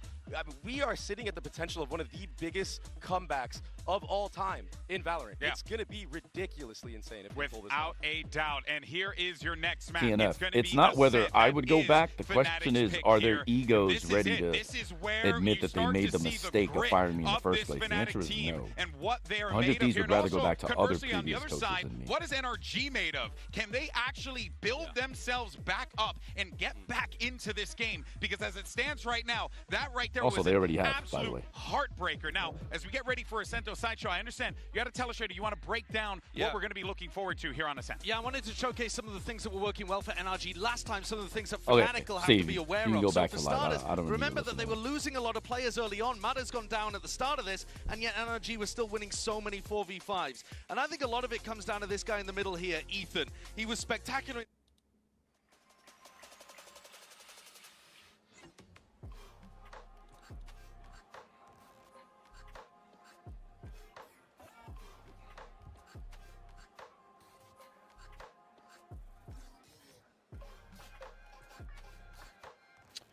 What the fuck are we doing here?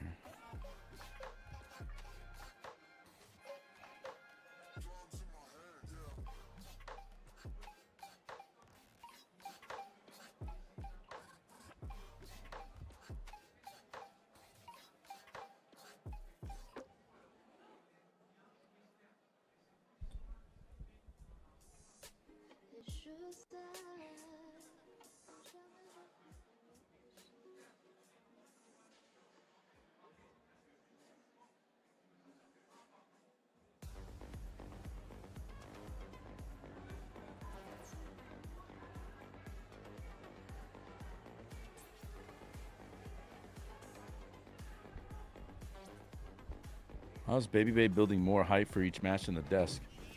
Baby Bay's a very talented guy, that's right. That's why.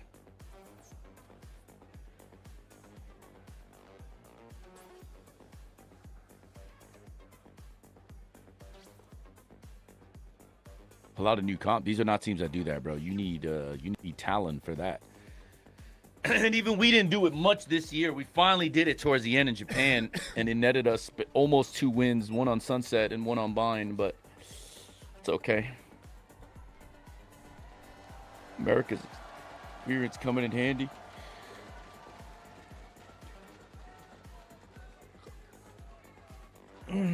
That look by Brock is not good, bro.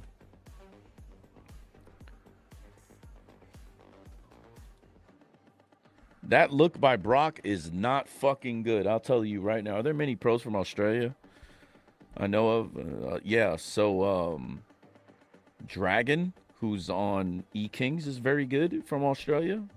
Autumn is one of the more versatile players in Valorant, actually. He's from Australia. And that's about it. Not even gonna lie.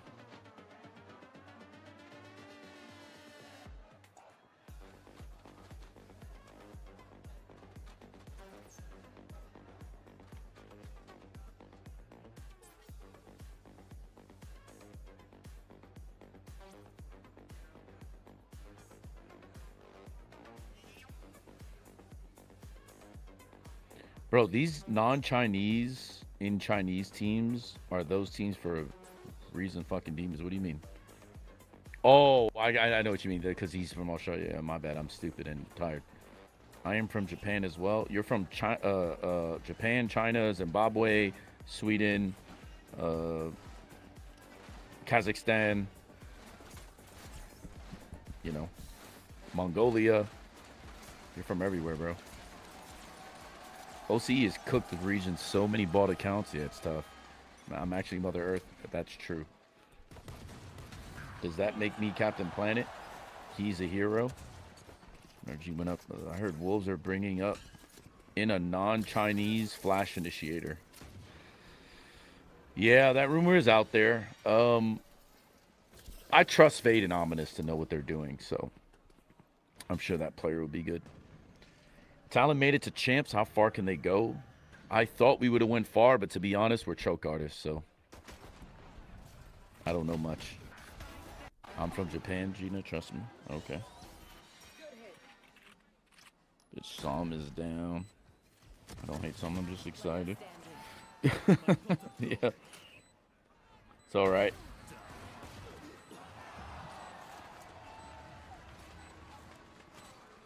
Yeah, I'm curious about that Sage Wall. I think it was a mistake. I think it was meant to close off door, but it didn't. So I don't know.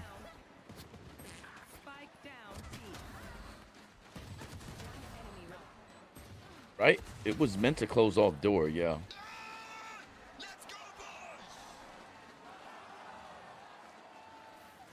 Still pushing on defense. Let's see if they care about the flank. Yeah.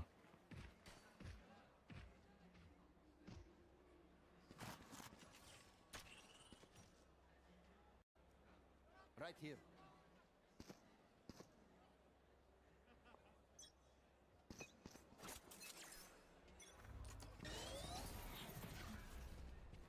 Here.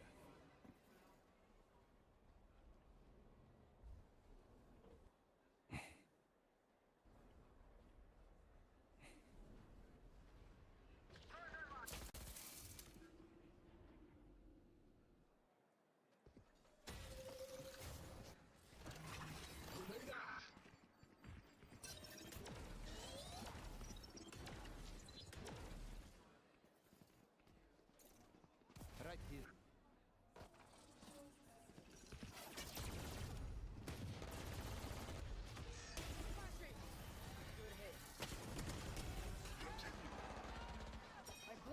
Every fucked up gun was bought, yeah.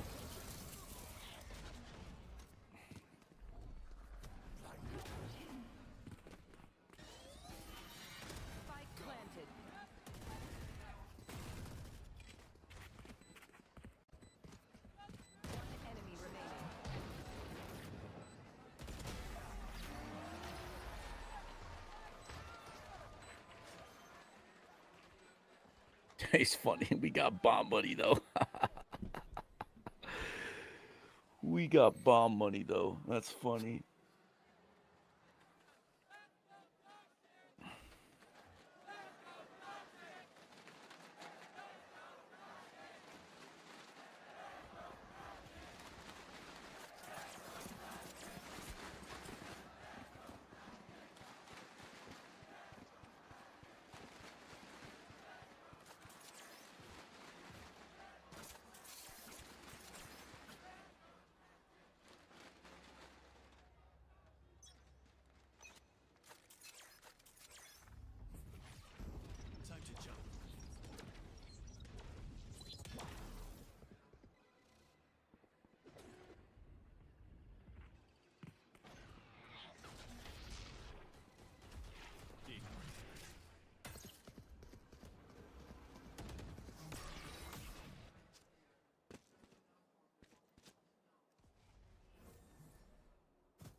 This is a weird left-right in name aim. With Sova being in Cubby, not...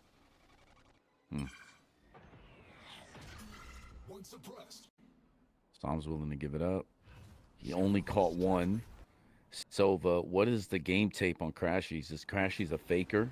No. They should think this is real, and he kills him for free. What the fuck are you doing, bro? Ethan dodges a smoke. He's going to launch his second flash here soon, right? Yes, he popped both. He guaranteed he wasn't going to get rushed down. This is good defense. Oi. Good defense, though. Yes. Ethan is fucking outplaying the shit out of these nerds. GG. No, I'm kidding. But, like, dude, he just outplayed the fuck out of them. What the fuck was that default by FNATIC? Well, they're trying to fake now. But that was so bad. Like, Crashies, they're on a low buy. There's a high chance he has a stinger or something. He's going to be close. He doesn't make that play if he has an AK. He's never in that position. Obviously, he's only in that position because he has a fucking judge or stinger. Crashies has to know that. There's no way you can fake on this round, bro. You're gonna be up against a low buy anyway. Why do you need a fake them here? Why not just wait for the first true gun round on both teams? What are we doing, bro?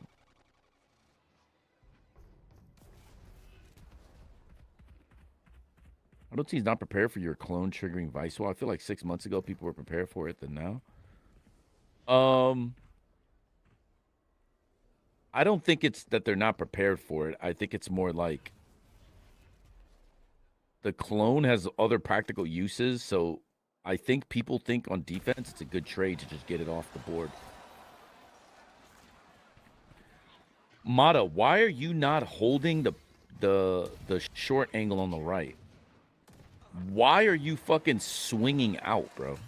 Slice the motherfucking pie there, champ. You know there's a gap on the other side. It's okay.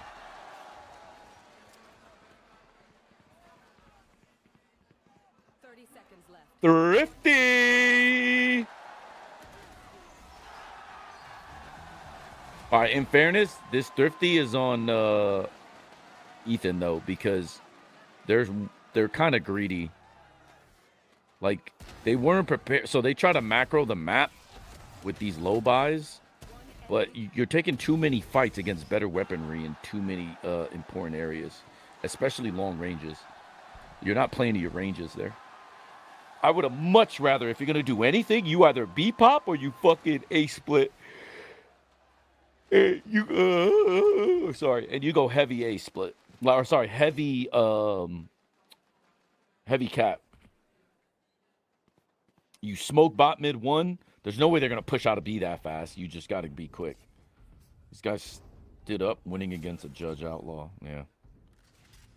Okay, I thought it was a giving away your Sentinel trip rather than taking the Yoru clone. No, I think now it's just the Yoru clone is just really good. I think people think it's good value. I'm always back and forth on it because I actually don't think it's great value, but seeing how good people have become with using it as a shield, like there's a few players that use Yoru clone like an ISO shield. They'll pop it right before their engagement and then they'll like swing and fight with it. So I think for that, it's kind of worth, in my opinion. But it's like, I don't know. It still doesn't feel good, though. But it's not terrible. Oh, no. Let the Yoru activate first. Thank you. Yes! Yes! FNATIC, let's go. You fucking tactically woke up, yo. Let's go. These motherfuckers have been fucking dying to this shit before where, like, the Yoru does something and then they go up and then they just die. And it's like, bro, just wait for your fucking ult, man.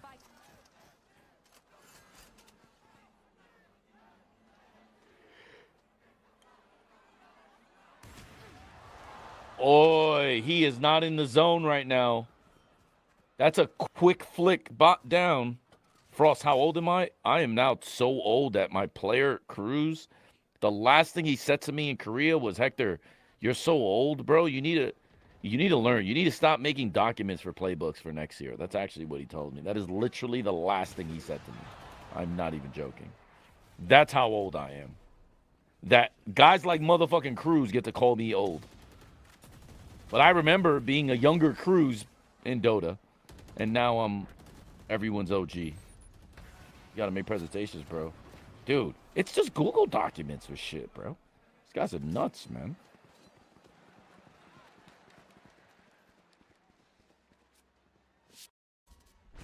Actually, you know what? Oh, actually, I can't show it here because I don't have Google Docs in here. It's on my PC. But you were a younger Cruz 100 years ago? That's fucked. Not 100 years ago, bro. I'm still younger than people like, what, Solo, Termi, all those guys? But for some reason, everyone calls me old, but they won't call them old. It's kind of crazy, actually. The fucking disrespect, bro.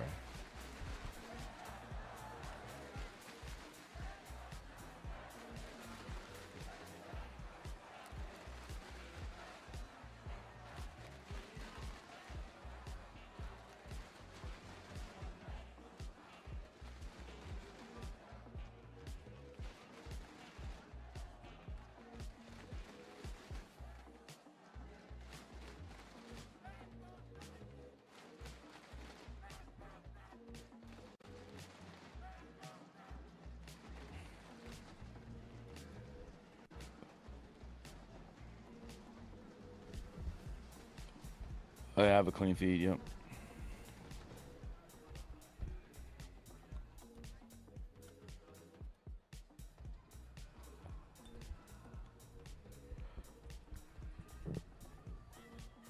Do you think thigh premium opping is better for hold for the light or wide swing?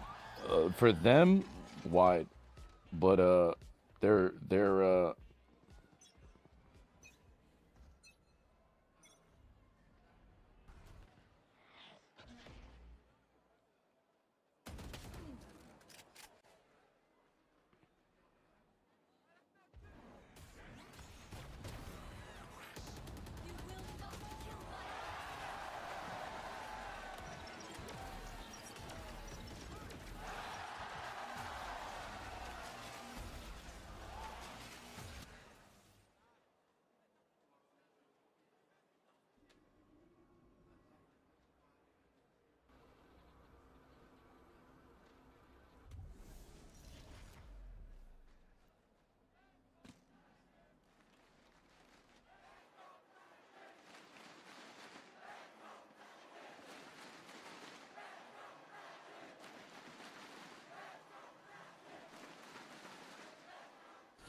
my boy Doug is mad funny, bro. I fucking love that guy. 30 seconds left. Do you think if Thigh Premium op better, it's for the whole... sorry, yeah. No, the problem with Thigh Premium is they just don't op well enough. I haven't had an opper since DG's in. And before that, I didn't have an opper. You don't know 100 Thieves. The only opper I had was Nitro, but Nitro decided to only do it at the last tournament that we were in, the LCQ. So...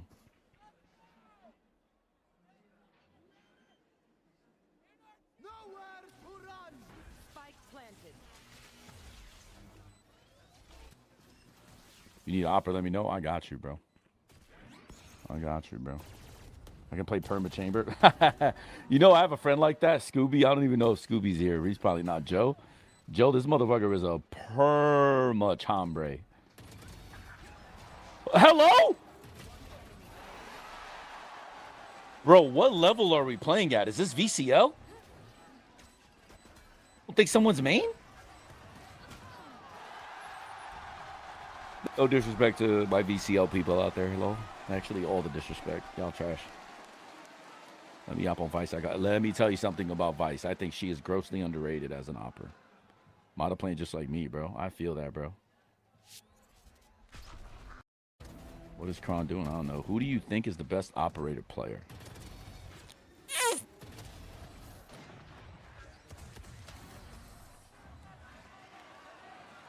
It's easy to say Ospas, but my instinct when you said it was Durka. I don't know if I'm right, though, but, man. But Aspas is for sure the, like, scariest. I mean, I don't know, man. I think Durka, though, actually. I don't know. I'm curious to what, like, EMEA coaches think, because, yeah. Lacron.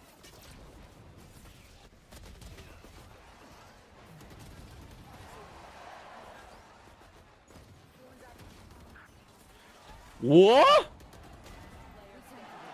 Alfayer. Nice. That's an old school. Nice. That's an old school play. The jump to triple to fucking, you know. Can. Ooh, my bad. Mate, it is can. My fault. That's on me, bro. That's on me. I don't even know how the fuck I missed can, actually. What is... I'm just tired, bro. I'm going to blame the... Bro, I woke up at 4 in the morning the last 3 days, bro. I am cooked, bro. I'm actually cooked. I don't even know how I didn't even think of can. That is crazy. My bad, bro. Can. That's on me, bro. I'm an idiot. Although, Aspas and Durka are right under, and I still don't know which one. I'm leaning Durka, though. But can is definitely number one. Not even close. Ascend is not confirmed to be an EMEA map? Yeah, right. Texture don't miss with the op. No. Texture doesn't miss with the op, for sure. But Texture's not that scary, if that makes sense. Like, Texture won't double peek, triple PQ. You can get you can get him off. You can get him off the line, and then you know where the next angle is, and you got to, like, you know, like Texture is manageable. That doesn't mean he's not very good with the weapon. But when you say who's the best opper, I'm talking about who instills fear in you, in your game plan. It's not Texture. I've never once went into a Gen G series, I guess on a drink, afraid of Texture. What about Asuna with the op?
Comeback is real.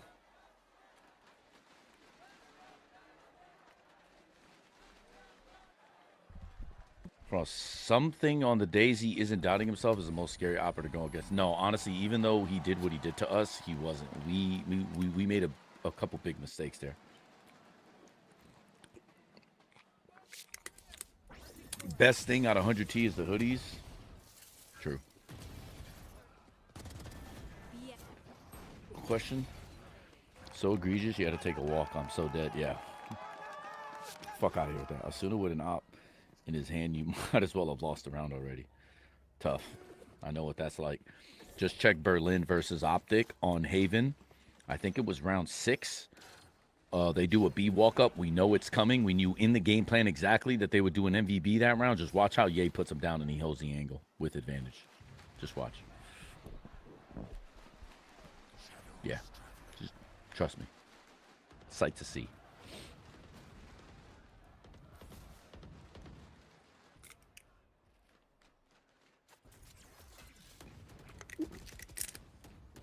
Xena, you're fucking sweating, brother. I know it. I know it. Sweating. You know that fucking Key and Peele skit where the Where Key is... Yeah, Key is... Is it Key or Peel? Who has the bald head? Is that Peel or Keel? Or Key? I don't even know. It's Peel? Yeah, where Peel's fucking just... Yeah, Well, that's you right now. They've both been balded. You cook. Yeah, They've that both one. been bald at Rich. different times. The taller, skinnier one is Keegan-Michael Key. The shorter, slightly or wider one, and the one who's the director of the horror movies and stuff now is Peel. Yeah. Peel? Gordon Okay, Peel. Respect. I always forget. Because I didn't, like, grow up with them or anything. I just occasionally watched them. Yeah. Yo, why is Crunchyroll sponsoring FNATIC champs, by the way? I didn't even realize it was, like... Like, why would they do that? I don't know if you've Is it heard... because gamers are also what anime the fuck watchers you mean? and that's a crossover? That's what I'm about to say. What do you mean? Every Valorant player has a fucking anime profile picture. No, right, but I'm thinking as a marketing executive, they In terms already of, like, watch my market of- shit. Yeah, Why I would mean- I market that brand? Don't I want to get new users rather than existing ones? Right? Doesn't that make more sense? Or am I just looking at it incorrectly? I mean... Because if I have $1 million marketing budget, why is it going to champs and not, like, something else? That, like, because the guys that watch champs already watch anime, no? Am I dumb? Probably. That's true. Because they are stupid. That's what I think, don't know. actually. I think that's a waste of money. These guys are already our guys. I don't know. Gamers already drink caffeine, but Red Bull's a sponsor. I don't know. Yeah, but Red Bull is weird because they have to do all the off, like, their whole branding is basically all the, like, off-market sports. You know what I mean? Yeah. Like, so it kind of works more. But yeah, I mean, I'm not gonna argue that, like, at this ESPN 8. point. Yeah. The Ocho. ESPN Ocho. It may be the age of the market for Valorant they are after. Yeah, but they already consume the product, no? Yeah, it's weird. Like, I don't know. Just so they can say we got X number of eyes on our sponsor. Yeah, right? It's just, yeah. It's probably not even about existing users.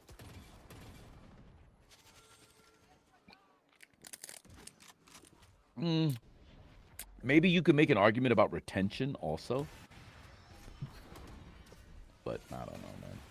Cook, bro. Psalm just said, Alpha, sit the fuck down.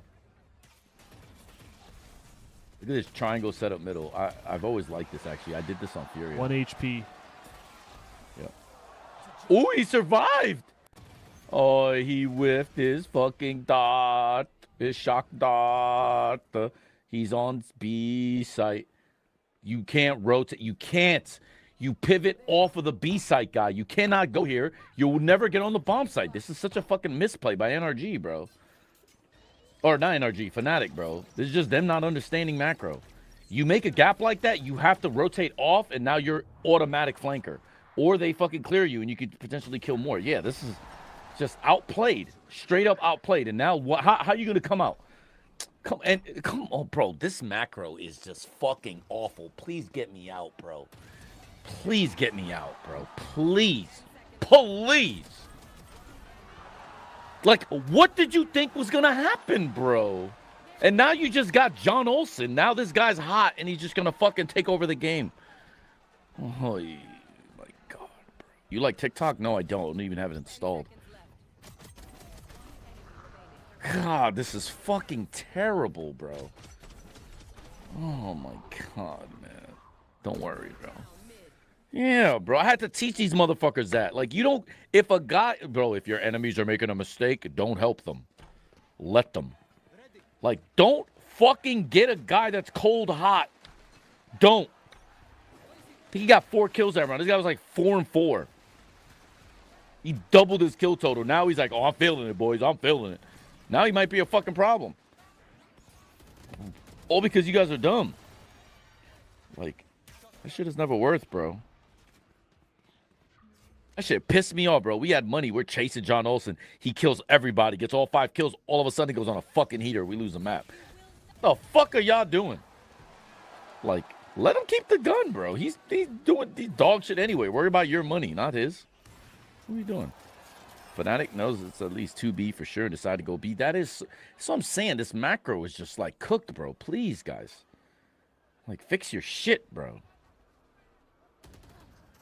Oi! Al-Fayed. Okay, surely, if the Jets walk in the middle, what lane is exposed now? It's the mid to B. They are not okay, and they knew that, and they fucking gambled off of that because Ethan understands macro in some sense and is like, yeah, they should expect it to be. Anyways, it doesn't matter. Now I'm just like being a dick just because I'm fucking tired of just shit Valorant, bro.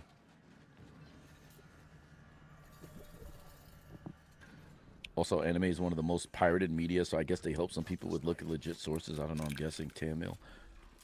Oh, that makes sense.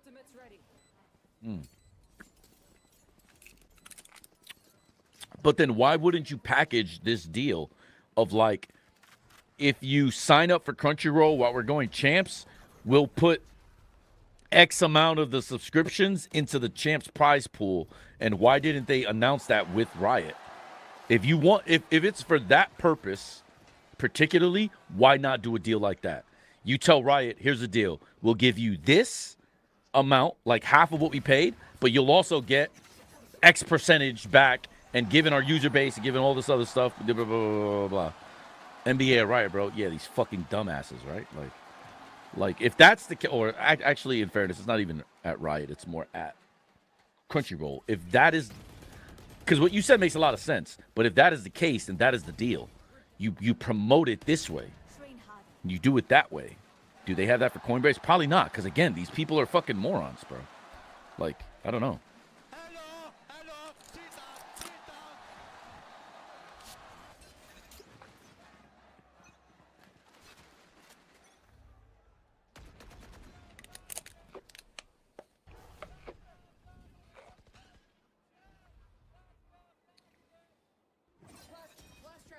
It would have been cool to promote the players, anime Rex, and get to know the players. That's up, yeah. That's what I'm saying, Tay. Look at you, in there. That's actually a good idea.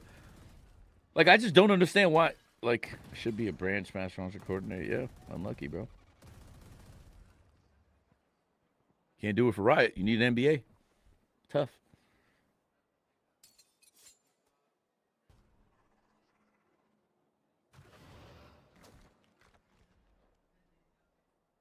Right, NBA equals majority blunder activity, bro. It's crazy.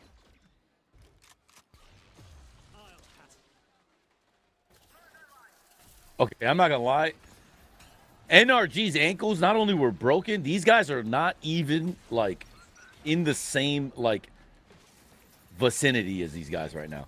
These guys got, bro, their ankles are so broken, they're going to need surgery. These guys had 3B, and I'm not even sure FNATIC did anything to warrant the 3B.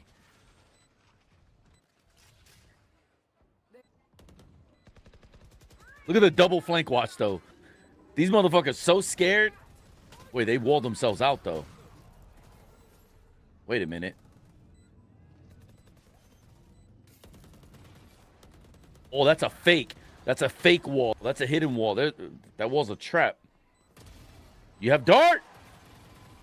Chronicle. Chronicle.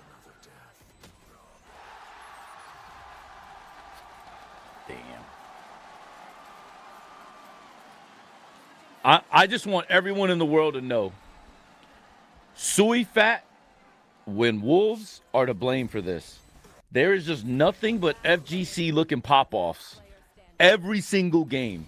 Now, I'm not going to say that's bad for Valorant. I actually think for the entertainment value, it's good. Actually, I spoke to someone yesterday that said something I thought that was really brilliant. That, like, Riot and Valorant need to stop going after, like, sports and NFL and NBA type broadcasts, all that stuff. Valorant would probably be much better off if they follow the path of wrestling, actually. And when you think about it, I actually think that is quite perceptive. Like, actually, yes. So the pop-offs are amazing. Like, I think this stuff is, like, really cool. I'm just saying it's kind of overplayed, no? Like, seriously, every round we can't have beef, bro. Like, I gotta focus on my shit, bro. I'm not worried about you. First of all, the question I want to ask you is, Hector, did Chicago you pipe see bomb that incoming? FNATIC Oh, no. comeback? Chill. You've been able to experience that on Heaven early in the competition. So how do you feel the energy players felt? Like, yeah, what are the feelings? So yeah, all 5 players on FNATIC are very experienced. I think they just have very good resilience, and their mental is very strong. Yeah, they probably have one of the best mentals Should in the world. let players hit each other. Kidding. No. Chill. Did you watch UFC? Yeah. That Unkelov fight was crazy, bro. Yeah. Pereira came in ready to ball. That guy was going forward this time and ended up getting him. We also see if the players actually knew how to work a mic. Yeah, Zoo, for sure. But I think that if I'm Riot, that's the goal. Like Waylay players. Media training, trying to get personalities. You basically promote, like the players that have like, you know, like Hyunmin or Boaster. Like you keep promoting them and making sure everybody knows, like, yo, if you give a shit like this, we got you. We'll take care of you. Like we'll promote you, whatever. Like, yeah. Bro, I'm so happy for Jury. Me and Termy. I would just say this about that Termy thing. Anytime they want to set up a chess boxing match, it doesn't even matter if they just give me 24 hours notice. Done. Done. I mean, why can't players bring guns out the circuit? Oh, okay, brother. You think this is Florida? The players as a brand? Yeah. Players are the brand, actually. Yeah. They are doing that for Kang. Yeah. Valorant Coach UFC. Let's do it. I'm down, bro. I mean, probably not UFC because my jiu-jitsu isn't good enough. But if it's like boxing, oh, we in there. Masters Miami, we fucking lit. Yeah, but they'll never. Oh, the Ultimate Fragger. Ultimate Fragger.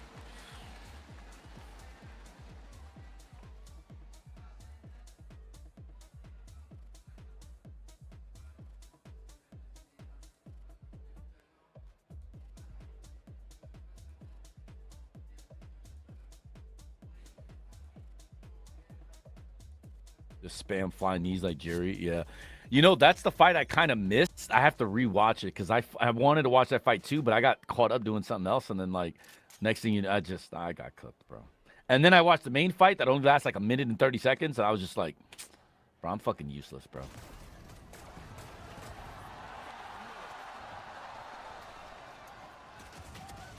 Ah, Scuba knew. He knew the crunch was coming. Like, NRG definitely got outplayed, but they're so smart that they fucking figured out, like, wait a minute, and they got good one-on-ones in return. Chama.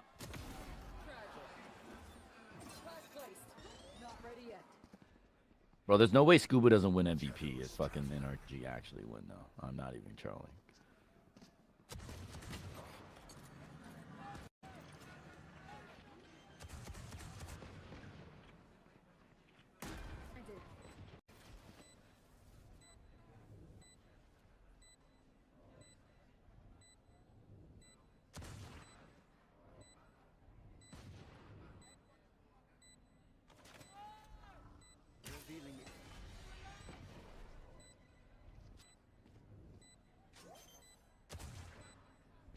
That was a horrific post-plant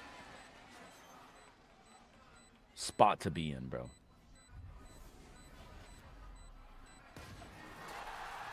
Yeah, you thought, bro. You thought.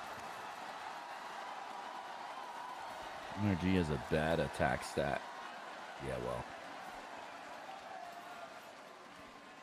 And the only thing they're really doing on defense is really just outside pressure on the corners of the map with Mata, and he's not afraid to win a one-on-one. So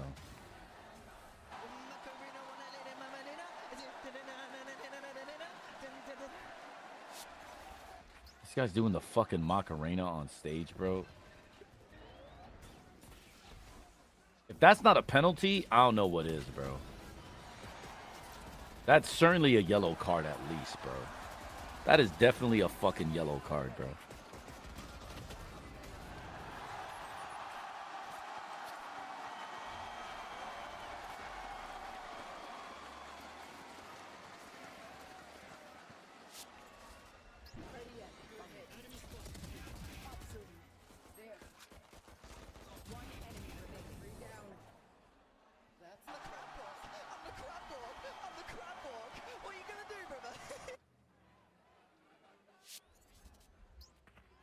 Hooray. Might drop my OnlyFans if Fnatic win champs. Respect, bro. Brought to you by Booster. Boost Mobile. He whiffed the first one. Wait, did you guys see Mata? Oh, nice. He pushed out and got him too. You see what I'm saying? Like all their anyways. Did you guys see Mata pop his dash? So he jumped the wall, and when the wall goes up, he pops his dash. What the fuck was the point of that? Shouldn't you have popped it first? So if anything, anyways, I don't know. That seems like a micro thing, but it's not, because now they don't have dash to hit the bomb site, because that was fucking really stupid of him to do that. I don't know what happened. What would you do if it was one of your players that did the Macarena? I would be shocked, because my players don't want to do anything like that. They don't want to talk at all.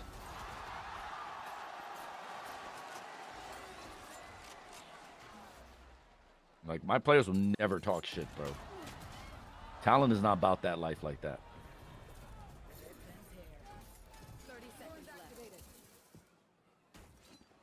Got a long and lofty career as a media training coach for Riot. I'm not gonna lie, lol. Yeah, right. He is a very good showman.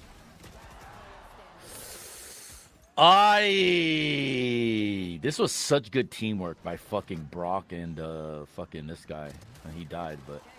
Oi! Nehia!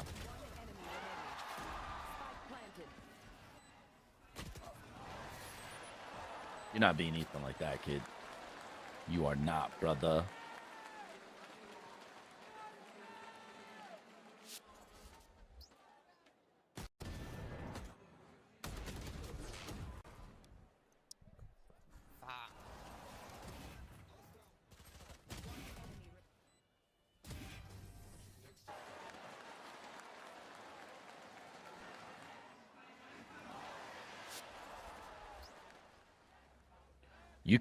You can cut the tension with a knife in that coaching box, bro.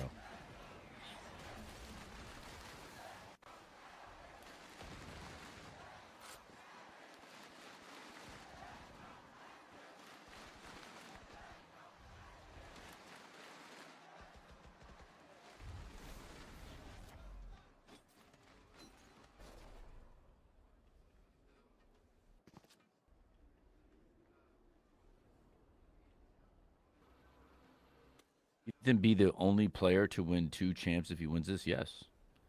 He will win. Oh! Oh! Oh! Somebody go back. Oh! Oh! Riot jinxed him. Remember the graphic? Remember the graphic. It was 11-1. There was a graphic that comes up, and it goes, if Ethan closes out this map, basically, he will be the first ever 2-time champion. That graphic is absolutely the biggest jinx ever if they lose. Yeah.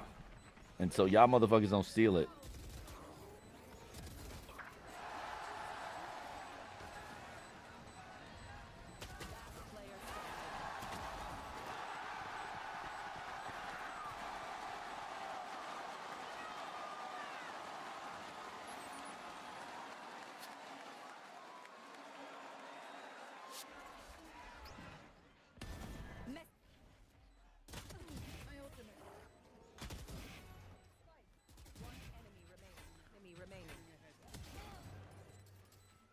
No. It was 11-1. I'm telling you, it was 11-1. Go back, Tammy, and look. Check it out. Maybe you're right. Maybe it's 12-5, but I'm pretty sure I saw it in the buy time on 11-1, because where they were showing was the B orb on Abyss, on attack side B orb. There was like the camera was panning there, and that stat came up. I have respect. Xena, you have a lot of faith, and I respect your faith. I'm not very religious, but I believe in momentum, because I've had it happen to me. I'm telling you, this train is moving, bro. Lock it the fuck in for the 3rd map, because this shit is finito. I will say the champ trophy is my favorite. Yeah, it's good. Lock in the greatest comeback. Not anymore. Let's go all the way.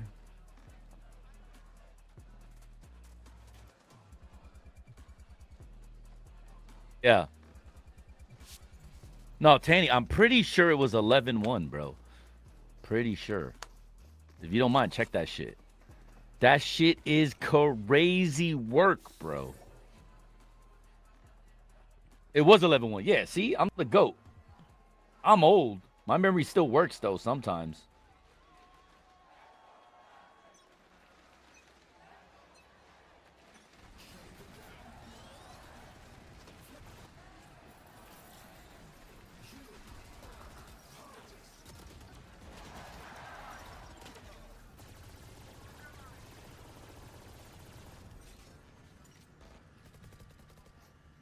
Broster has come back from 9-3, 10-2, and now 11-1. All that is left is 12-0. Nah. Let's not do that, bro. Abyss was 11-1, yeah.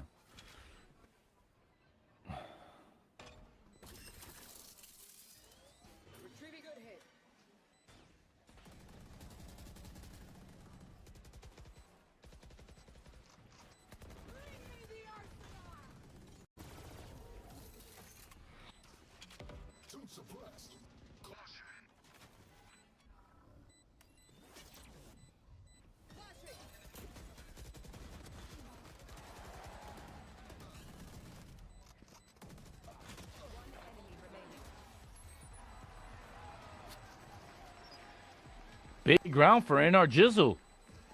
Let's go. NRG. Let's go, man. That's good.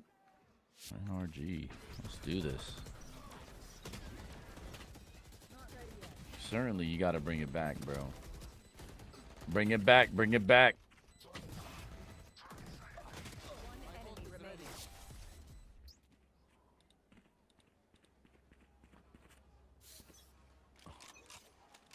Oh, I am cheering for FNATIC, but that was a good round.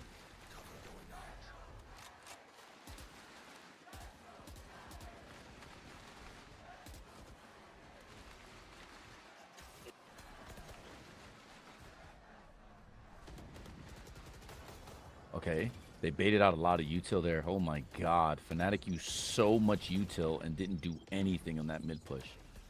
Like, actually did nothing, but at least they know that they controlled middle. Couldn't find it on the pistol when it was 11-11, but it was shown on 12-6. Couldn't find it on the pistol when it was 11. I thought it was before, like, the changing of the halves. But maybe you're right. Maybe it was 12-6. I'm sorry. That's crazy, though, but it was shown on 12-6. Ooh! Still, 12-6 is crazy, though, Tammy. If he just wins one more round, he is the first two-time, and this guy has not had a lead since, basically. Ugh. Ever since they lost that 12-6 lead, they have just been in a struggle bus.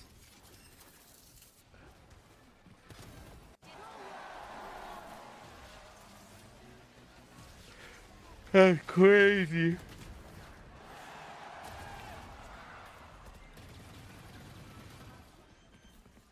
Yeah, it was 12-6. Never mind. Yeah. Thank you, Esteban. That's crazy, bro. Did y'all throw EWC on purpose? We didn't throw EWC on purpose, but we were focused on, like, what we were doing. So Season 2 was more important for us. So we basically said we're not going to use any new comps. We're only going to run our old shit, which we ran before. And we're just going to try to play Sunset so we get meaningful reps to see if, like, the practice that we're doing on the map, macro-wise, is good. And that's what happened. And then it just so happened that we played 2 Sunsets or something. And out of the 3 best of ones, we played 2 Sunsets. We were just like, what the fuck? Why are people even playing this? We were trying to play 1, but we didn't realize that, like, I don't know. It was just kind of weird. So we didn't throw, but we did what FNATIC did, basically, in Season 2. Which was like, just take it easy, bro. We already qualified. We're chill. Like, we didn't qualify for EWC, but we didn't care about EWC because we knew it would make our season harder if we qualified. And since there's no champ points or anything on the line, we just prioritized champs over everything else. Bolzer got the solo ult from main and went for gun. He could have solo won the round. He just held the shotgun. People keep doing that, and I don't understand why. They're killing themselves doing that stuff.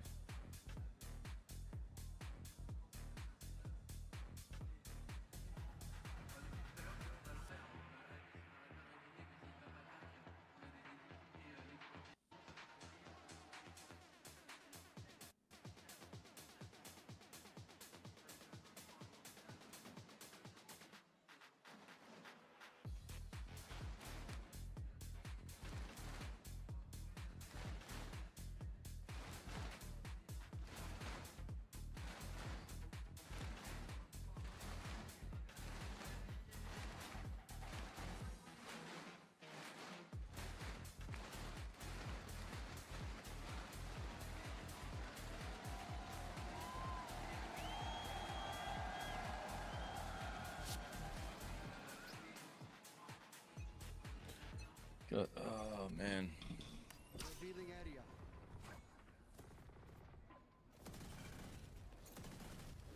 We're comeback kings. We just need some excitement. Well, if there's like a 1 in a million chance you have to join T2 and carry T2 champs to win. Is there like a 1 in a million chance you have to join T2? No. I mean, I talked to a tier 2 team here in America while I was here too, just in case. Because I want to run that program for champs, for VCT, if they make it in the next partnerships. But yeah, it's probably not going to work because they already have people in place to do the things, and I just don't want to. I'm not going to a place where I don't have control anymore. Like, now that I felt what true control feels like post 100 Thieves, there's just no reason for me not to. Like, at Talon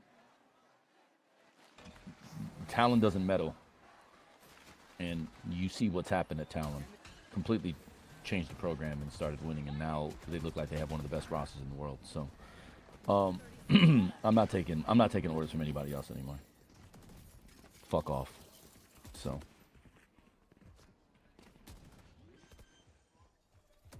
but it's a shame because that org is big, and I would have liked to join that org, and I think that org is bigger than, you know, all the other ones. But, you know, it is what it is. What are you gonna do? It's funny how for the first 2.5 maps, I barely realized the game was taking place in an arena. Yeah, right? Everybody was so quiet. Frost, would you be more inclined to join a tier 2 org if the rules change, like in Dota promotion every Swiss, so you don't have to grind a year out in tier 2 if you're good enough?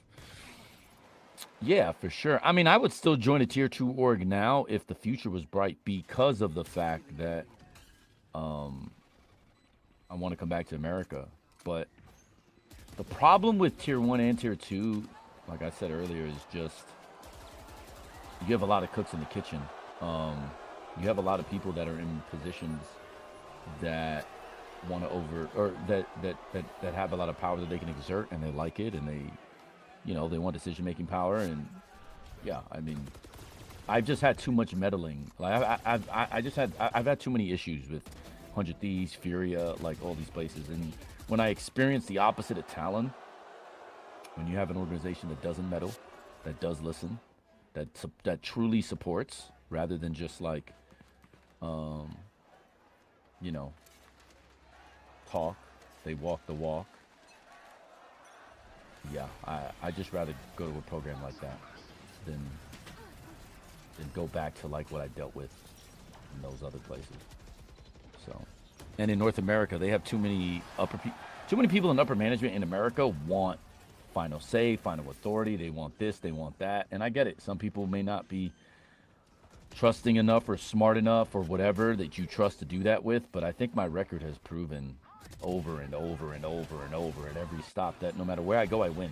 Like, it doesn't matter. Yeah, sure, I haven't won a champs yet, but I also have had minimum contract players for 3 years. Like, so, you know, it's even a miracle that we're even competing against guys making $20,000 a month in retrospect.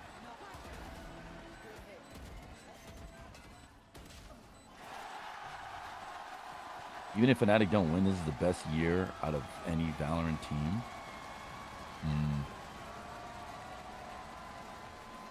I don't think so. They only play second if they lose. Gen G plays second, first, and second. No, I mean, sorry, and then got group. My bad. Heretics placed. I don't think they made. Yeah, they played. They didn't make a. They didn't make a major and then play second. No, this isn't. Other than your own org, what would have been the best org you've been a part of throughout your entire career? Talon. Period. That's it. You don't need to go further than that, Talon.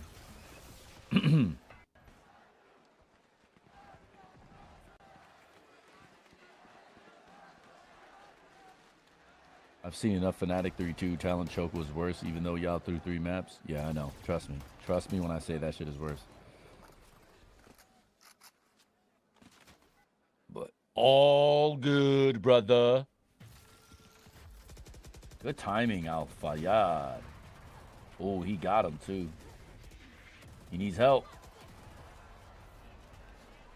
Nope. He's out. He's out. He's out. Let him go. Let him go. Let him go, Amada. Let him go. Doesn't matter. You know he's there. You know he got quick support. So you know he got at least one there with him. Yep.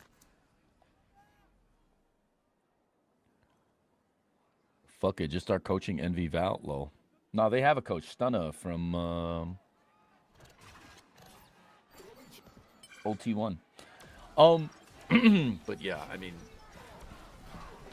Also, I'm not taking a minimum salary again. Just yeah, fuck that. Y'all can fuck off. Where's your conviction? NRG in 5, baby bay. Low.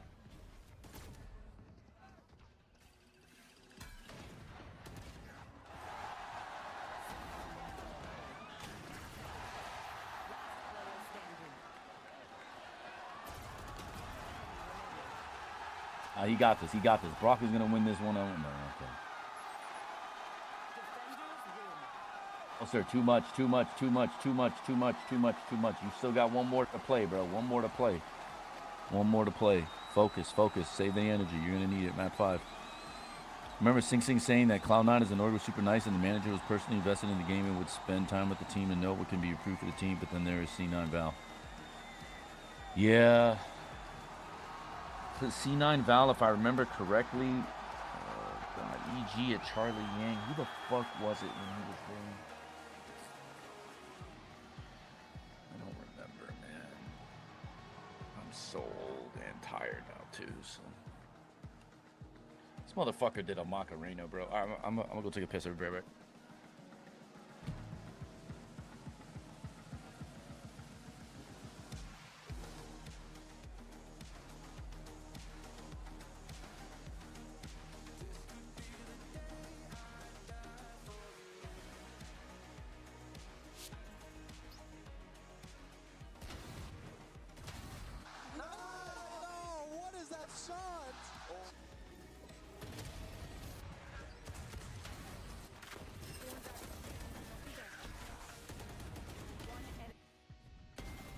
We got more rounds than last time. We are in your head, brother. You're doing the same shit, brother.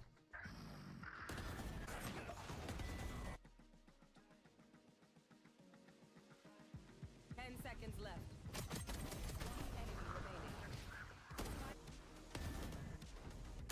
One enemy. Last player.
You know, the funny thing is about this convo, they're not having a convo. Like, you shouldn't have a convo. And first off, if I need to motivate you to try to win, we already lost.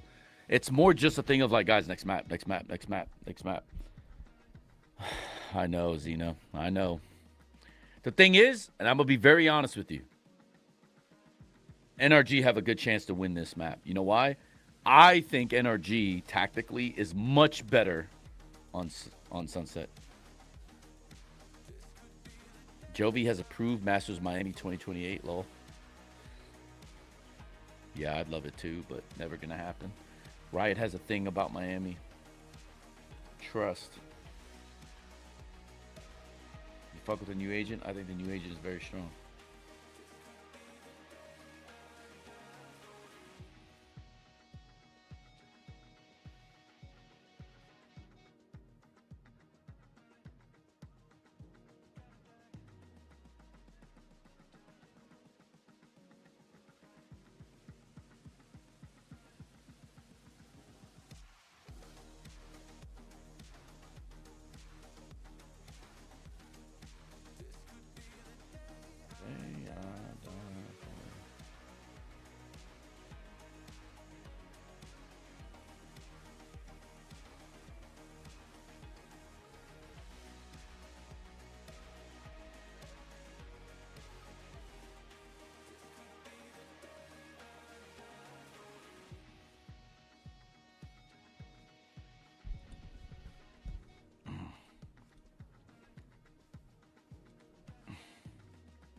Why not stay with Talon, Frost? I mean, it's not a done deal. It's not like I'm gonna 100% leave Talon.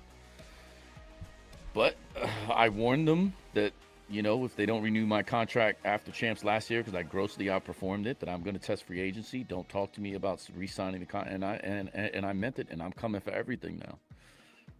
So I know what my worth is, so I'm going straight for the throat in any negotiation, period. Like, it's just how it is.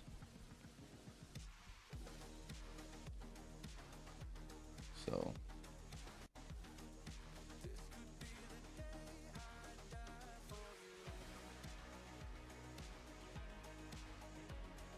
time to coach EMEA, lol.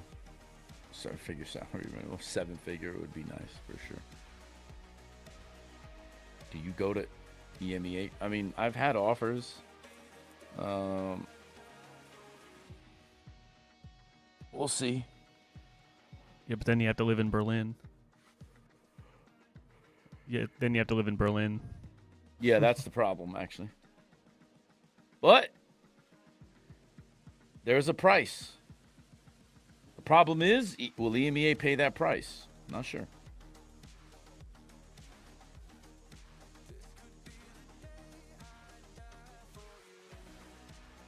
I'm Burbeck. Yep.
Damn, Achilles is like on one, bro.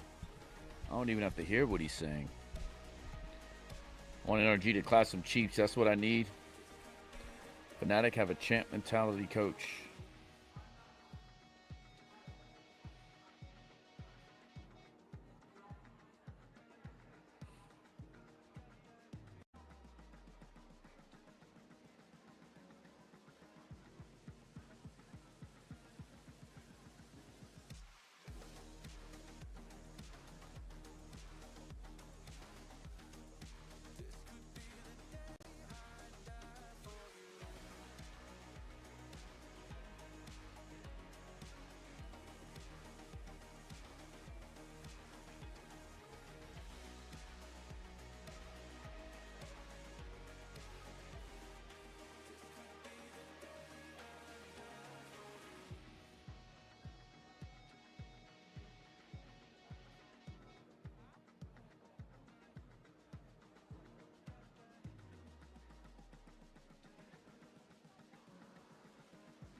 I'll die for you.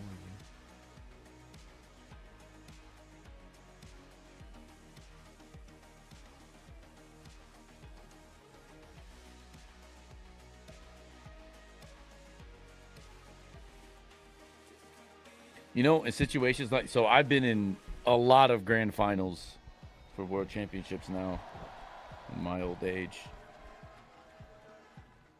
And I've lost. I mean, I still am bothered by some of the losses too. But what Crashies is doing is good to kind of like, you know, quiet moment for yourself, all that stuff.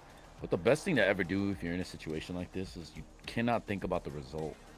You actually can't think about anything. Like, you can't think about the result at all. Like, what happens if you win? What happens if you lose? How are you going to feel if you win? How you feel you're going to lose? Like, you can't think about winning or losing, actually. The number one thing you can do for yourself is just try to be in the moment as much as you can. That's it. There's a reason why the term, like, you know, tune out the noise is like a real thing. It's because, like, actually, the voice in your head is just going a mile a minute oftentimes. Just need to focus on what you're doing, and that is it. So for Psalm, first code, now this, yeah, it's going to be tough. One step closer to the Talon versus RQ reverse sweep, yeah. That shit is tough, bro. That shit is fucking tough, man.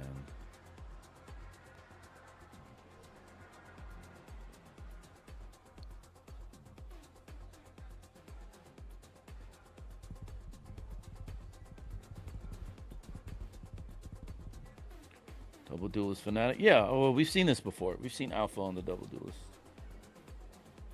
I think Double Duelist is better at the moment.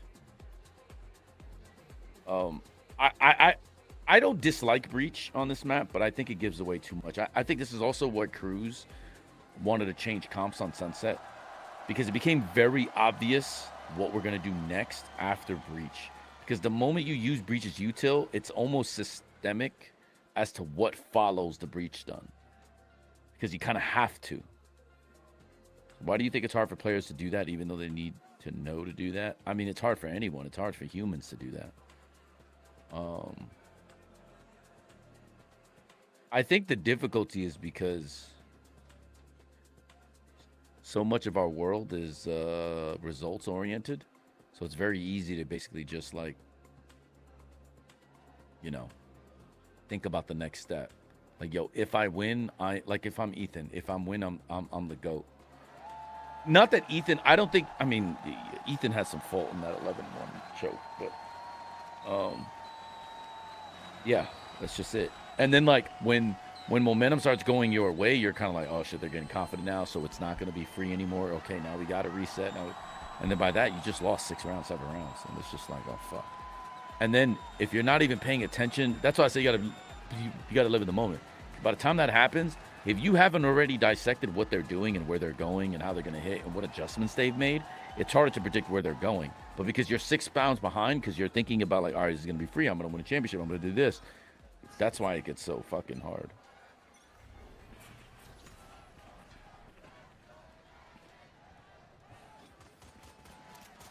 No matter what it is, similar to either Fnatic or the adversary, they denied at their own core.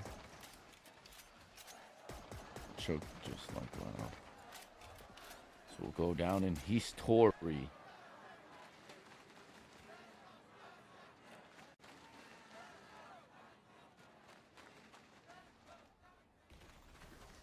The alpha is what the fuck? Alpha is not texture. What fucking stun was that, Alpha? Hello?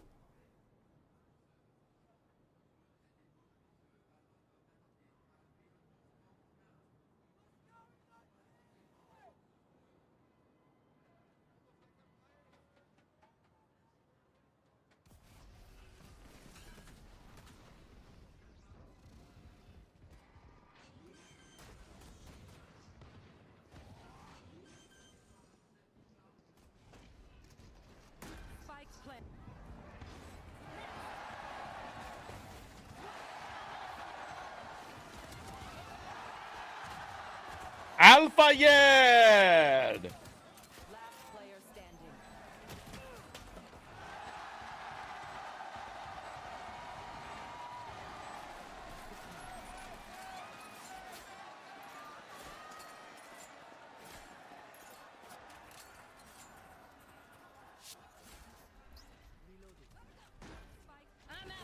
Spike planted. Next one. Back up.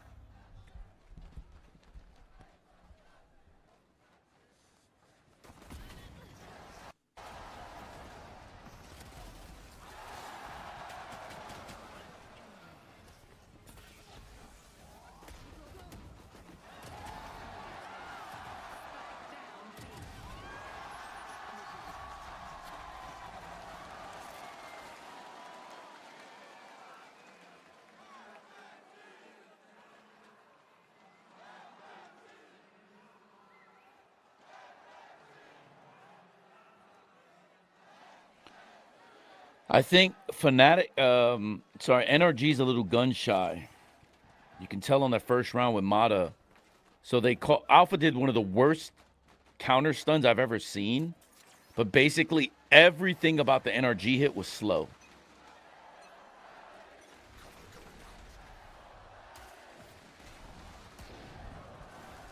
They're just gun shy. I think it's more like NRG's playing prevent defense, basically. Oh, man. Kayak is out of there so fast. Okay, now they know that basically, like, the drone is going to get them off the line. So now they have that info that they're not, like, he's not playing tricky. He's not basically committing his life to go for a kill to get the trade, which is something that, like, China and APAC do a lot.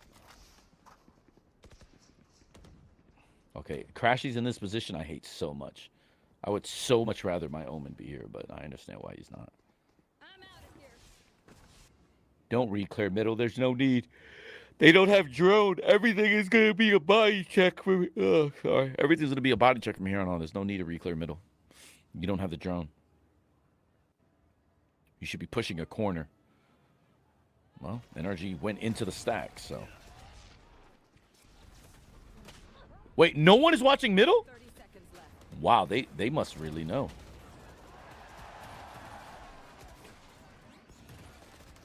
And NRG are so scared because they're, oh my God, Ethan, baby, Ethan is not scared. My boy, Ethan. Ethan is not scared. That motherfucker just ran, oh, and the fucking 1-2 swing.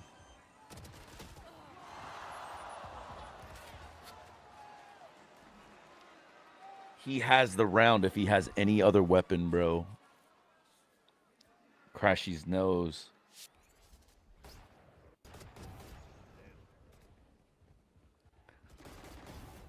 So Crashy's had the flank. I think they lost the round. Right. I mean, it was before, but yeah. Crashy's has the flank and he's not there. They can't die in that 2v2. They can't get left-right swung like that. But damn. After this, Frost, will you see GC? I think I'm going to stream GC. I'm not sure. I don't know, though. I don't know. There's a chance I'm in Korea. There's a chance I'm in Thailand. There's a chance I'm somewhere else. I don't know. There's so much that has to be decided.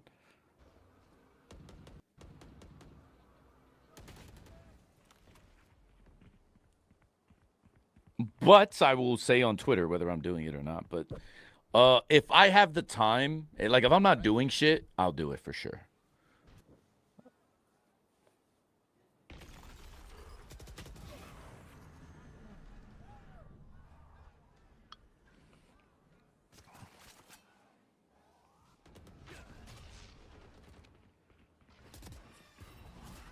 Is it stressful being a free agent? Oh, man. I don't even know if you want the truth to that question, actually.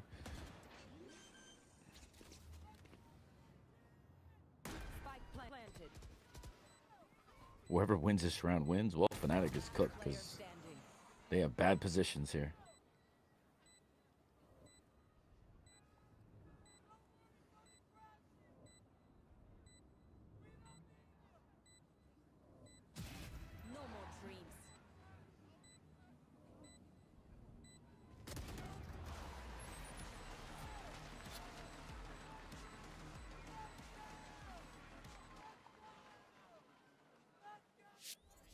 No, this isn't the worst grand final. The worst grand final is still, well, now it's still the FPX one. Well, are you talking about champs? Or are you talking about like final, like overall final? But yeah, it's not stressful being a free agent. It's just different this time because the last time, pretty much, you know, I feel like the year I came to Talent, I got disrespected by everybody. I got overlooked by everybody. This time, I'm still getting overlooked, but it's nowhere near as bad.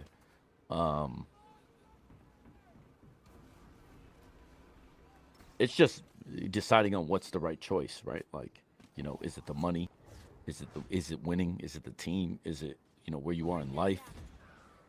Like, you know, like I want to come to America, but it doesn't look like I can. And I don't even know if I'm ever going to be able to because it looks like just the teams are just cooked. Like, you know. Thought you would say Ascend match. The Ascend Gambit one was interesting, though. Like, it was just, I mean, it wasn't the greatest, but yeah, it was close. The EG PRX final was really good, too.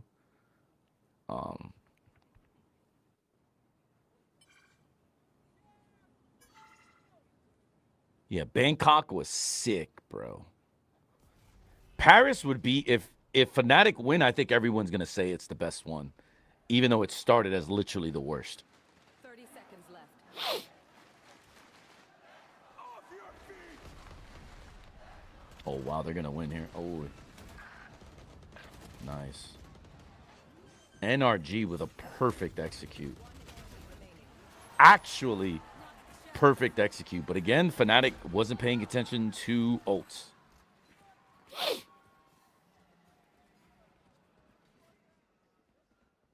Ethan, like, such a masterful round by Ethan. Look, he ulted the bomb site, stunned the smoke they're going to go into. There was just no answer. Also, I don't know why they're not using shorties in that position. I know he has a Bucky, but, like, you know, you don't even need to spend the money for that one. Just get a fucking shorty. He wants to slide and hit him with Neon, I guess, yeah.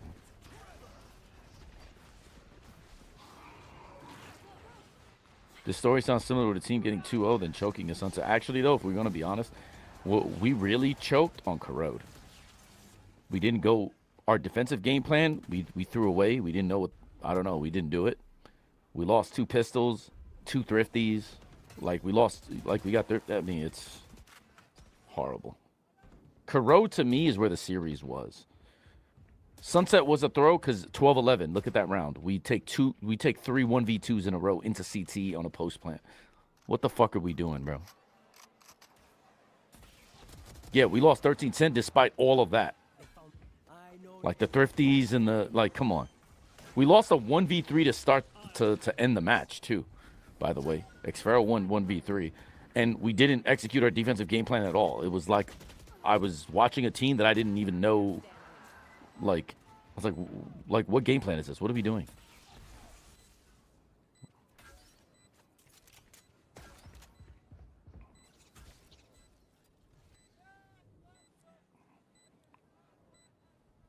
Yeah, I mean, this is a really sick. Like the last 2 rounds have been such great executed game plans and like executes by NRG. It's pretty fantastic, actually.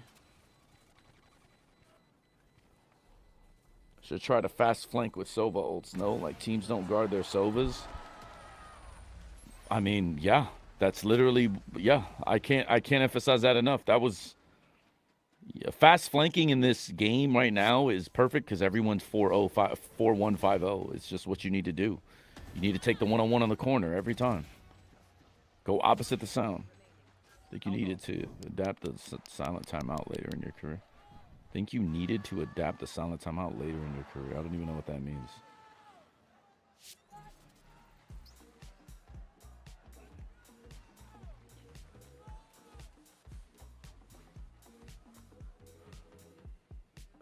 What up, friend? Chiller, brother.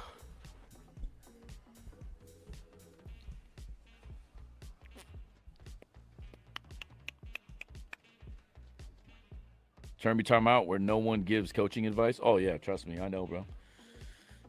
I'm going to have to hear, yo, Spark Notes. NRG absolutely destroyed them first 2 maps. It wasn't even fucking fair. It was like 13-3, 13-6. I'm talking like belt to ass. Doesn't matter. NRG is up 3rd map, 11-1 on Abyss. Sides change. FNATIC is on their weak side on Abyss. Going a run. Throw around. Valorant puts up a graphic that says Ethan Arnold is 1 round away from being the first 2-time champion ever in VCT. Champions. They don't win another round after that throw that FNATIC had. They couldn't close it out. I mean, tough. Last map on Ascent, FNATIC outplayed the shit out of them. Basically the whole map. This, so far, FNATIC win pistol, and then Ethan is just, I mean, execute after execute after execute on A. Ethan is just cooking them. Like, it's like perfect. All of his util is just like destroying them. Basically, this is what we're up to right now. That's the Spark Notes.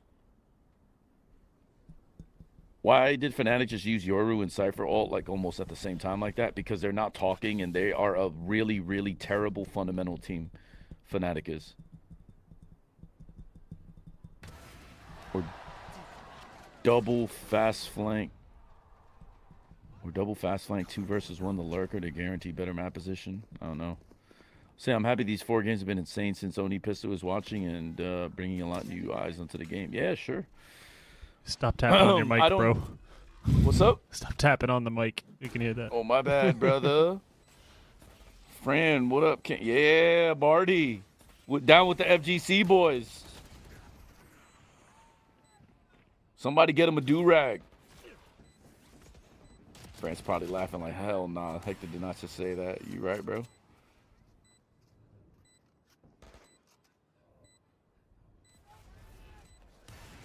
Hey, I don't know if you can tell us, but why did you get released of Talon? What do you think the reason is? I didn't get released.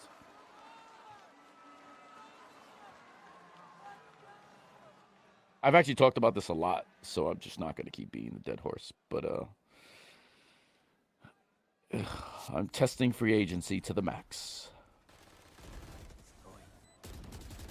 Marty with a do-rag, right? Do-rag, a black and mild, and some Henny.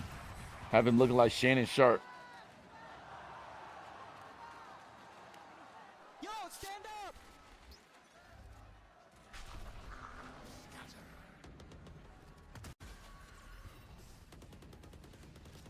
See, I don't like all the pop-offs, though, Brand. Like, I was talking about this shit earlier. Like, everything is the FGC now, but the thing is, like, you can't do it all the time, every round. Like, it's kind of...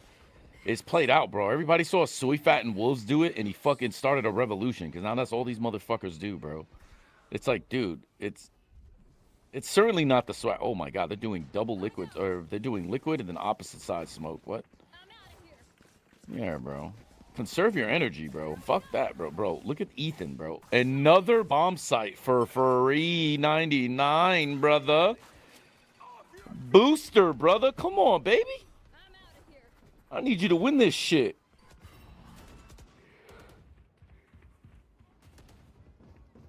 Like, doing a crazy comeback is good, but every round too much. Yeah, for sure. NRG scuba dooba doo. Xena, I don't know if you hear, but I told you about Sunset, right? Got it back.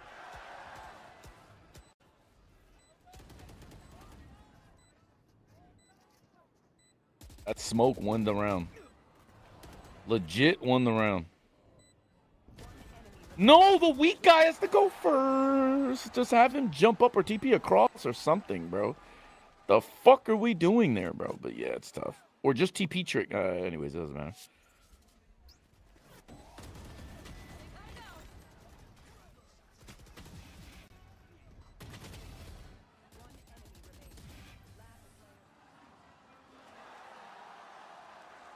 Yeah, put your hands up, Boaster.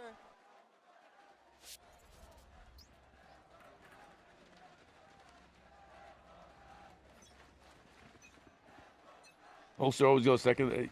Yeah, they're definitely FNATIC is kind of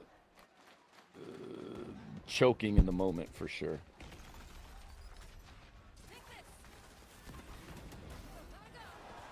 Damn, that traded stun was so good, bro. And Mata knows, bro.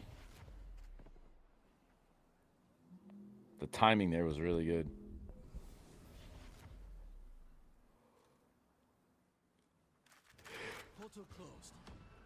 Oh, fuck me, man. I'm so tired.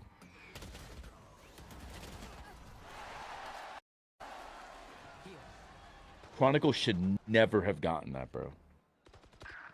What? Okay, he's about to get cooked.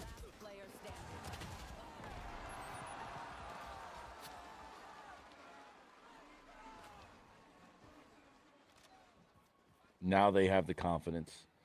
And now Alpha lost the confidence. Just like that. You see that, right? You can see the defeated nature just right there. He said FNATIC's second fundamentals. What have made them so good over the years and legit pure quality. Yeah, it's pure quality. Yeah.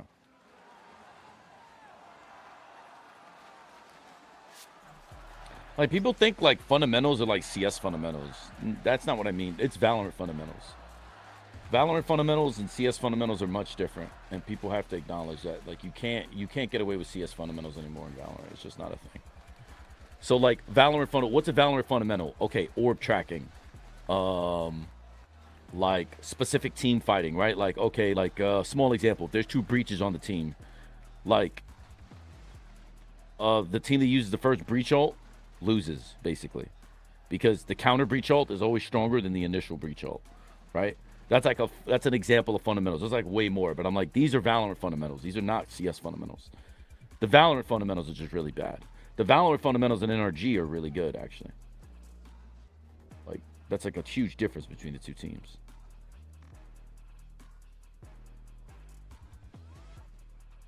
Ethan is one of the round by himself 4 rounds in a row. I know, Ethan is the only reason why they're even winning this map at the moment. But it's okay. I mean, like, that's what they need out of him, right? That's like what the fuck he's there for. So if they win because of it, like, great. That's good. Which team is the best fundamentals? Valorant fundamentals?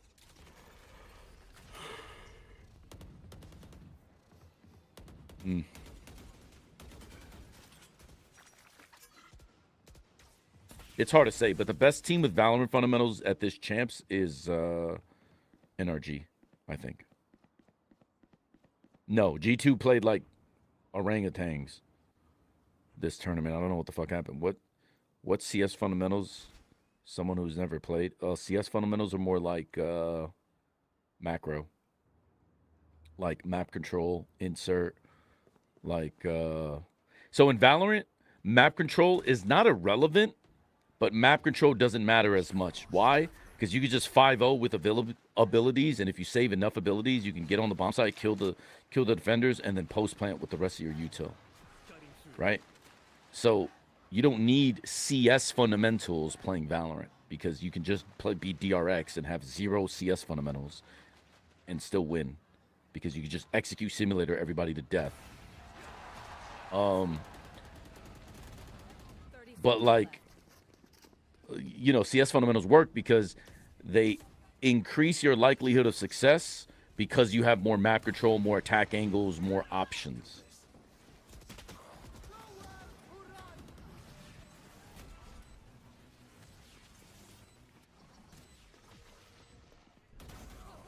Got him.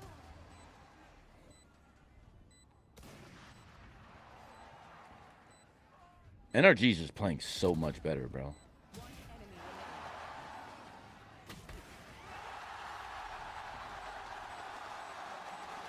That was Kayak just stealing that round. But yeah, yeah, so what team, what CS, what is the best CS fundamental team?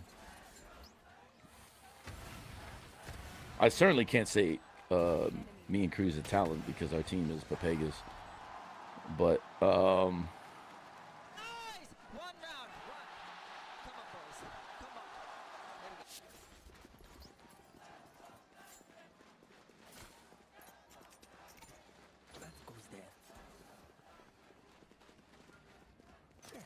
I think G2 for CS fundamentals is in there. I think BLG also could be considered. They have really good CS fundamentals on paper anyway. Like, it looks that way. I don't know what the practice stuff looks like, but oi, you made it so easy for Scuba turning your back, brother. Just TP, mother flower.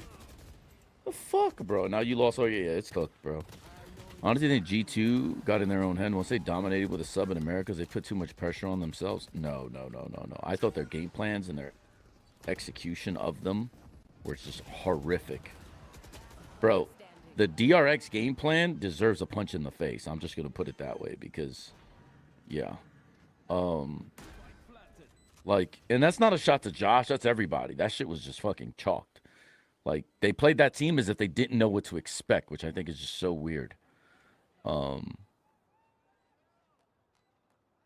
EG Boston Major. Oh my god, yeah. Crazy. Luckiest of luck. Sova ult to stop flood over using for control over time. It's oftentimes a preferential choice. G2 and Liquid did not play their A game at all. Facts. Especially Liquid. What the fuck happened to Liquid is just fucking mega tragic, bro. Letting blind through was sad. Yeah, the vetoes was also, but like, but G2 had advantage on. DRX is not a good bind team, bro. Like, yeah, I mean, I don't know. It is what it is. They beat everybody on it, so I guess they are a good bind team. But in Pacific, at least, their map pool is cooked, bro. But here against everybody, their map pool is good because these teams are not that great.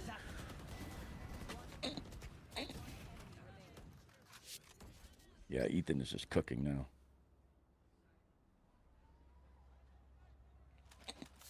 Liquid got the Trex effect. Yeah, unlucky.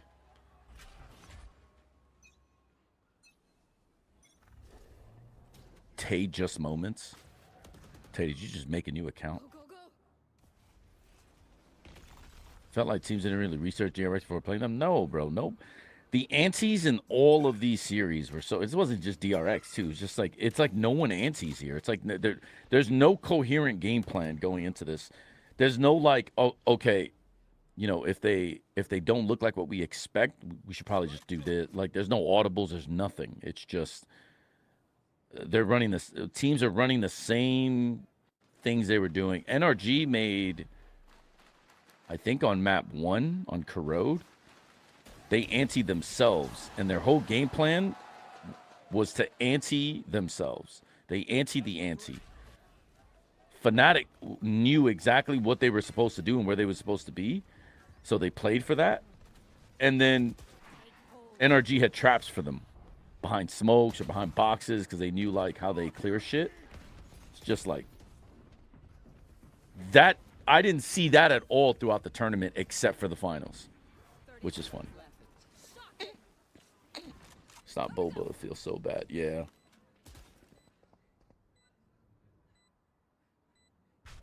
Question is, will FNATIC... Yep, they know he's there now. Do they have a plan to get him out? The answer is no. You use that ult when you have the plan already set, but they don't have the comp that can do that. They don't have like a nade seized. This is why I like Raze on this map, bro. It's cooked. Everything's a fight. Wow. You got a wall. You had a wall. You lost. GG. G fucking G. Xena, I told you. I told you. This is the map where they can beat them on. NRG is really good on this map. I like it. But, man, feels bad for FNATIC. Doesn't win pistols. This is cooked. No, it is cooked. They don't... NRG's good on this map, man. So...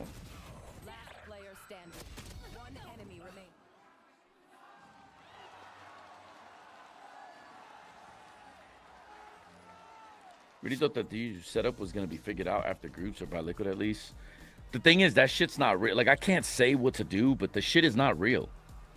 It's strong if the team doesn't know how to prepare for it, but it's not actually real. But what do you think? Think this is a coaching diff? Bonkar MVP of the event? No.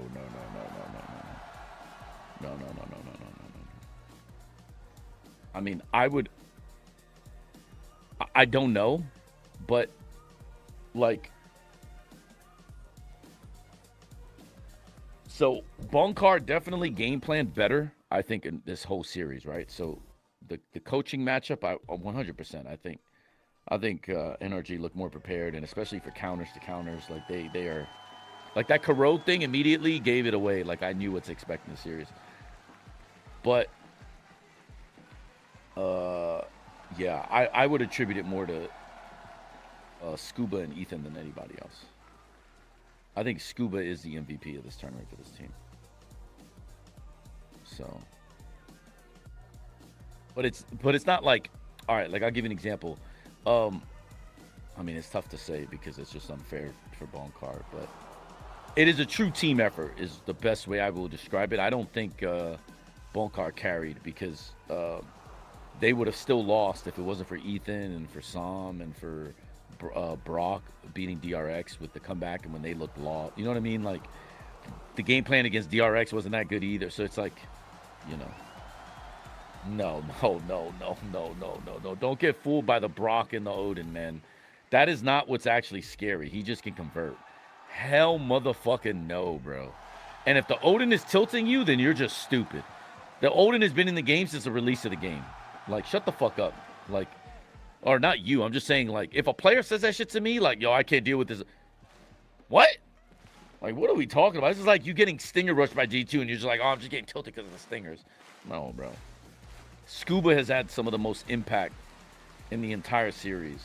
And I'd argue all the playoffs, Scuba has been like, yo, put me on your back, bro. Or get on my back, bro. Get on my back. Walker's going to win the MVP. He's a top fragger. I don't give a fuck about top fragging.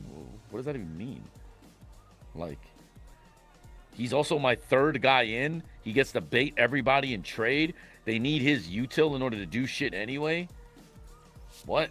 What are you talking about? That's like saying Mata was useless this entire series, and he's like had the worst playoffs of like any duelist here. No, Mata's been very important, but yeah, he's not, you know, his kill total isn't, you know, gonna win him any awards, but he did his fucking job really well.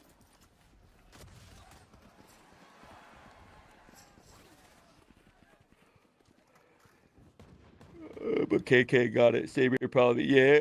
If Brock wins MVP, it's a mistake. But I don't care. It doesn't matter. It's not me. But like straight up, like I think Scuba is the MVP of this team.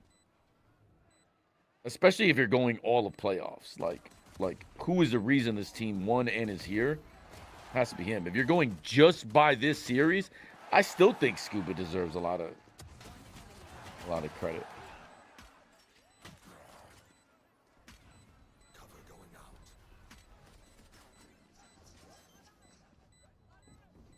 Yeah, they're gonna go right side every time, brother.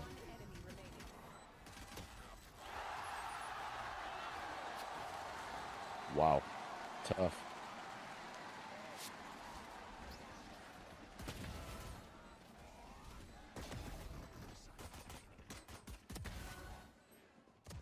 I think they should just ask pros. We can do it second And time. And it I was mean, one- maybe 1-11. talent.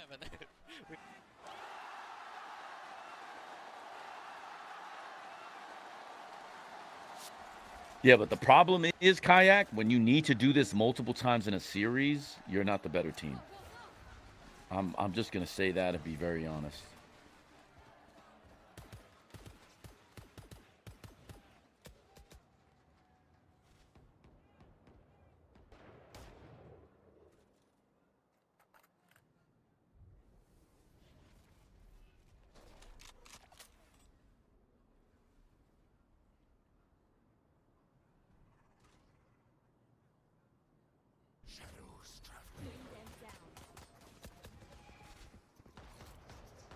What are we doing here? Okay. Oh my god, he should have died, bro.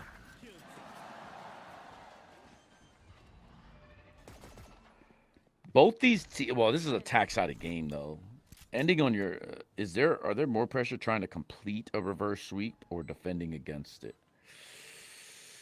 I think defending against it, actually. There's way more pressure.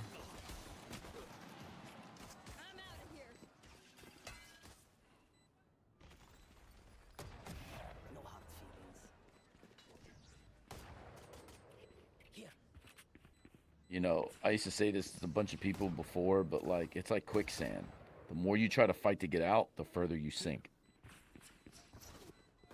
The better mentality is just to forget you're in the lead and just treat every round like it's 0-0. But it's hard to do that, especially like I said earlier, because then you start, you know, yeah, you get in your head and you can't really think about the patterns in the game that are forming and developing, and you lost so many rounds. And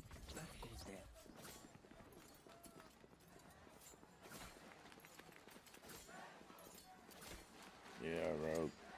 FNATIC wins bonus. NRG players get nervous. Oh, we're gonna choke. Booster starts dancing. Yeah, that's the thing. That right there is the momentum in Valorant. That's the shit that you can't account for in this fucking game. That's where the mental fortitude comes from.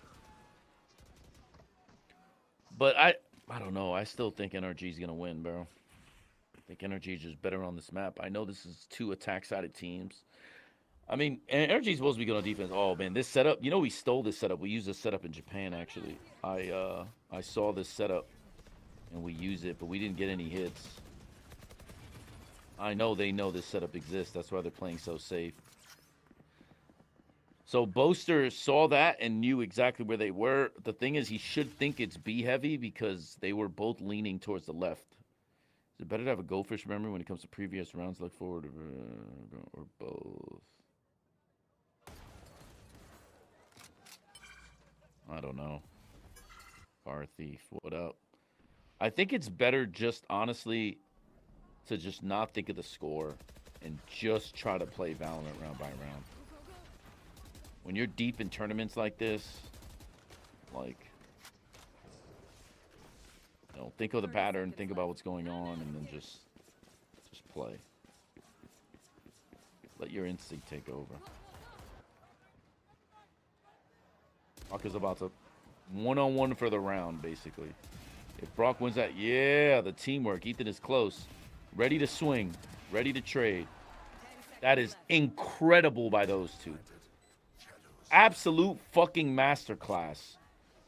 Brock sits in the choke. Unbelievable play. GG. Pack it up. Like I said, that is the fight of the round right there. And now it's the fight of the game.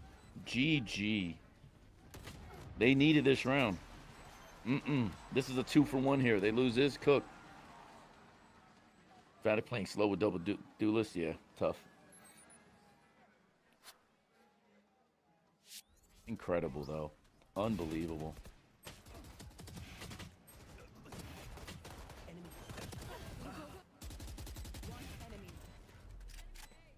Absolutely unbelievable play.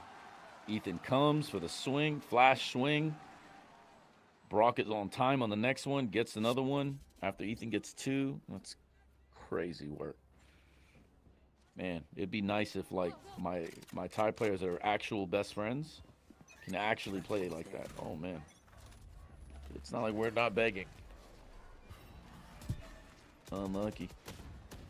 Let's say that thing about double duelist.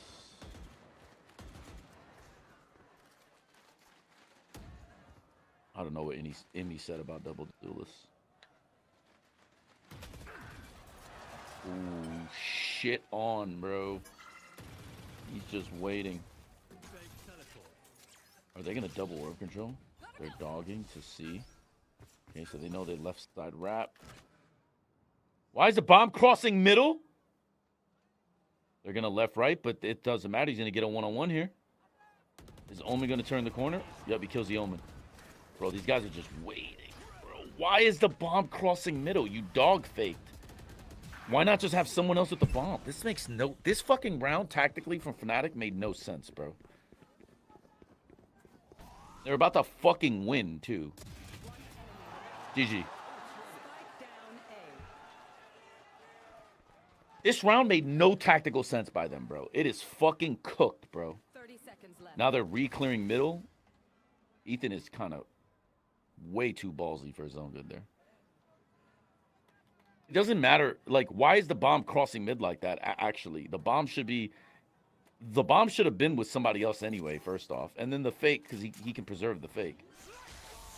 10 seconds left.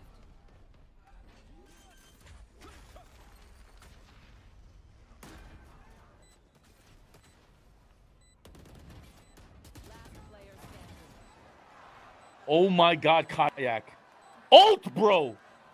Kayak just jumped to the right and ult, bro. No? Okay.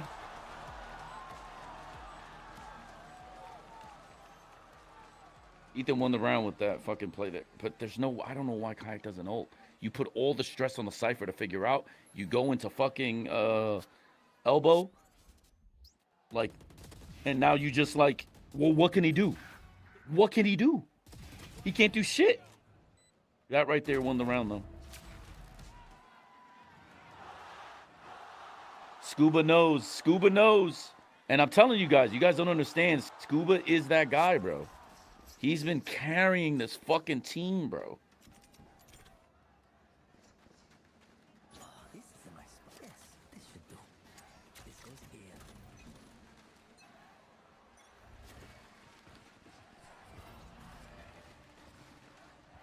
I think Kayak fucked up not ulting there. That guy has to fucking defuse the bomb, bro. Put the onus on him, not you.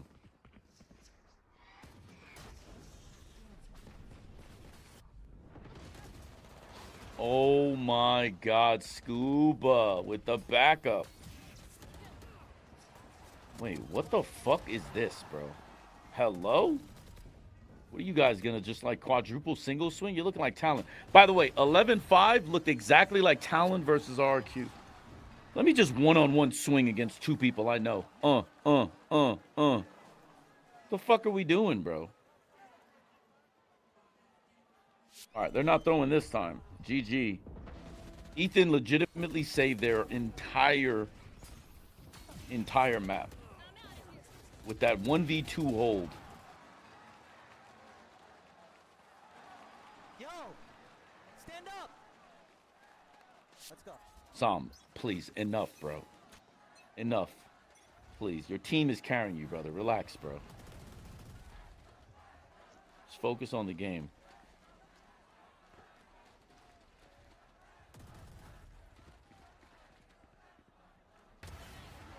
GG. Ethan motherfucking Arnold. Also, they have 4 fucking ults in Alpha solo peaks middle. Because they're too scared to do anything. Why the fuck are we not using a goddamn ult to open up the round? Really?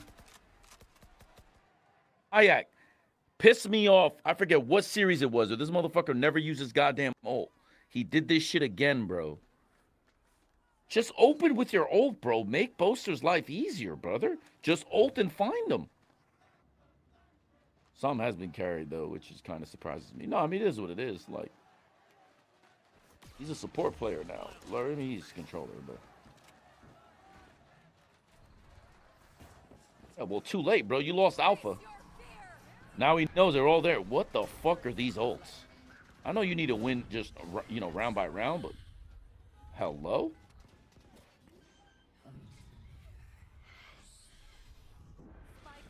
I don't know. I do not like how they're playing this, bro. Oh, Ethan had 2. Oh, Ethan. Oh, he's going to get this one for free. What the fuck are we doing, bro?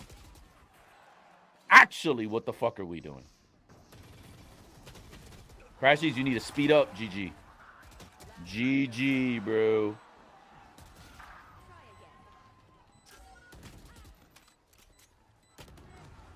Game. Scuba ends the game.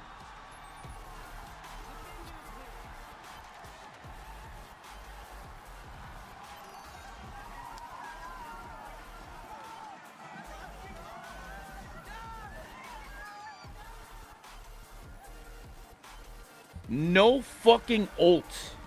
They had 4 ults and Alpha dies for free because he's the only one with balls. And also, there's no way the round ender for your entire year comes down to a one-on-one middle. Huh? We don't have a better plan than that? What the fuck are we doing, bro? Straight up. FNATIC was not in their A game. I mean, that probably was their A game. I'm just saying, like, bro, Kayak has been doing this shit all tournament, and it's been pissing me the fuck off, bro. Actually been pissing me the fuck off. He's just hard throwing, bro. He's actually just fucking throwing. Open it up for your goddamn team, bro.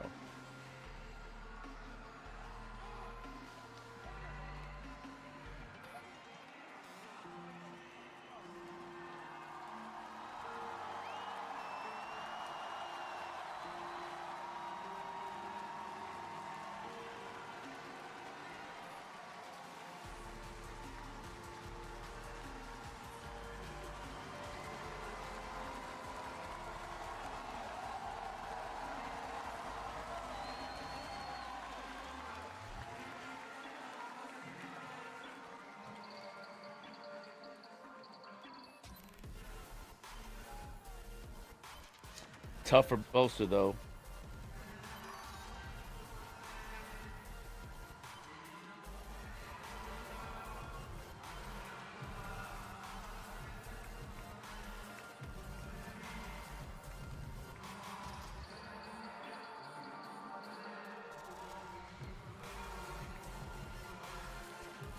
No, I think NRG is staying together, even if they don't end up staying on the same org.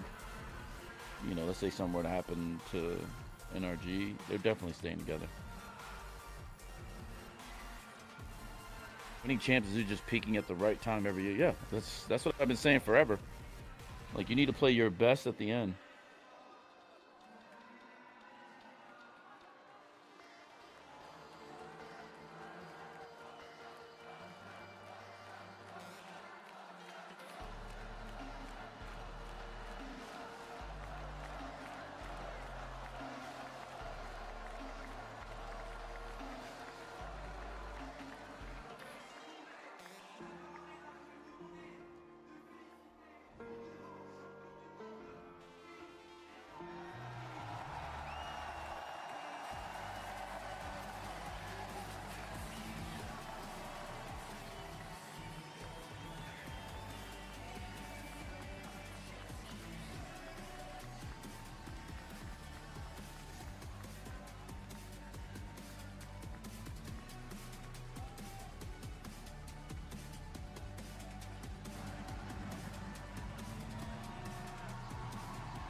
Best macro?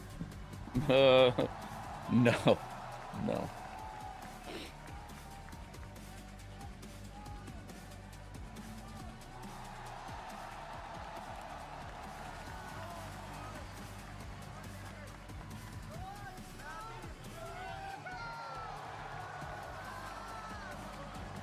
Scuba hit himself in the head with the trophy. He's like, damn, that shit is heavy. Unlucky, brother.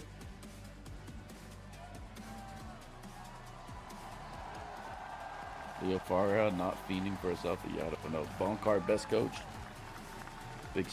Yeah, I'm big sad for Boaster too, but happy for Ethan, man. Let's go, bro.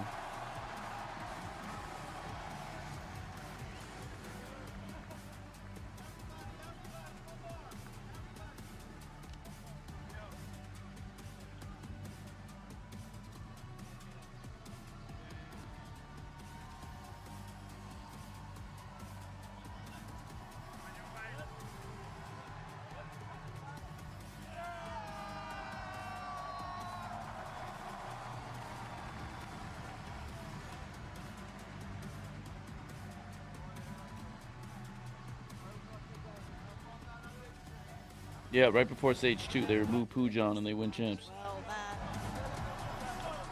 Ethan gets 2, bro. Ethan, just letting you know.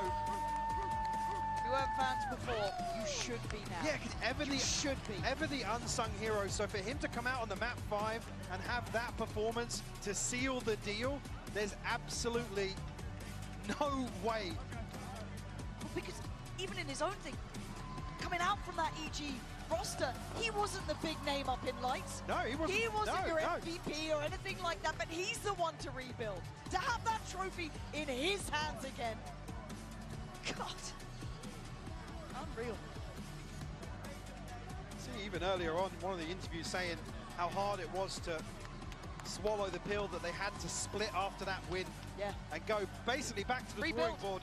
And unfortunately, it's people like Ethan that are the ones that, like I said, unsung heroes, but they're not often the top of the list in terms of poaching, in terms of Tammy, go to ranked edition. I feel my that. God, what a way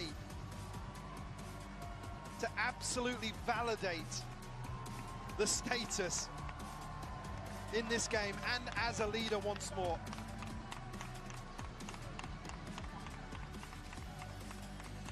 Proud of everything they've done today.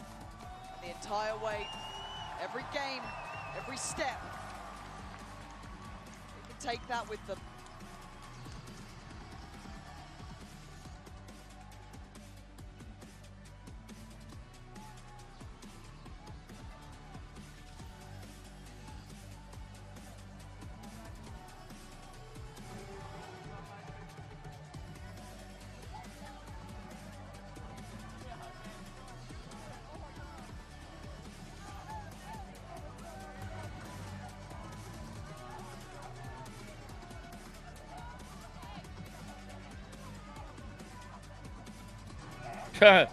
Yeah.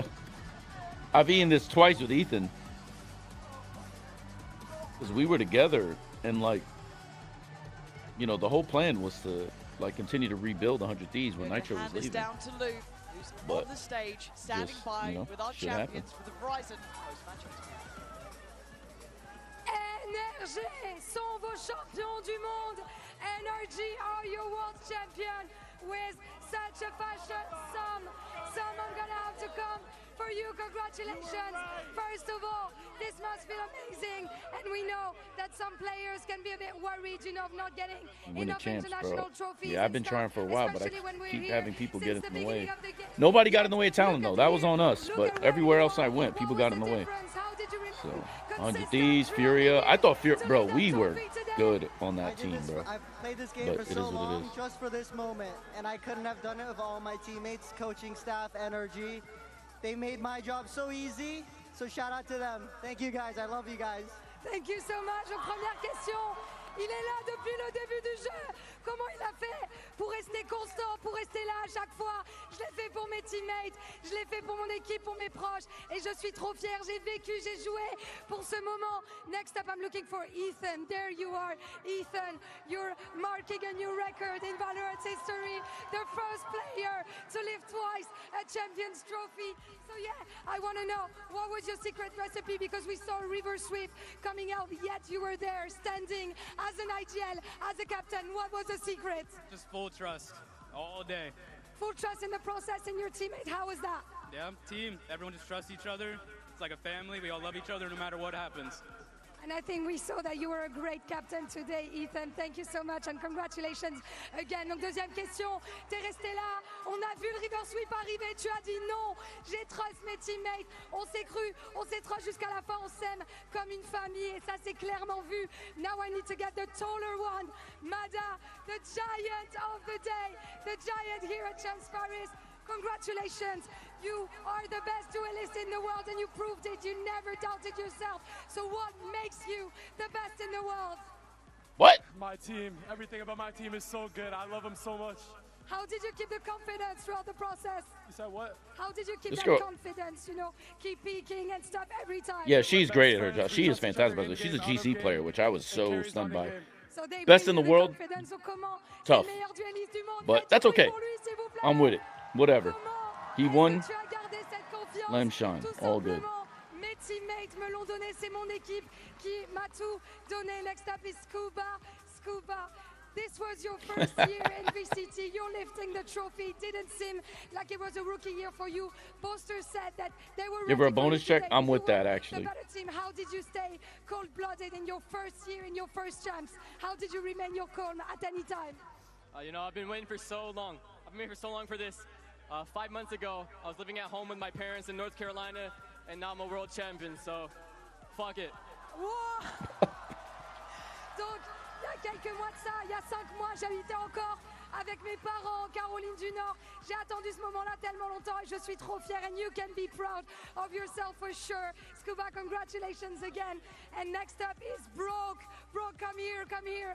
Congratulations, Brock, for this passion, for this victory. I mean, you've set a new gameplay, you know. We have the aggressive vibes, we have the Odin. So how does it feel to be a world champion, but also for sure a new meta maker? Feels good, but it doesn't feel real yet to me. It hasn't hit me. It hasn't hit you yet. When is it gonna hit you, you think? Maybe tomorrow, when I wake up. Okay, but enjoy the moment. Congratulations again, Brock. On sait, c'est un nouveau metamaker. Là-haut la vibe, il sait tout faire. Est-ce que, qu'est-ce qui a fait finalement que tu as été aussi bon, que tu es resté comme ça? Qu'est-ce que ça te fait? Je réalise pas encore. Ça me hitera peut-être demain. And the last one I want to come up is Bonkar. Bonkar, the coach. Bonkar. There was some doubters, there have been some doubters, but yet here you are, world champion. What do you want to say to the doubters? And moreover, what do you want to say to the arena? I want to say to Mimi, I came back over to Puddle, grabbed that trophy, and I'm going back to NA. Oh, Safe. that's all you have to say. I think that's pretty solid already. Congratulations, Bonkar. Thank you so much. Bah voilà, j'ai pris le trophée, je suis venu, j'ai vu, j'ai vaincu et je rentre à la maison, je rentre en NA. Juste après, we have our winners, but we're gonna have another GOAT, another prince, because it's time to elect and to choose our Champions Paris most valuable player, our MVP, and who better than our head of esports at Valorant, Leo Faria, to answer that question that we are all asking ourselves. Leo, who is our Champions Paris MVP? Thank you very much, Lou. It is my honor to present the Valorant Champions Paris MVP. This player represents an incredible success story in Valorant. His journey is what it has to believing be in the Ethan. dream means. He has been a pro since 2020, the launch year of Valorant. And for 5 years, he's been grinding through challengers and VCT Americas. Wow. One game at a time, proving why he deserves to No be way, on this very Brock. stage. That's he crazy. Is a Toto Odin It should be abuser. Scuba. He's known But, as the yeah, Brock it's Tagon. Brock. Please give it up to the There's no Listen, I love Brock. Brock and Governor, by the way, very good friends. They're boys. I love Brock. You can ask Gov. This is not me hating. No way, bro. No way. But all good. Love Brocktagon. We're chilling. I love Brock. I'm not hating. But oh my God. We have a fucking weird misunderstanding of what happens in Valorant, though. Like, holy fuck. I've watched every single minute of NRG playing champs. No. Now, his teammates might vote him MVP, and then I'll say, okay, because I don't know what's happening in the mid-round. I don't know what's like, you never know. Brock could be calling all these things. But I know the people voting here don't know that shit either. There's no way. Wow, congratulations. No way. Bravo. No way. This is your rookie year. You've done so much. The MVP is 100% vibes, and it's talent going, oh, Odin, and like, oh, highlight. The highlights aren't what win games, man. They really don't, bro. At the beginning of the year, it didn't even look like we were going to make champs, and we ended up winning it. So always just keep grinding. Yeah, trust the process, right? Ce que j'ai envie de dire à tous les rookies du monde, continuez de croire en vous, croyez en le process. J'y croyais pas au début d'année, regardez, j'y suis. And now the next question I wanted to ask you is, who do you want to dedicate this bracelet to? Who helped you in that process? Who helped you getting through this hectic year? I think all my teammates helped a lot, and I think thanks to my family for supporting me all this time. And I would say mainly my family, bro. They've been supporting me the whole time through my career. A nice family support. We can see that in Paris. À qui est-ce que tu as envie de dédier cette victoire? Eh bien, tout simplement à tous mes coéquipiers, à toute ma famille. Et je me permettrai d'ajouter à vous. So you wanted aussi, to tell me mesdames something et after the messieurs, game? Did you qui mean avez on a donné de call? la voix Probably on a aujourd'hui. call. Congratulations again, bro. I think you're going to be flexing this bracelet everywhere, just as you probably on a should. call. And that's already the end of Valorant's Champions Paris. It was an honor to be your host. Thank you so much for following on watch parties at home, here at Accor Arena, and I hope to see you all very soon. Merci à tous. Merci pour tout. She is really good. It's hard for me to reconcile with the fact that she's a GC player. Most players are not that talented, or at least keeping the energy up. In the public speaking domain, for sure. She's keeping the energy up. She's not asking too open-ended questions, so they actually like are getting pointed in a direction, and she's doing it in 2 languages. So it's incredible. By the way, can we move my camera down a little bit? Because who the fuck am I blocking? What a run Seth, your thoughts? Your boy. Sancho, never mind. Keep it. Keep it. We good. We chilling. On that map 4 to come into sunset. I got stuff to do, but I mean, it's the off season, so I'm sure we'll link up at some point. Back in Americas for the last 4 tries is insane. Yeah. I thought maybe they'd have something up their sleeve. They run the same comp, but clearly Bunkar was able to get them back into the game. He was able to go ahead, recollect the thoughts, refocus these players in that interim. And my God, what an accomplishment. None of us could have seen this coming. Barely a few months ago, they re-added Bonkar, changed their IGL, picked up another rookie coming out of Challengers. In that incredibly short amount of time, this team's expectations shifted completely, making the finals in America, but even making it to here, I think, was already achievement. Yeah. Much less going all the way to win it without dropping a single series. 3 rookies on the team as well. Unbelievable. Who are now That's also champions. impressive. Might be the last place That's where the true. They didn't American lose a dream is single alive as time well. this whole tournament. Straight out of Tier 2 into Tier 1, and they are farming. And honestly, they had, like Mada especially, has that killer instinct, the complete confidence in himself, the aura that he's exuding in the first 2 maps and the pressure he's putting on FNATIC. Yeah. They don't look like rookies, they didn't play like rookies, but they impressed the hell out of me. No, they really did. It feels like a lot of the other American squads need to level up their scouting processes because these guys, they've been there for years. A rookie line was a dig at you? They were in the mid-season. Like Yeah. they weren't even picked up in the off-season. They were mid-season pickups. The thing that makes me so excited, though, is what Brock was talking about, that, trying to inspire those other Tier 2 players that are out there that are on this grind that try to make it with some of the plans and changes that are happening in 2026. We might be seeing even more of that rookie magic on stage. And I'm just so happy for Ethan, the first player in this game to ever lift 2 Champions trophies. And in what fashion? Dominating on the last map in his individual performance in the mid-season, having to become the IGL, the main leader for this team for the first time in his Valorant career. He was not the guy I think anyone would have expected out of that 2023 roster to win another trophy. But here he is with 3 rookies around him, with Sam still by his side, lifting another. And leading the team as well. It's ridiculous. He was actually asked after the first time he won Champions whether it was the highlight of his career, and he said no. He said that the previous accomplishments had been better than the last time he won Champions. I swear to God, if you ask him the same question again, he had so much emotion after winning this time, after leading the team there, after all of the responsibility piled upon him, and the fact that he's a 2-time, He's had an illustrious career across multiple FPS titles, but this is insane what he's done in Valorant. You know, I remember when it was announced that Ethan was going to be making his way into Valorant from CS, and everyone was unsure of what was going to happen with him, unsure if it was the right decision. But Mimi, that was a freaking great decision.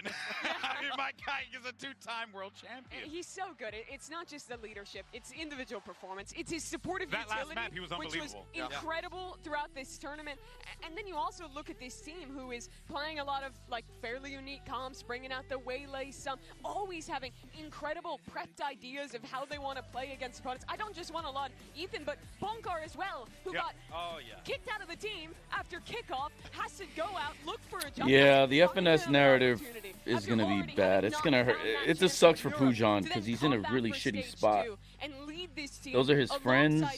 It's tough, bro. Incredible for him. No, it really is. And I mean, he also took a pause IGLing and then had to go back into that. When I saw that was getting reannounced, I was like, oh, I don't know, how is this one going to work out? Because it was terrible. Damn well. It was terrible last year. And the improvement that he's had. No, the thing is, this isn't. Also strong, who doesn't get much it's hard. It's not really. It's hard to explain. I'm not even going to get into it. Huge. It takes a village out there, and you can see how much. Yes, it does take a village. That's exactly what it is. It's a village. Formed those bonds of cohesion between the veterans, the rookies, the staff.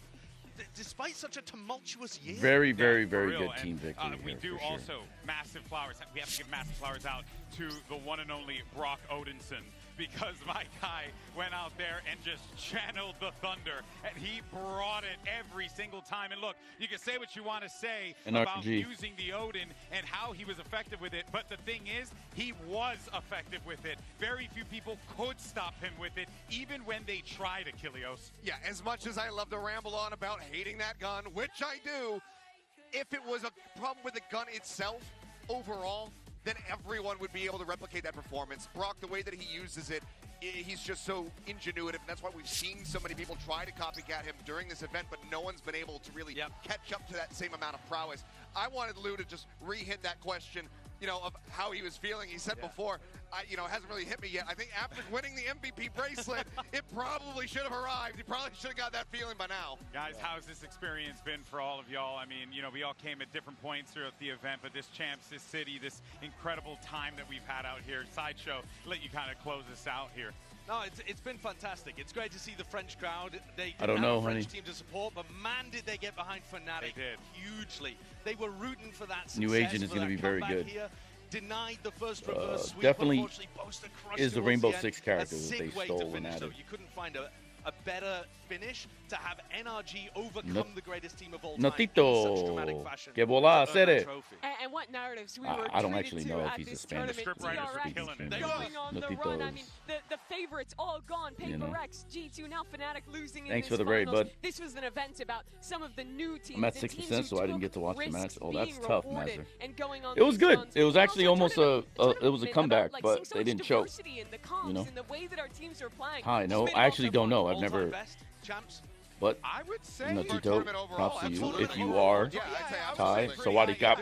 There were so many nuts games. That's true. Props to NRG to not let the bias crowd get them down from that. Honestly, Yeah, when you yeah, think yeah, about the for lower sure. finals as well, right? All those 2-1s we were getting too. Like, it was absolute pandemonium I mean, out the group stage games, a lot of one-sided stuff. Once we got to playoffs, every match was a banger, seemingly. But also, if you just spool back through all of NRG's games, they were all pretty much bangers. We were talking about this before. Dude, it's a miracle run. Like the comebacks they had, the OT wins they had, the fact that they were getting here with 30% pistol win rate. Like, you might never see something like this. They had 7 championship points. Thank God they converted on that one on Sunset. I still can't believe they lost an 11-1 up, the biggest comeback Valorant has ever had at this level, and still won the series, still won the championship. Oh, man. Well, yeah. It had everything. It had everything. The thrill of victory and the agony of defeat all on display here with That this is tough. That is the reason true. why we love this stuff. Yeah, FNATIC. God, that one is going to sting. It's almost better to lose 3-0 than it is to have what just happened. Shout out to the entire team. And Not even going to lie. So much for joining us throughout this incredible That shit is journey. cooked. This event isn't just an esports tournament. It's an opportunity for all of us to be able to come together to enjoy a game that we all love. And you know, of course, more importantly, find a little happiness in these uncertain times. So just remember to lift one another up. Because Never with be a afraid to 3-0, use you your get a voices clear to support answer. those who need it most. This Yeah, community for sure. makes It's like this you never sport really had a truly chance, but when you second to come all the none. way And let me back, tell you, you I start really getting the think it's too confidence, about that. Been around then it the gets block for a taken minute from now. you. And I want to thank It's just like you every feel like you were single close, person and that who hurts worked more. tirelessly behind that camera right there. You guys know who you are. Yeah, that to 2-3 is make going to sink this so show much for them. happen, Yeah, to either way, tell the both teams would be stories, your devastated. hard work NRG as well and if they got come dedication back. supporting and Yeah, telling the NRG stories would be of our ridiculed players actually is if they truly lost. FNATIC, no one unrivaled is going to in ridicule our them. industry. We started this tournament off with It would have been much 16 worse of the for greatest NRG. teams in the world looking to cement their legacies here in beautiful 100%. Paris, France. And this city Ulster represents is retiring? many Is this things for many confirmed? people, but there is no doubt Start thinking that about all the this little is an shit, but in a incredible 3-0 city you for just keep esports. pushing. Damn, And that's we cannot tough. wait to hopefully return one day very soon. And as we bid you farewell, remember that there is plenty more Valorant esports to look forward to with our off-season events, and we are going to crown yet another world champion at the Game Changers Championship in Seoul, South Korea this November. And I know you're excited about that, buddy. Thank you so much from the bottom of our hearts for an unforgettable About you right now, Anthony. Offer yet? season. NA. And don't worry, we'll be back before you know it. So take care of one another, and congratulations to our new world champions, NRG. We'll see you soon. Merci pour tout, Paris.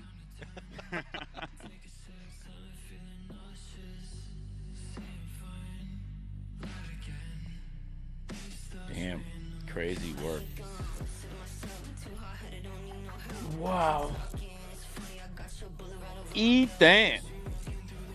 Respect, bro. Yeah. This champion finals was also very cool, for sure. 16 teams have made. Feels so bad for Yinsu and Boaster, though. That's cooked. Oh, there's a press conference. Boaster. Can we find the press conferences? Boaster's looking. Boaster's on it right now. Get them on the pod. Who? Oh.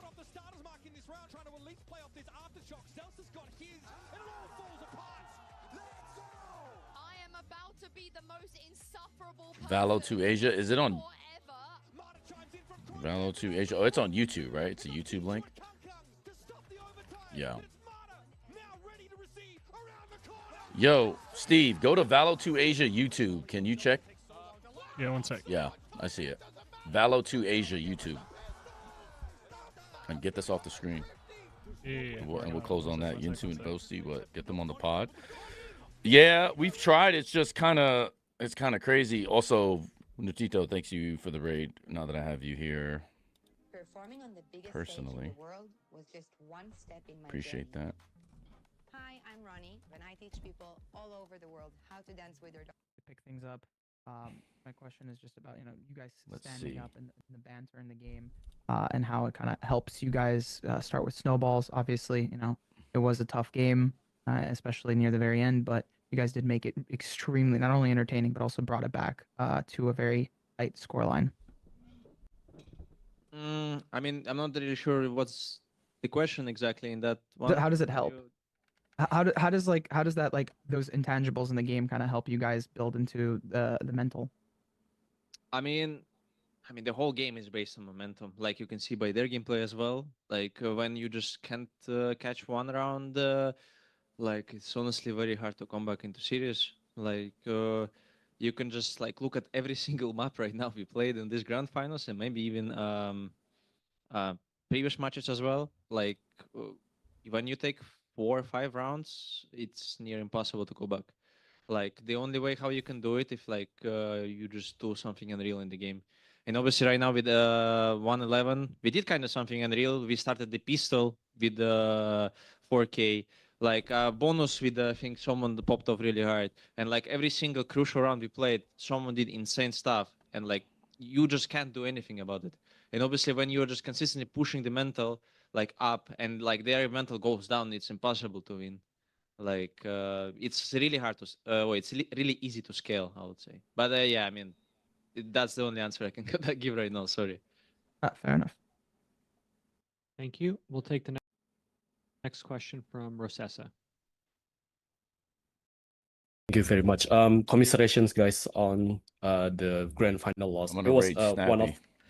a great grand final that we show tonight. But I would like to ask Coach Milan first of all. As soon as this is done, what are you gonna do now? 111 When's the next time I'll see you comeback, stream? Now the what chance was is the over. pep Xena, I talk? have no idea. That's Love. usual question. What was the pep talk during 111 actually? We'll figure it out. Maybe I I play don't some remember, games in all honesty. when I Like, get back think home, in these or situations, you kind of just maybe say GC. what I don't comes know. naturally. I think we always just tell the boys to like Maybe some of focus the on Ascension stuff before that'll smaller happen things, here and at the then end of the month, it right? will But I lead have to no like bigger idea. things eventually. So. Like an 11, like doing But an it's been a 11-0 pleasure, comeback obviously. means I will there's figure so out many what things that you have a to do. You better can't really schedule put focus for on winning this, itself. You and have if to I really do take this. it round by round. And I think TFT streams and to GFC, quickly yeah. add It'll to probably be like the Deadlock previous and question, TFT, CS, definitely Valorant. once the boys are like scaling into this, energy, this positive vibe that they have, it makes it so much easier for them, and they become so much more confident, and the game just starts to look and flow much better for them.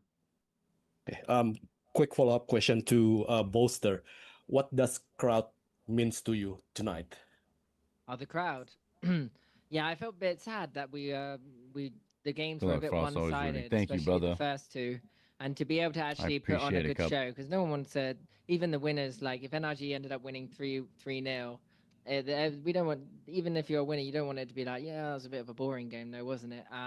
So I'm very happy that we managed to make that map look pretty One on Mercury exciting team, and maybe pretty that's what I like do this high all season. stakes. Everyone does. It's pretty good. And yeah, I think the crowd was just so loud. It was crazy. I mean, obviously they're kind of rooting for us a little bit, but it was just really fun. It was just fun, and yeah, it was pretty lit, wasn't it? Actually, yeah. Good luck for 2026. Austin, and thank you very the much true for the American, opportunity not in a good for fucking mood, seeing bro. No smiling everyone out of here. him, bro. Respect. Thank you. We'll take the next question from Ravish. This set is kind of. Oh, this set is fucking ass. Oh my! Every 6 people going for Star Guardians. Oh my god, this shit is ass, bro. Fucking ass. Austin, you've had a very roller coaster of a year or two. Just wanted to ask a bit of a reflectionary stance. I in hate terms this of set how so you look much. at your The so Ao far. Shin mode There's is cool been though. a Not lot of gonna ups lie. and downs, but some absolutely phenomenal performances. Just your take overall. Yeah, honestly, when I look back at this year, it's crazy to think about everything that's happened. It feels like the year just flew by. Experienced so much with these That's how I boys. feel too, actually. Just sucks that we ended the year this way. I'll always be forever grateful for them accepting me into their family and treating me as one of their own. And yeah, I think emotions just for me, just super sad because I think we all were really believing once we hit 2-2. And I feel like we deserved something this year with the amount of just everything we put into the bond that we had, just everything that made us a team. It just sucks to go out the way we did. But like I said, it was a great year. It'll probably be one of the ones I value the most, and I've learned a lot and grown a lot as a person as well. So, Understandable. Thank you very much. Appreciate you. Thank you. We're going to take 2 more questions. We'll take the next one from Adi Adjan. Hi, is my voice clear? Yep. Yes. Adli Adian, Timosura from VLR.GG. First of all, commiserations to your loss. It was an amazing series. I think everybody was on their seat today. I just want to take back to the 2 maps that you won. Regardless of what happened in Sunset, I just want to know I think this is the most that I've seen emotions out of you, They have Bolster. to There was a get him clip, to I stay think because there's gonna be a lot of changes coming on. or later maybe, where you just absolutely went ham on the comms, and I just want to say, how does that emotions feed into your into these types of comebacks? Of course, we saw what happened in lock-in all the way in 2023, and now in multiple situations. But yeah, how do you correlate your emotions to being controlled, but at the same time being able to bring the hype towards a comeback situation, so to speak?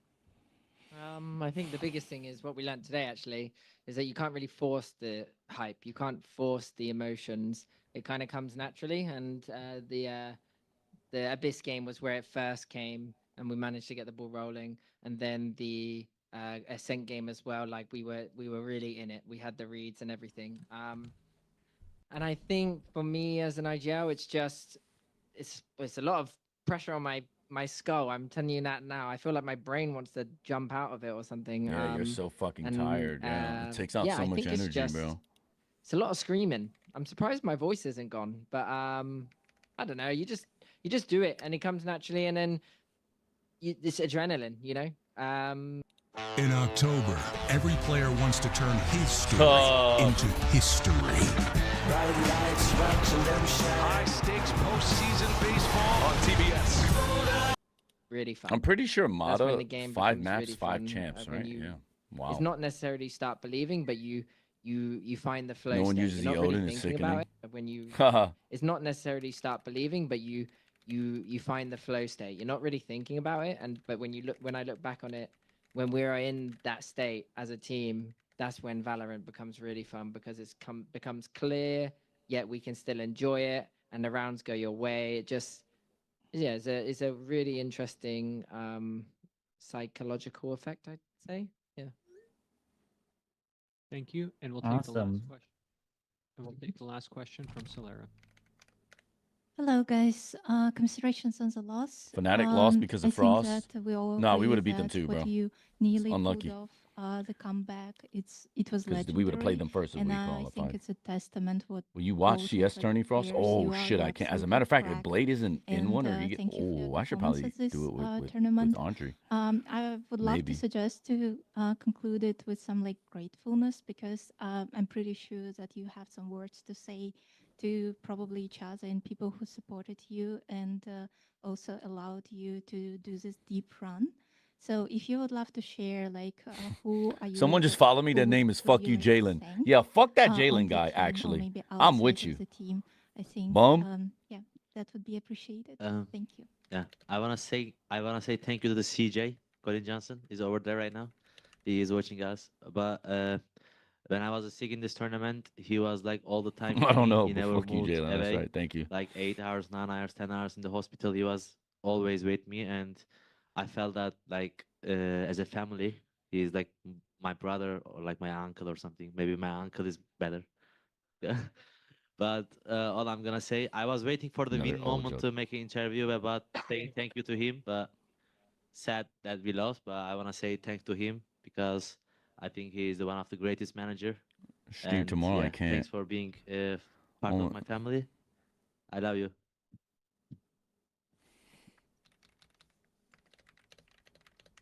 I think I would say inside, obviously, I want to say very great job, Kayak. I mean, it's surprising, but I mean, for his rookie year, like he is one of the most consistent and confident players at the moment. Like he literally one of the people who just pulled the series off. Like, and he kind of tries his best. Like it's a joke in our team as well. Like when they are trying his best, Satvik, it's impossible to explain. Sorry. But outside, I think I want to say. Oh yeah, sorry. to all the people, I'm talking people in to the crowd today, Boy I because he's like think talking to me about stuff. You were one of the For only sure, reasons Scuba should have won why that MVP. I comeback think at this is a 111 fucking was travesty that he even doesn't. Yo, possible, Frost, because you play TFT. I it think you were in my was, lobby a few years something ago. unreal. Kung Pao Like, Pete, yes, I do believe it play or not, TFT. after coming, This from set this is map, I pissing was me literally off, just man. not Everyone is fighting crying, for but, Star like, Guardian, I bro. had It's so tears troll, because of man.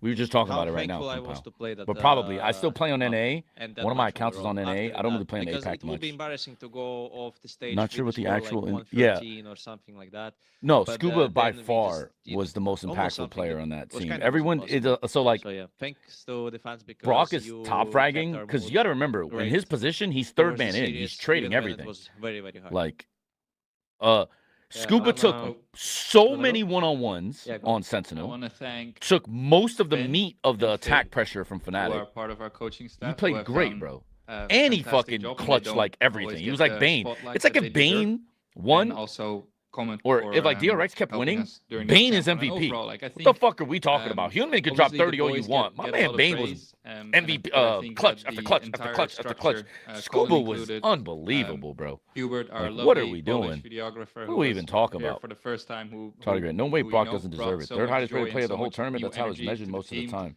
Um, Yeah, but it's and I think all of impact. these people The made fuck, like this run Human was possible. not Like, the we have MVP of fantastic fucking players. Everybody DRX, knows bro. I'm that, sorry to but tell ya. they need a specific Like, kind I'm of energy and a sorry, Brock specific is not atmosphere the to be able MVP. to This is thrive, I and love Brock. think, I'm all friends those with Brock. people have played I'm not like a hating. I'm just phenomenal, saying. contribution to that. Wow, So the like, metrics we internally, I'm use and very how thankful we for that. grade these things is just cap, bro. Yeah, for me, It is straight up cap. I wanna thanks like every teammate, because like they made this year just best year of my life for sure. Like I coming from tier 2, I learned a lot from them. Every single one of them. Like I grew up like a lot emotionally, and I just grew up as a player. Like I think I'm much better just because of them. And also I wanna thank the crowd, because it was my first time playing on a really big stage. It just felt insane, especially on the Abyss when we pulled off the comeback. I was just enjoying it really much.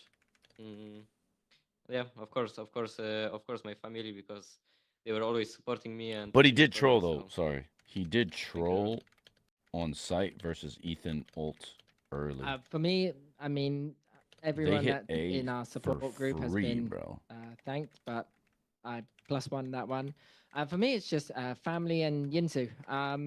They help keep Or- me grounded. Family for coming to watch over the weeks. It's really nice for them to fly down and watch the games. And for Sorry, Yinsu, it would just be Riot just has a different metric. It seems like Ethan just deserved never it too, right? Yeah, doubting Ethan's and, calling like, was fantastic. I mean, just Sunset being on able A, to and also talk to that play someone on and that Sunset when they're keeps coming you back, grounded, you and he's know? holding the I 1v2 have in a the lot A of line, which was friends terrible within macro, the by the way, by esports FNATIC. space as But well. And bro, they Ethan, that message 1v2 won the me, game. I and was saying they it show here their while we were support, watching. and It was you free. know, it's just nice to know Can't that blame because when different you're people going see the onto impact stage, you've got a different lot ways. of Might even argue for people Ethan. behind your back Yeah, but like and I do supporting this you. shit for a living. I'm telling you, bro. Like Yeah, Scuba I'd say is the those are the big reason why they're ones. winning. And then people have mentioned the Like, crowd.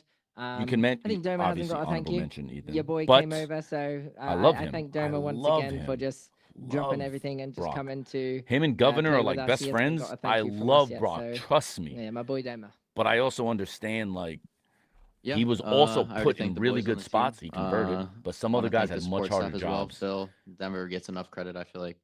Scott as well, our assistant coach. Colin, our main man. And everyone behind the scenes that just has made this year so special. And then special shout out to the fans, because you guys were unreal today. It was, almost said a word. It was phenomenal to play. And you guys just made it such a special experience. You guys gave us so much energy, and we always Where's heard this you, live felt you, on the Valo2 vibrations, Asia everything. So YouTube? I'm glad we could give you a nice little show today. Unfortunately, Brock we doesn't couldn't get close it, his. but Do you guys still deserve think a NRG crazy wins? shout out because it was insane. Because somebody else will. Dude, Park. Thank you so much, and thank Okay. you for giving your all. Best of luck in the next season. People don't look at this correctly. Do you Fnatic, realize against thank you so much DRX, for taking the time to speak with us NRG today. Thank you. had a. Thank you. If you look at the second half, the comeback, 4K, 4K, 4K, straight up, 3 4Ks in a row to mount the comeback. Right now, admittedly, Brock was one of them. But my point is, if you think that Brock is the only one that can get 4Ks on this team, I'm telling you, you're cooked, brother. You're cooked. You're cooked. Frost, will we be watching you lift a trophy? Bro, I've been trying since 2021. I thought I had the team then. 100 Thieves gets in the way. Then I'm on ice for 2 years. I go to Furia. I get kicked out of a tournament after losing one game to FNATIC, basically, double OT, right? 2 double OT games with rookies, with 5 Brazilian players that aren't even professionals anymore, about to beat FNATIC, who win the tournament. They beat a different Brazilian team. We're 4-2 in Americas. I get fired off some bullshit. It is what it is. There's no need to talk about it, but, you know, I get fired because they owed me a lot of money because I'm the one paying for shit, and I'm just like, how do you not have a bank account set up? But let's not talk about this. It's whatever. And then I go to Talon, more rookies. I've had, 6 rookies at Talon.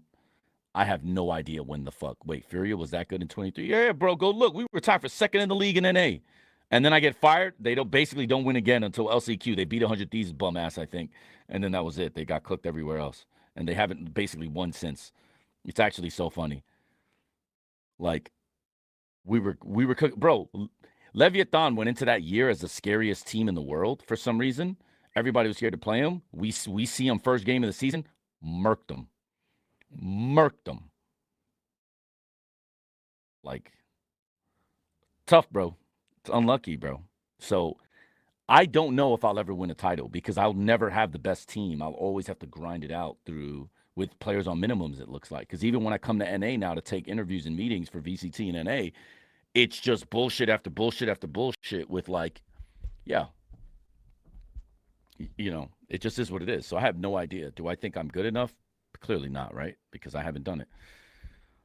So, you know, it is what it is. But it is inspiring watching Ethan, your former teammate, who you helped acclimate into Valorant, who's orb controlling 5 years later after you taught it to him, win 2 championships. So, some people were calling Fury #1. We were fucking dicking everybody, bro. And by the way, they weren't winning a single scrim. The reason I ended up coaching was because Jamie Pueda basically was pissed off that they were losing every scrim. But I'm GM. That's not my job, bro. There's a coach.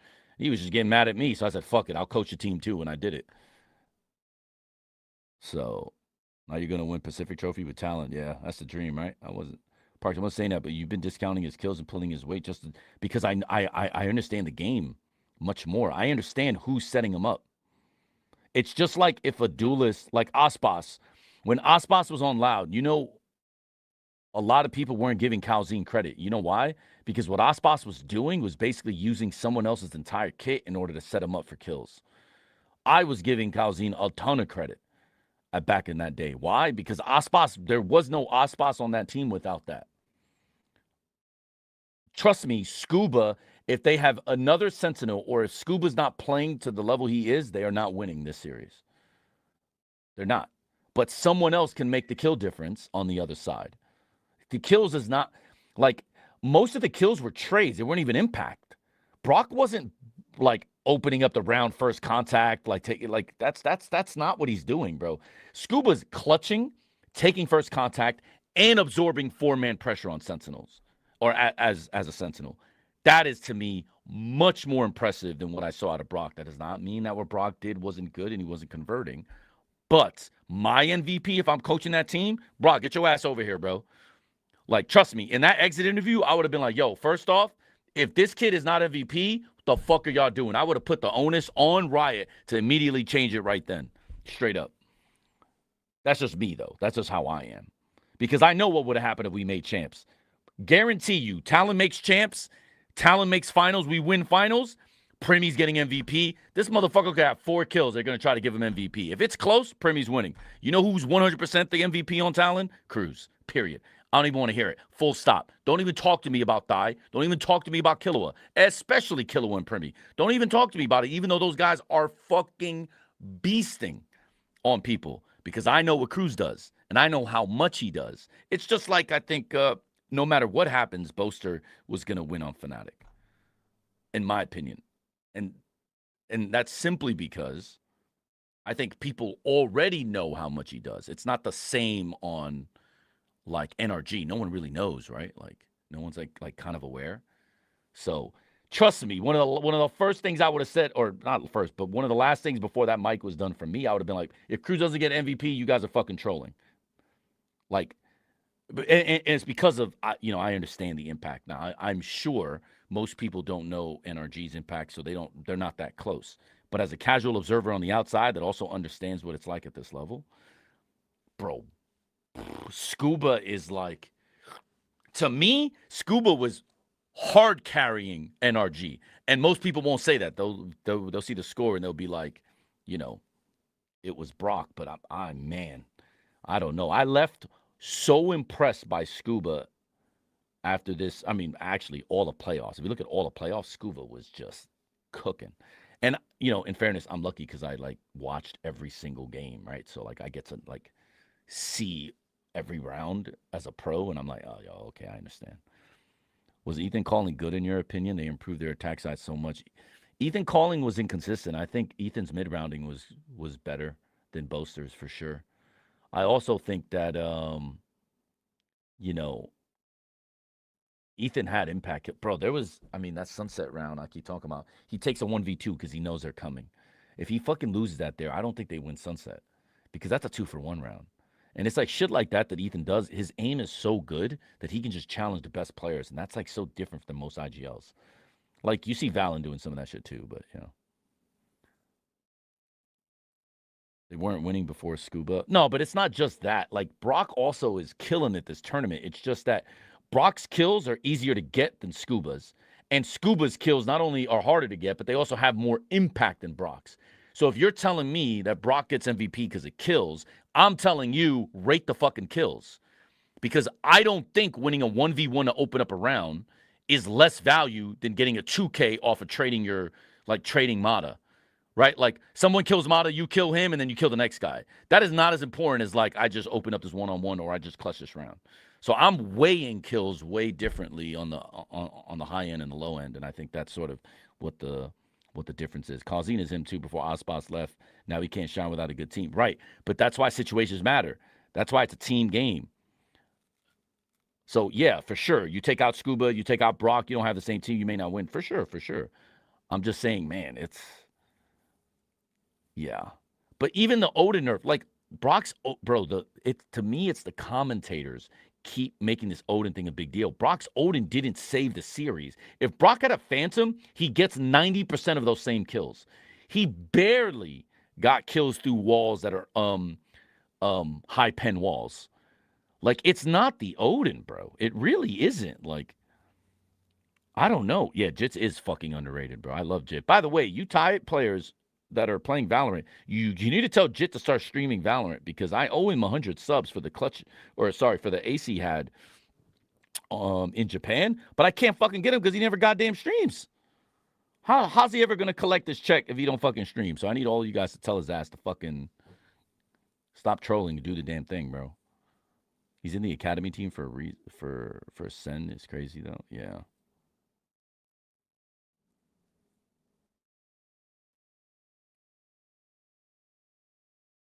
Mata played 5 different duelist agents. Yes, that's what I said earlier. Mata played 5 different fucking agents, bro. This is what I'm saying about versatility matters, man. 5 agents in the finals, bro. Can I get a duelist that can do that more than once on my team? I don't know, man. It's tough, bro. And then all you Thai people were wondering why the fuck I brought Governor. That's why I brought Governor. Like, the Thai duelists do not play more than one agent. It's fucking cooked, bro. It's actually cooked. Because you know how much of an advantage it is to be able to do that, like, in a finals? Because you get used to, like, okay, so now I know, all right, your OTP is like this, da-da-da-da. Like you get a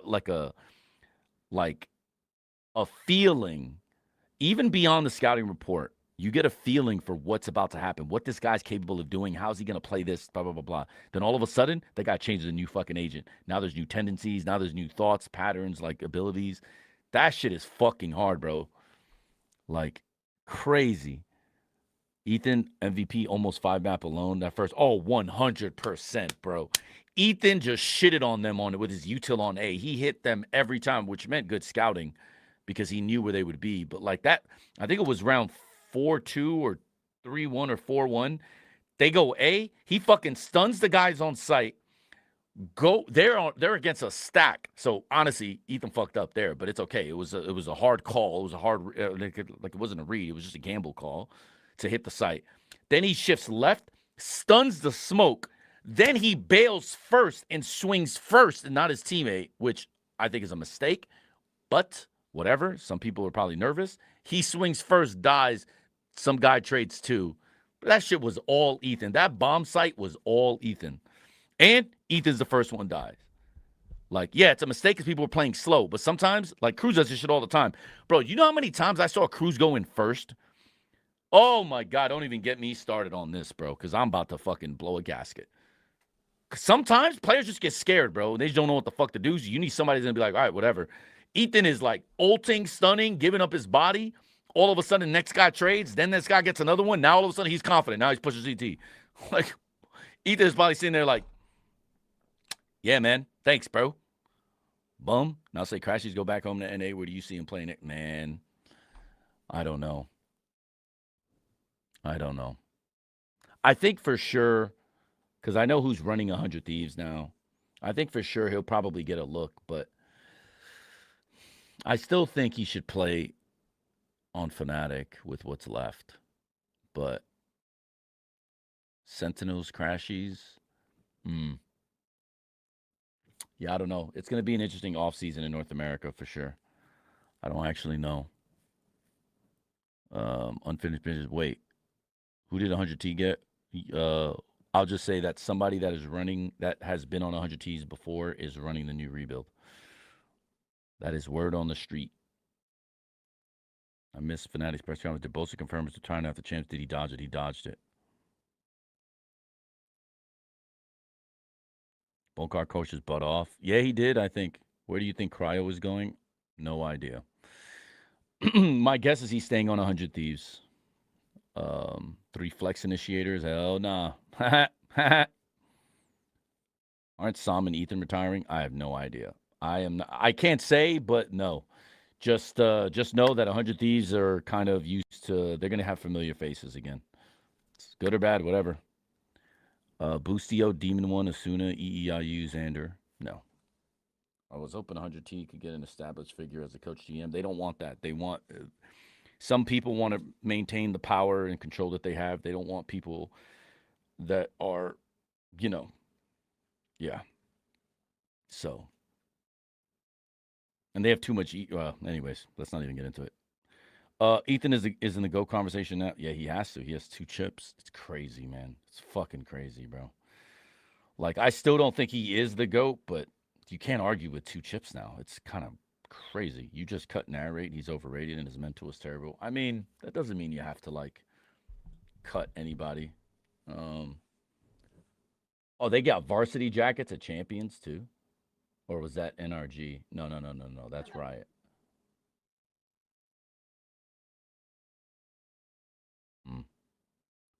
So they kicking everybody in current 100T round. I don't know. 100T fans are gonna have to figure that one out. Trophy on the way too. We see it. Okay. 100% champs win rate is fucking mental. Actually, it's crazy.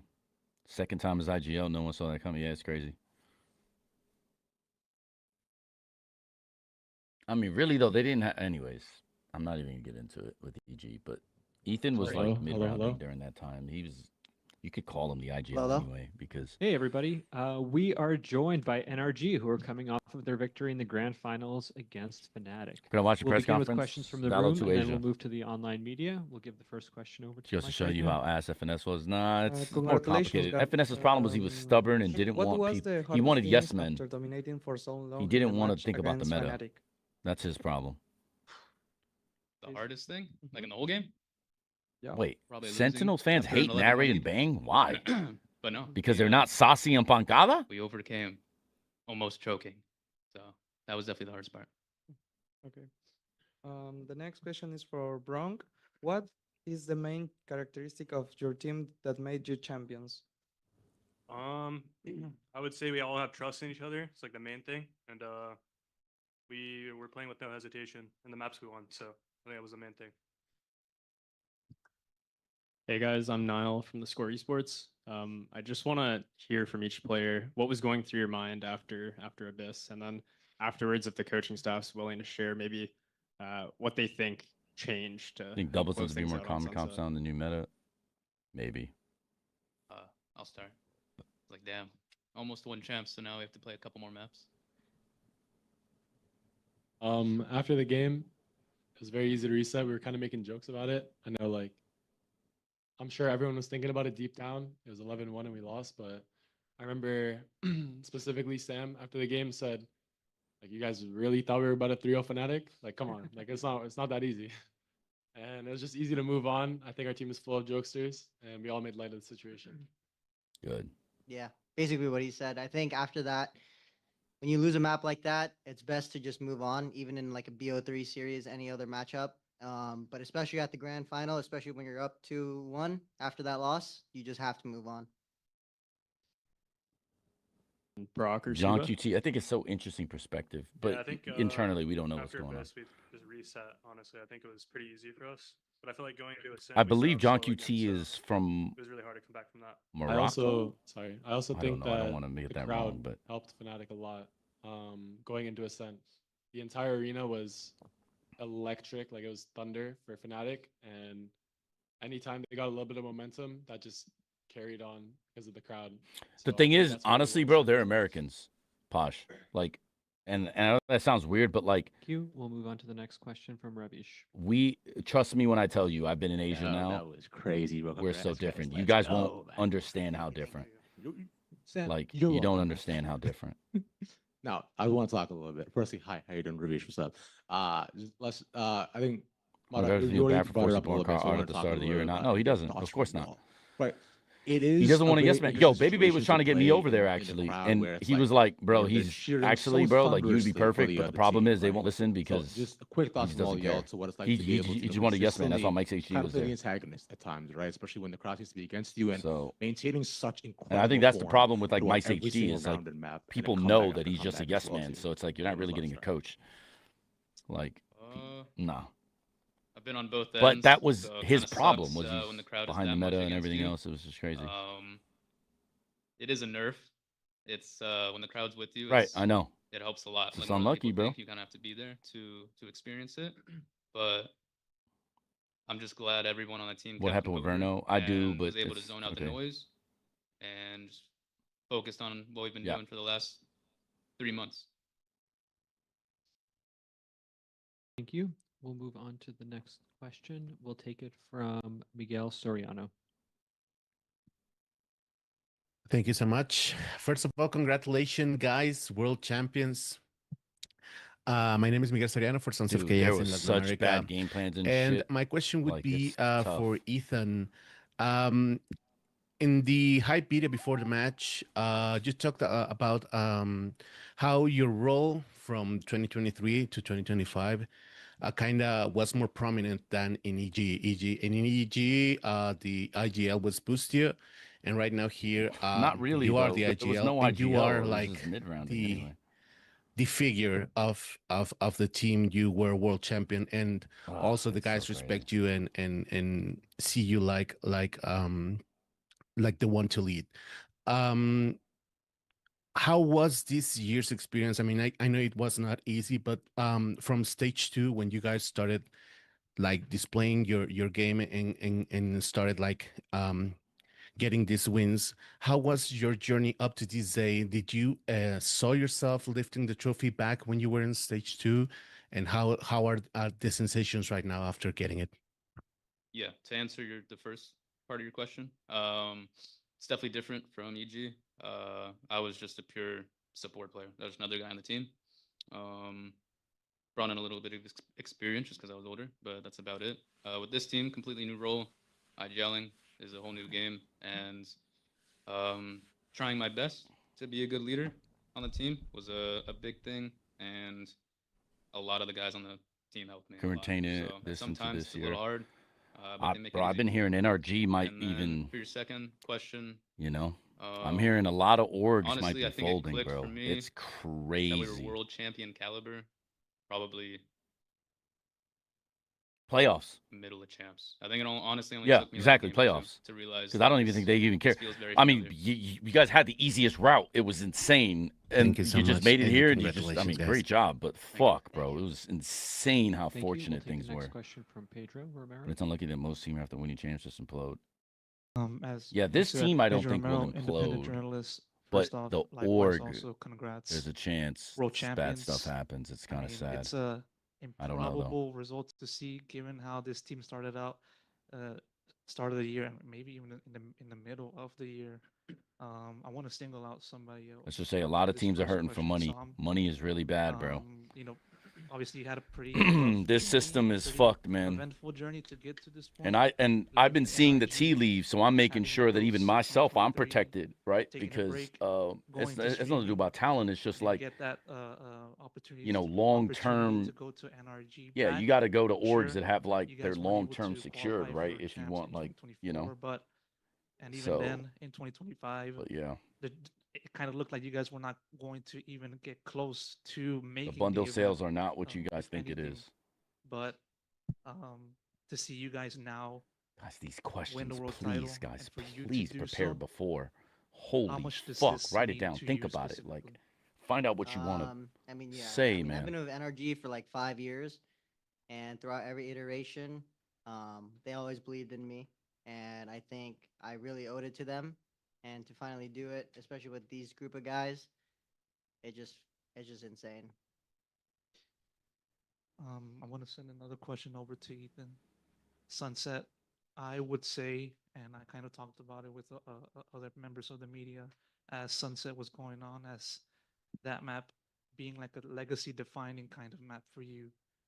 Top fragging, contributing to the team's success in map 5, champions, all of the shebang, high stakes, all of that stuff. For you to win a second world title and your place within this scene, do you feel like this accomplishment, this victory, puts you in that official conversation as the greatest of all time in this game? It's hard. It does. It's hard to say. I It does. think I'm by far the most successful. I'll say. He knows. I'm by far the most successful. I mean, at champs. But yeah. But I don't know. It's hard. Yeah. I'm I respect it though. You're asking. He's too modest. He's not gonna answer that like that. Yeah. Well, can I ask the teammates if course. it's a It legacy does. defining? Of course they're gonna say he's the GOAT. They need to. Two-time world champ. He's too Yeah, humble. the first He's too and humble. only. Yeah, fuck it. Go, Sure. man. Let's go. Is the GOAT. Two times. No other player has won 2 times. World champion 2 times. He has 2 gold gun buddies. Dang. That's true. Phantom Think about and that until Vandal. now. Respect. Congrats. Thank you. Thank you. We're going to take some questions from the remote media right now. We'll start with Nerdcasts. Hello, Nerdscast, independent freelance commentator, journalist from LA. When the series first started, I thought I was gonna be like, wow, another press conference with the sun not up, but y'all made it interesting. I have a question for Brock, and it is about the Odin. The first one may be like a bit funnier about like haha nerfs, but the real question comes map 3 and 4. You're still trying to go for the Odin, you're still going for it, but then you guys got countered by it. What changed in map 3? What are your thoughts on the Odin's place within the current meta on like an actual like analytical note? Because like we've seen a lot of it. You're doing really well, but then sometimes you get stomped. So how do you balance that? Yeah, I feel like They're some not, maps is Cindy. better than others. Like Abyss, I was just pulling it out because it worked in like the first few maps, but I don't think it's good on the map. Yeah, on the It's only good on the map on attack side on we B. just start off really slow, but That's it. Yeah, I feel like the Odin's well balanced how it is. I think it's not, you can't play it on every map like people think you can. So yeah. Yeah. Fair enough. Congrats on the MVP, and good luck in your guys' future. This was insane to watch. Thank you. Thank you. Thank you. Thank you. Thank you. We'll take the next question from Sierra. Yes, hello, Sierra Zobi, freelance esports commentator from Atlanta, Georgia. So, Sam, first off, congrats on the win. Georgia represents. But my question actually goes over to Coach Bonkar. With your win today, you not only showed world champion energy levels, but set Americas apart, giving the region the most VCT trophies. Despite this, obviously, the top Americas team is still heavily contested by what was shown in stage 2. So I was curious, what do you think are or were the big differences between regional Americas competition and the global stage and performance that led you all to this moment and victory? There you go. Everybody take that example. I think the big difference regionally is there's way less pressure. So the teams you play, they will just do random things. They'll take random timings and just do plays that you in quotation mark shouldn't do. When you play on stage here, you have more important games. Then everything is more on par of how you should play the game, and sometimes it's easier to play versus that. Depends on how you build your team, but I think this group of people definitely thrives in those situations. It doesn't matter if it's a group stage game or a grand final. We got gifted a stupid half a winners bracket. Not only that, even the group Thank they you. got Congrats was again on the victory. free. Thank you. Compared to some of, Thank you. We'll take the anyways, next it doesn't question matter. from Recessive. Doesn't matter. because everyone sees EDG and they think, but Thank you you and very me much. know Rosessa EDG's from form and what Jakarta, was going Indonesia. on Congratulations, in NRG, the for year the in win. China. And No also one else Ethan, watches it, so they just double don't world understand. champions 2023 and Like 2025. everybody was, and then The DRX, question not even the goes fourth to best team Coach in Pacific. Bonkar, or maybe Like, dude. Strong can And answer then it Liquid as well. imploding, So self-imploding I double checked amongst with the teammates. statistic Like, for come on, man. 2025. Both Fnatic and NRG Yeah. have very low. Even NRG have 0% win on Sunset. On map 5, Sunset, what was your Coaches at this champs VOD review, team bro. talk, and also Brother, what was let's not even talk your about that. motivation word was to the team towards the map 5? Liquid Crumble, Especially, yeah, I know, but like, we had a Fnatic should have been who equal can the beat map NRG and twice, right? maybe It's crazy, won the bro. river sweep back then. Yeah. We were very comfortable on Sunset, to be honest. We practiced and prepped all 7 maps. We didn't need to play them. The teams we lost versus in Americas on Sunset, that was very tight games. It's like some of the best Sunset teams in the entire world, G2 and Sentinels. We were super confident coming into Sunset. It was high up on the list that we wanted to play that map. So. There's just better maps on the table, to be honest. So we were super comfortable. Just finishing up the stream, and then I got a bride. So I'll see you soon, though. I think I'm going back on the 7th to the 8th, comp Mark. change compared to what they did the day before. I LA feel right like now. that made our job a lot easier as well, because we still had really, really good reason what they're going to do. They play a certain fundamental way, particularly with regards to how like Chronicle plays on the map, how they play on every map with regards to their defense and their attack. There are just red threads that go through every single map. So when I kind of saw the changed comp, and I was like, okay, this is great, because I know they're not going to play too differently, even though they're playing double choice. I know they're not going to play too differently. It's okay. But I also know that this is going to help us focus on ourselves. And that was a huge, huge thing that was missing for us, I think, maps 3 and 4. We weren't focusing enough on ourselves. We weren't focusing enough on our own gameplay, like all of our protocols, basically. You say like we screwed up on that. Are you streaming something? And yeah, well, I mean, I was confident coming Chance. either way. Yeah. Because it has just been a map that we just But, it's like Bind as well. We'd have been happy to play Bind today. Now I'm just watching the It press just happened conference, to be that NRG we one. reviewed it and we decided, okay, Bind is probably a map they're more comfortable on, a map they have a better system on specific to Bind. Harvard's getting reworked, apparently. But yeah, I Confirmed. think we saw that, New I don't abilities. know So if I'll fucking speak for stupid. Bob, You but I didn't saw need that new and I was like, abilities, bro. Okay, great. Because we're still going to know Just what they take the could do, slow out. But now we're So this dumb. will focus us on ourselves. And you saw how quickly we just ran out there, 9-3 half, and yeah, it was easy from there. So yeah, I mean, there wasn't really any fear coming into Sunset, to be honest. We know how good we are on the map. We know how close our games we have from before. Yes. One of those things where sometimes the stats lie a little bit. You can lose a lot of games on the map and still be good on the map because just how fundamentally you play. And I think that's kind of always been the case for our Sunset. Well, not always been the case. It was horrible start of the split. But towards the end of the stage, showing into this tournament, we were confident in it. We knew we could play it well fundamentally. And yeah. It was phenomenal on Sunset, and congratulations once again. Thank you very much. Thank you. Yeah, you. We'll I take don't the know. next question Riot just from think Shayo. they need to change Harbor, but they actually don't. Mute your mic. Shayo, Just back. make his cove not Hello, hi, go can you hear me? away when it Yes. gets broken, Awesome. and Yeah, then this is a make his question for slow Mata. not slow his teammates. Mata, you GG. played 5 GG. different duelists inside this entire match, which is so impressive. Great the question. versatility. When it comes to learning that, we've seen some of the best players in the world unable to pick up Yoru. We've seen people play so differently and sometimes unconfident on certain duelists across the board. You played everything amazingly. You got your own style to it as well. Where do you Yeah, learn Riot's how to just- get oh, so many don't characters get under your me belt? started. Where does Ice that start? Frog, Was it in please. tier 2? Is it in ranked? Please, bro. Talk to me about Just- becoming like a just go to 5-point Riot, duelist like bro. you are now. No, I'm kidding. He'll never. I know I'll do. He won't. Honestly, I want to give a shout out to my old coach, Mac. He was the first person to tell me, because I used to say that I couldn't play other duelists, and he would always kind of tell me that I could. But then down the line, it becomes very easy with Bonkar on the team, because he constantly reinforces all the good things that you do on an agent, constantly tells you to keep playing your own game. And that kind of just lets me do whatever I want on the agent. And you see, even in the upper final, I just like TP'd in their spawn on Yoru. And no one's doing that. It's just all like That's not true. weird things that I'm thinking Primi about did in that my on head. Haven I think Sam versus too. DRX Whenever I and have any PRX, doubt in my actually. own Oh, head, he's PRX always mainly, the first right? person to tell me, just do it, bro. It's always No, like, DRX. Just do what you want to do, play how you want to play. Yeah, and the rest DRX. will- TP'd into their spawn. But people Awesome, don't watch. thank you. So the jackets, you guys yeah, look amazing in that's the the man. The problem. bling People as don't well. watch. Combination. World champs. Congratulations. Thanks, man. Thank Players you. have a bad tendency of always relying on other people to you. do the We'll antes take for the them next instead of, I don't know, question maybe just back watch your from opponent Raj. yourself. Yeah, Because you what's never good? know if the Hey, information you're what's up? getting is Appreciate it. actually good. Damn, stop laughing. I mean, you can Stop trust laughing. people, but like, Cool. still, it's Don't always forget good to it. get a feel for it It's yourself. crazy. Real quick, I just want to just toss a bit of a wider one too.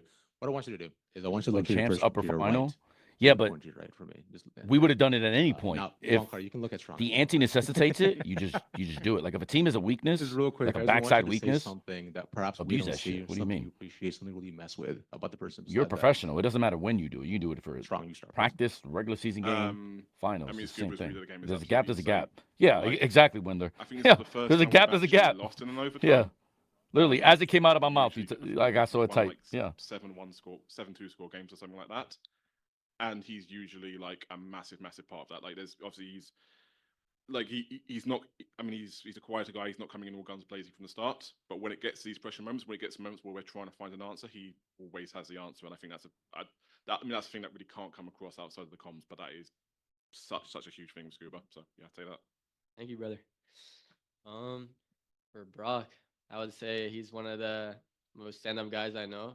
He never tilts, and he's one of the most hardworking Yep. people I know behind the scenes. Yep. You'll Brock's never the boy. know how much time he puts into like the Odin. Like, I know that sounds hilarious to you guys, but Yeah, Tammy, that's like one. Yeah. I've never met a player who will go in an offline server for 2 hours and like watch the enemy team's VODs and find spam lineups with the Odin. So he puts in a lot of hard work, and it's paying off.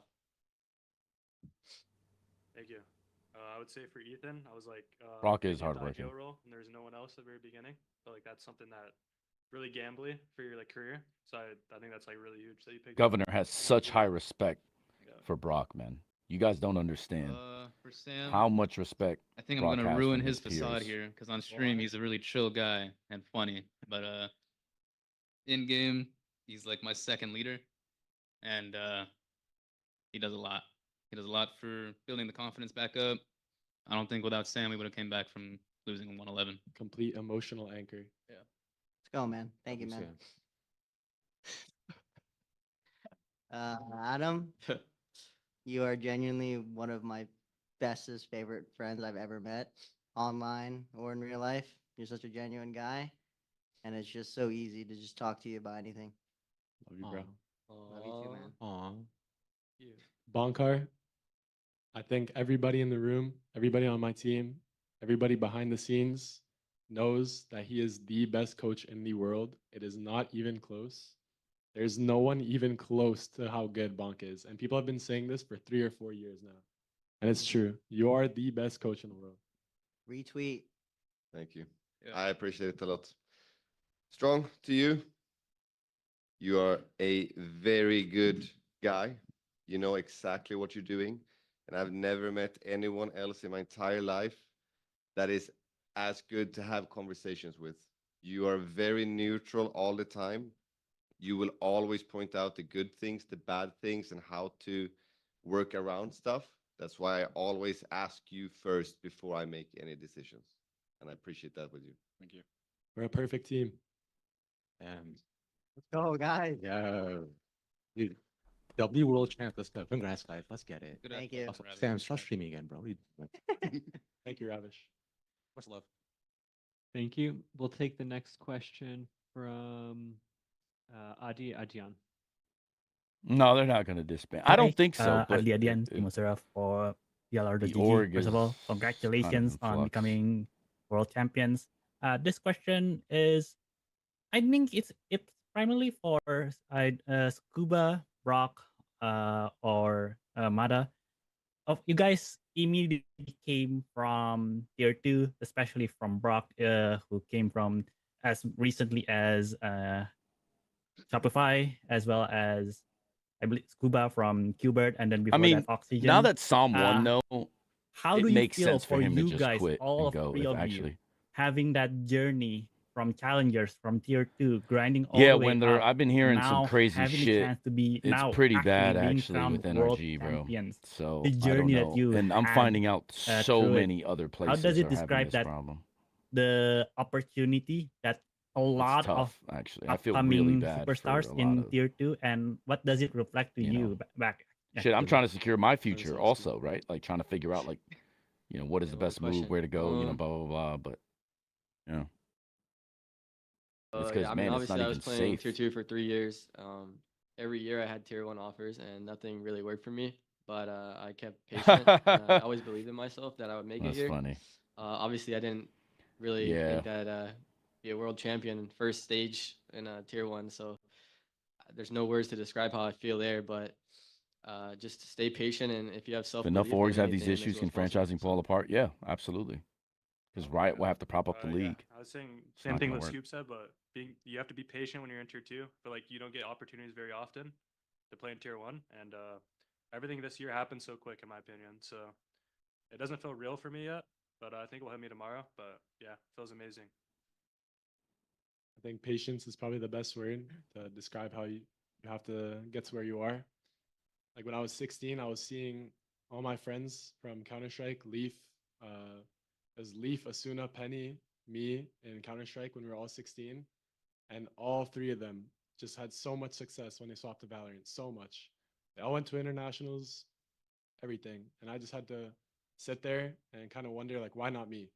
But at a certain point, you kind of got to stop blaming the world, blaming, like, why is it not me? Why is it not my time? You just got to work. Yep. It's got to work. You put in patience, and anything is possible. Now we're world champions. Yep. Awesome. Hope to see more of you guys later. Thank you. Thank you. Thank you. Ethan, if you'll indulge me for a second. Tonight, it's probably going to be about rest and celebration, but I want you to think back to 2023. How long did it take you to start thinking about that second trophy back then? And how long do you think it'll take you to think about the third one? I probably thought about it right after we won. And then probably quickly forgot about it as our year went on. It seemed pretty out of reach. Same thing now. I think I'm already thinking about the next one. Thank you. Pedro? Pedro again. The teaser for this grand finals feature, Ethan's wife and Ethan having that conversation about the significance of the event, the match, and what it would mean for Americas did your win 3 out of individual 5. Yeah. career and also that of Wait. the team. Yeah. And that kind of got me Yeah. curious as Loud. to EG. now that you guys have won. Do you have NRG. any question to everybody?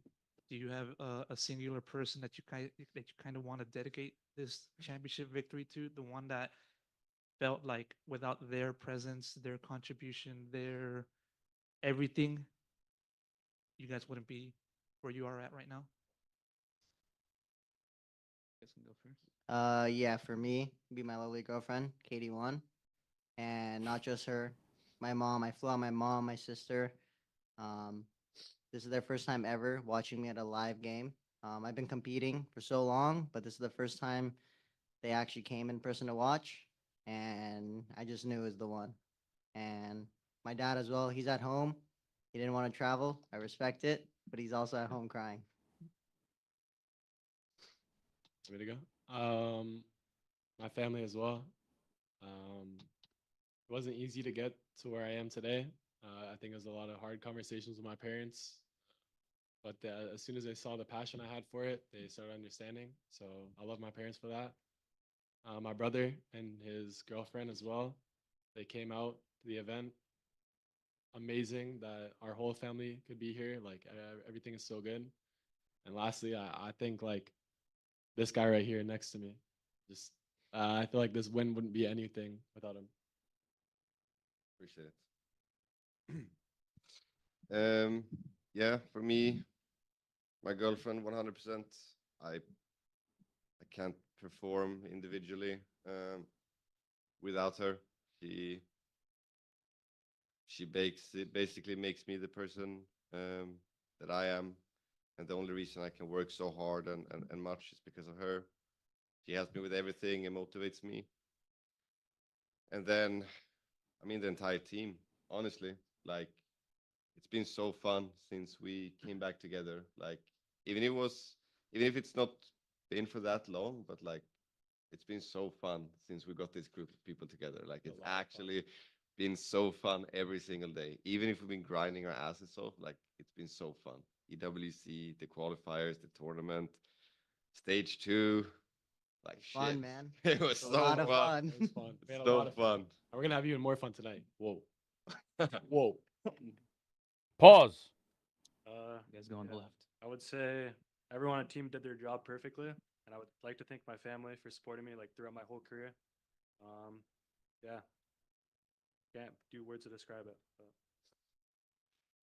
MVP. I'd just like to say thank you to everyone at NRG, the staff, Hey, yo! my wonderful Yo, teammates, pause. and all the lovely people I've met this year that surround our team environment.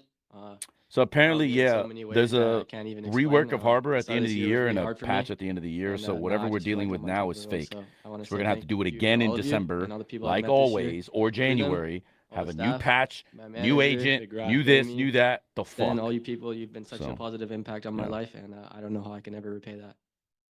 So it's like Yeah. fucking a waste. Like this For off me, season is literally a waste because it happened also with my me family, last also year. everyone on the team. At least last year, I was But moving 2 other Primi people. around and seeing like what he's gonna do, where he's Salah, gonna go and shit. who But was head coach in Valorant for 4 or 5 years. There is no chance I'd be in Valorant if I hadn't met him in 2020. And Tristan. I don't need to elaborate on that, I think. So.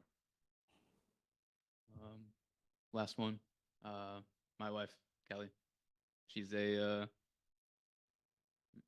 very important person in the background for me. She allows me to do all the things I do, and while also giving it my 100%. I've known her for almost 10 years now, so she's been doing it a long time, and I respect that. Massive congratulations. Thank you. Thank you. Thank you. Thank you. We're going to take 2 more questions, with the first being from Zach from Hotspawn. Thank you very much. Congratulations again on your win today, guys. That was a really bonker series, really fun to watch. Talking about bonker, my question is actually for bonker. That was unintentional, I promise. So I think when I interviewed you during Americas, one thing that you mentioned that was that you really wanted to play against FNATIC and Boaster in particular, and you got an opportunity to do it on, the biggest stage for a trophy, all the work. So what was your mindset kind of going through the series, especially after they managed to make that insane comeback on Abyss, and having beaten them, saying that since you said that was one of your goals this year, how do you feel? Feels great beating them, not just once, but twice. So it wasn't just a fluke, I guess. I mean, mindset after Abyss was just try to reset and try to tell the guys why it went wrong and how it went wrong, and just hop in on the train again for everyone and just keep going. We knew Ascent was coming up, a very, very tough map, like one of their best maps. So we knew it was going to be super hard. But yeah, we got going there on the second half of attack, and it was good for this 5th map. Okay, thank you very much, guys, and congratulations again on your huge win today. Thank you. Thank you. Thank you. Thank you. And Solera, would you like to close this out? Hello, guys. Congrats with the win. That's insane. You're world champions now, and you gave us an incredible best of 5 today. So you achieved something that Riot a hates lot of agent players bans, but are I only really dreaming want agent about, bans. and But only a it is handful what of it is. players know what it feels like. So can you share with everyone else like what it feels like Senny, standing every on year the they do the same stage, shit. lifting the By the way, trophy, Riot. and knowing that, oh my God, I'm the world champion? Yeah. This whole tournament, I Dev was said thinking what? about it every night because I saw the potential in our team since the first day we got here. I knew there was a very good chance of winning this whole thing. That's how much trust and belief I had in my team. And that last round on Sunset, I can't believe it. It was a 3v1. We're sticking the bomb. There's no way for him to win. The only thing I hear, I'm not even looking at my screen. I don't know what's happening. The only thing I hear in the back of my head is Ethan going, "We fucking won world champions." And that was insane to hear. I didn't even play the game. I just got up. And it was such an unreal feeling that my whole body went numb and just tears started coming down, and it's insane. Yeah, That's I know, insane. Kuro. And That's lastly, literally how are easy. you gonna celebrate? This game's a MOBA. It's not a shooter. It's just a MOBA shooter. It's just a very Months. different thing you got to think about. Blackouts. Do you know how many coaches and teams wouldn't exist Blacking out. if that was the case? You know how many IGLs would just get put on the side, what's like the because they're just promise? not good Everyone's enough? in. Yeah, Everyone's in. All right, we're all in. It's gonna be a crazy that's party. why. Yep. You want the best We're all looking for Valorant? That'll Shanks. bring We out wanna the shave best his in head. Where is he? everybody. Oh yeah, Shanks, you got Exactly. Shanks' head. Where you Yeah, at, boy? He promised. Come on. he won. He's hiding. We're gonna call out Shanks here, so if anyone can clip this and tweet it at him. About 3 months ago, when we were in a rough spot for stage 2, you were watch partying one of our games, and you said specifically on everything, if NRG wins champs, I will shave and go bald. So Ryan, we're looking for you. We got the razor too. Yeah, Oh, we yeah. got it for you. We got the razor. I'll hold them down. Thank you so much, guys, and have fun tonight. Thank you. Thank you. Gentlemen, thank you so much for taking the time to speak with us today. We have just one more ask of you. If you can all stand up and push your chairs to the side, we'd like to get some photos of you standing next to the Champions Trophy. No Sounds worries. good. Thank you.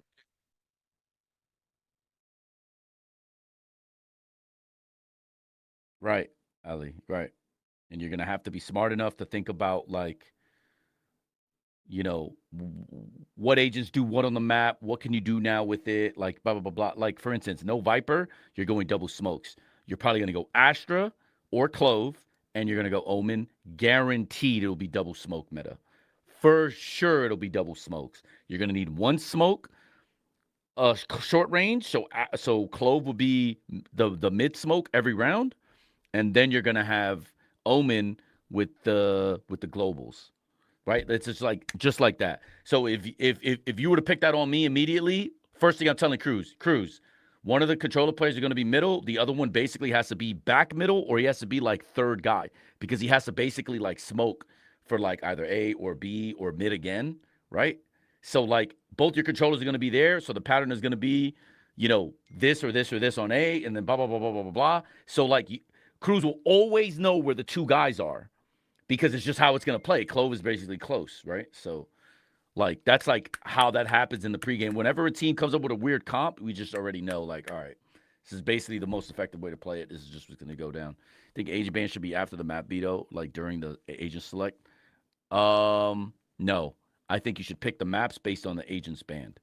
So, no. I actually think it should be first. Agent ban first, map veto second. If you do it backwards, it completely changes everything. So, yeah, it's going to make vetoes a little bit harder, but yeah. Anyways, it's been a pleasure.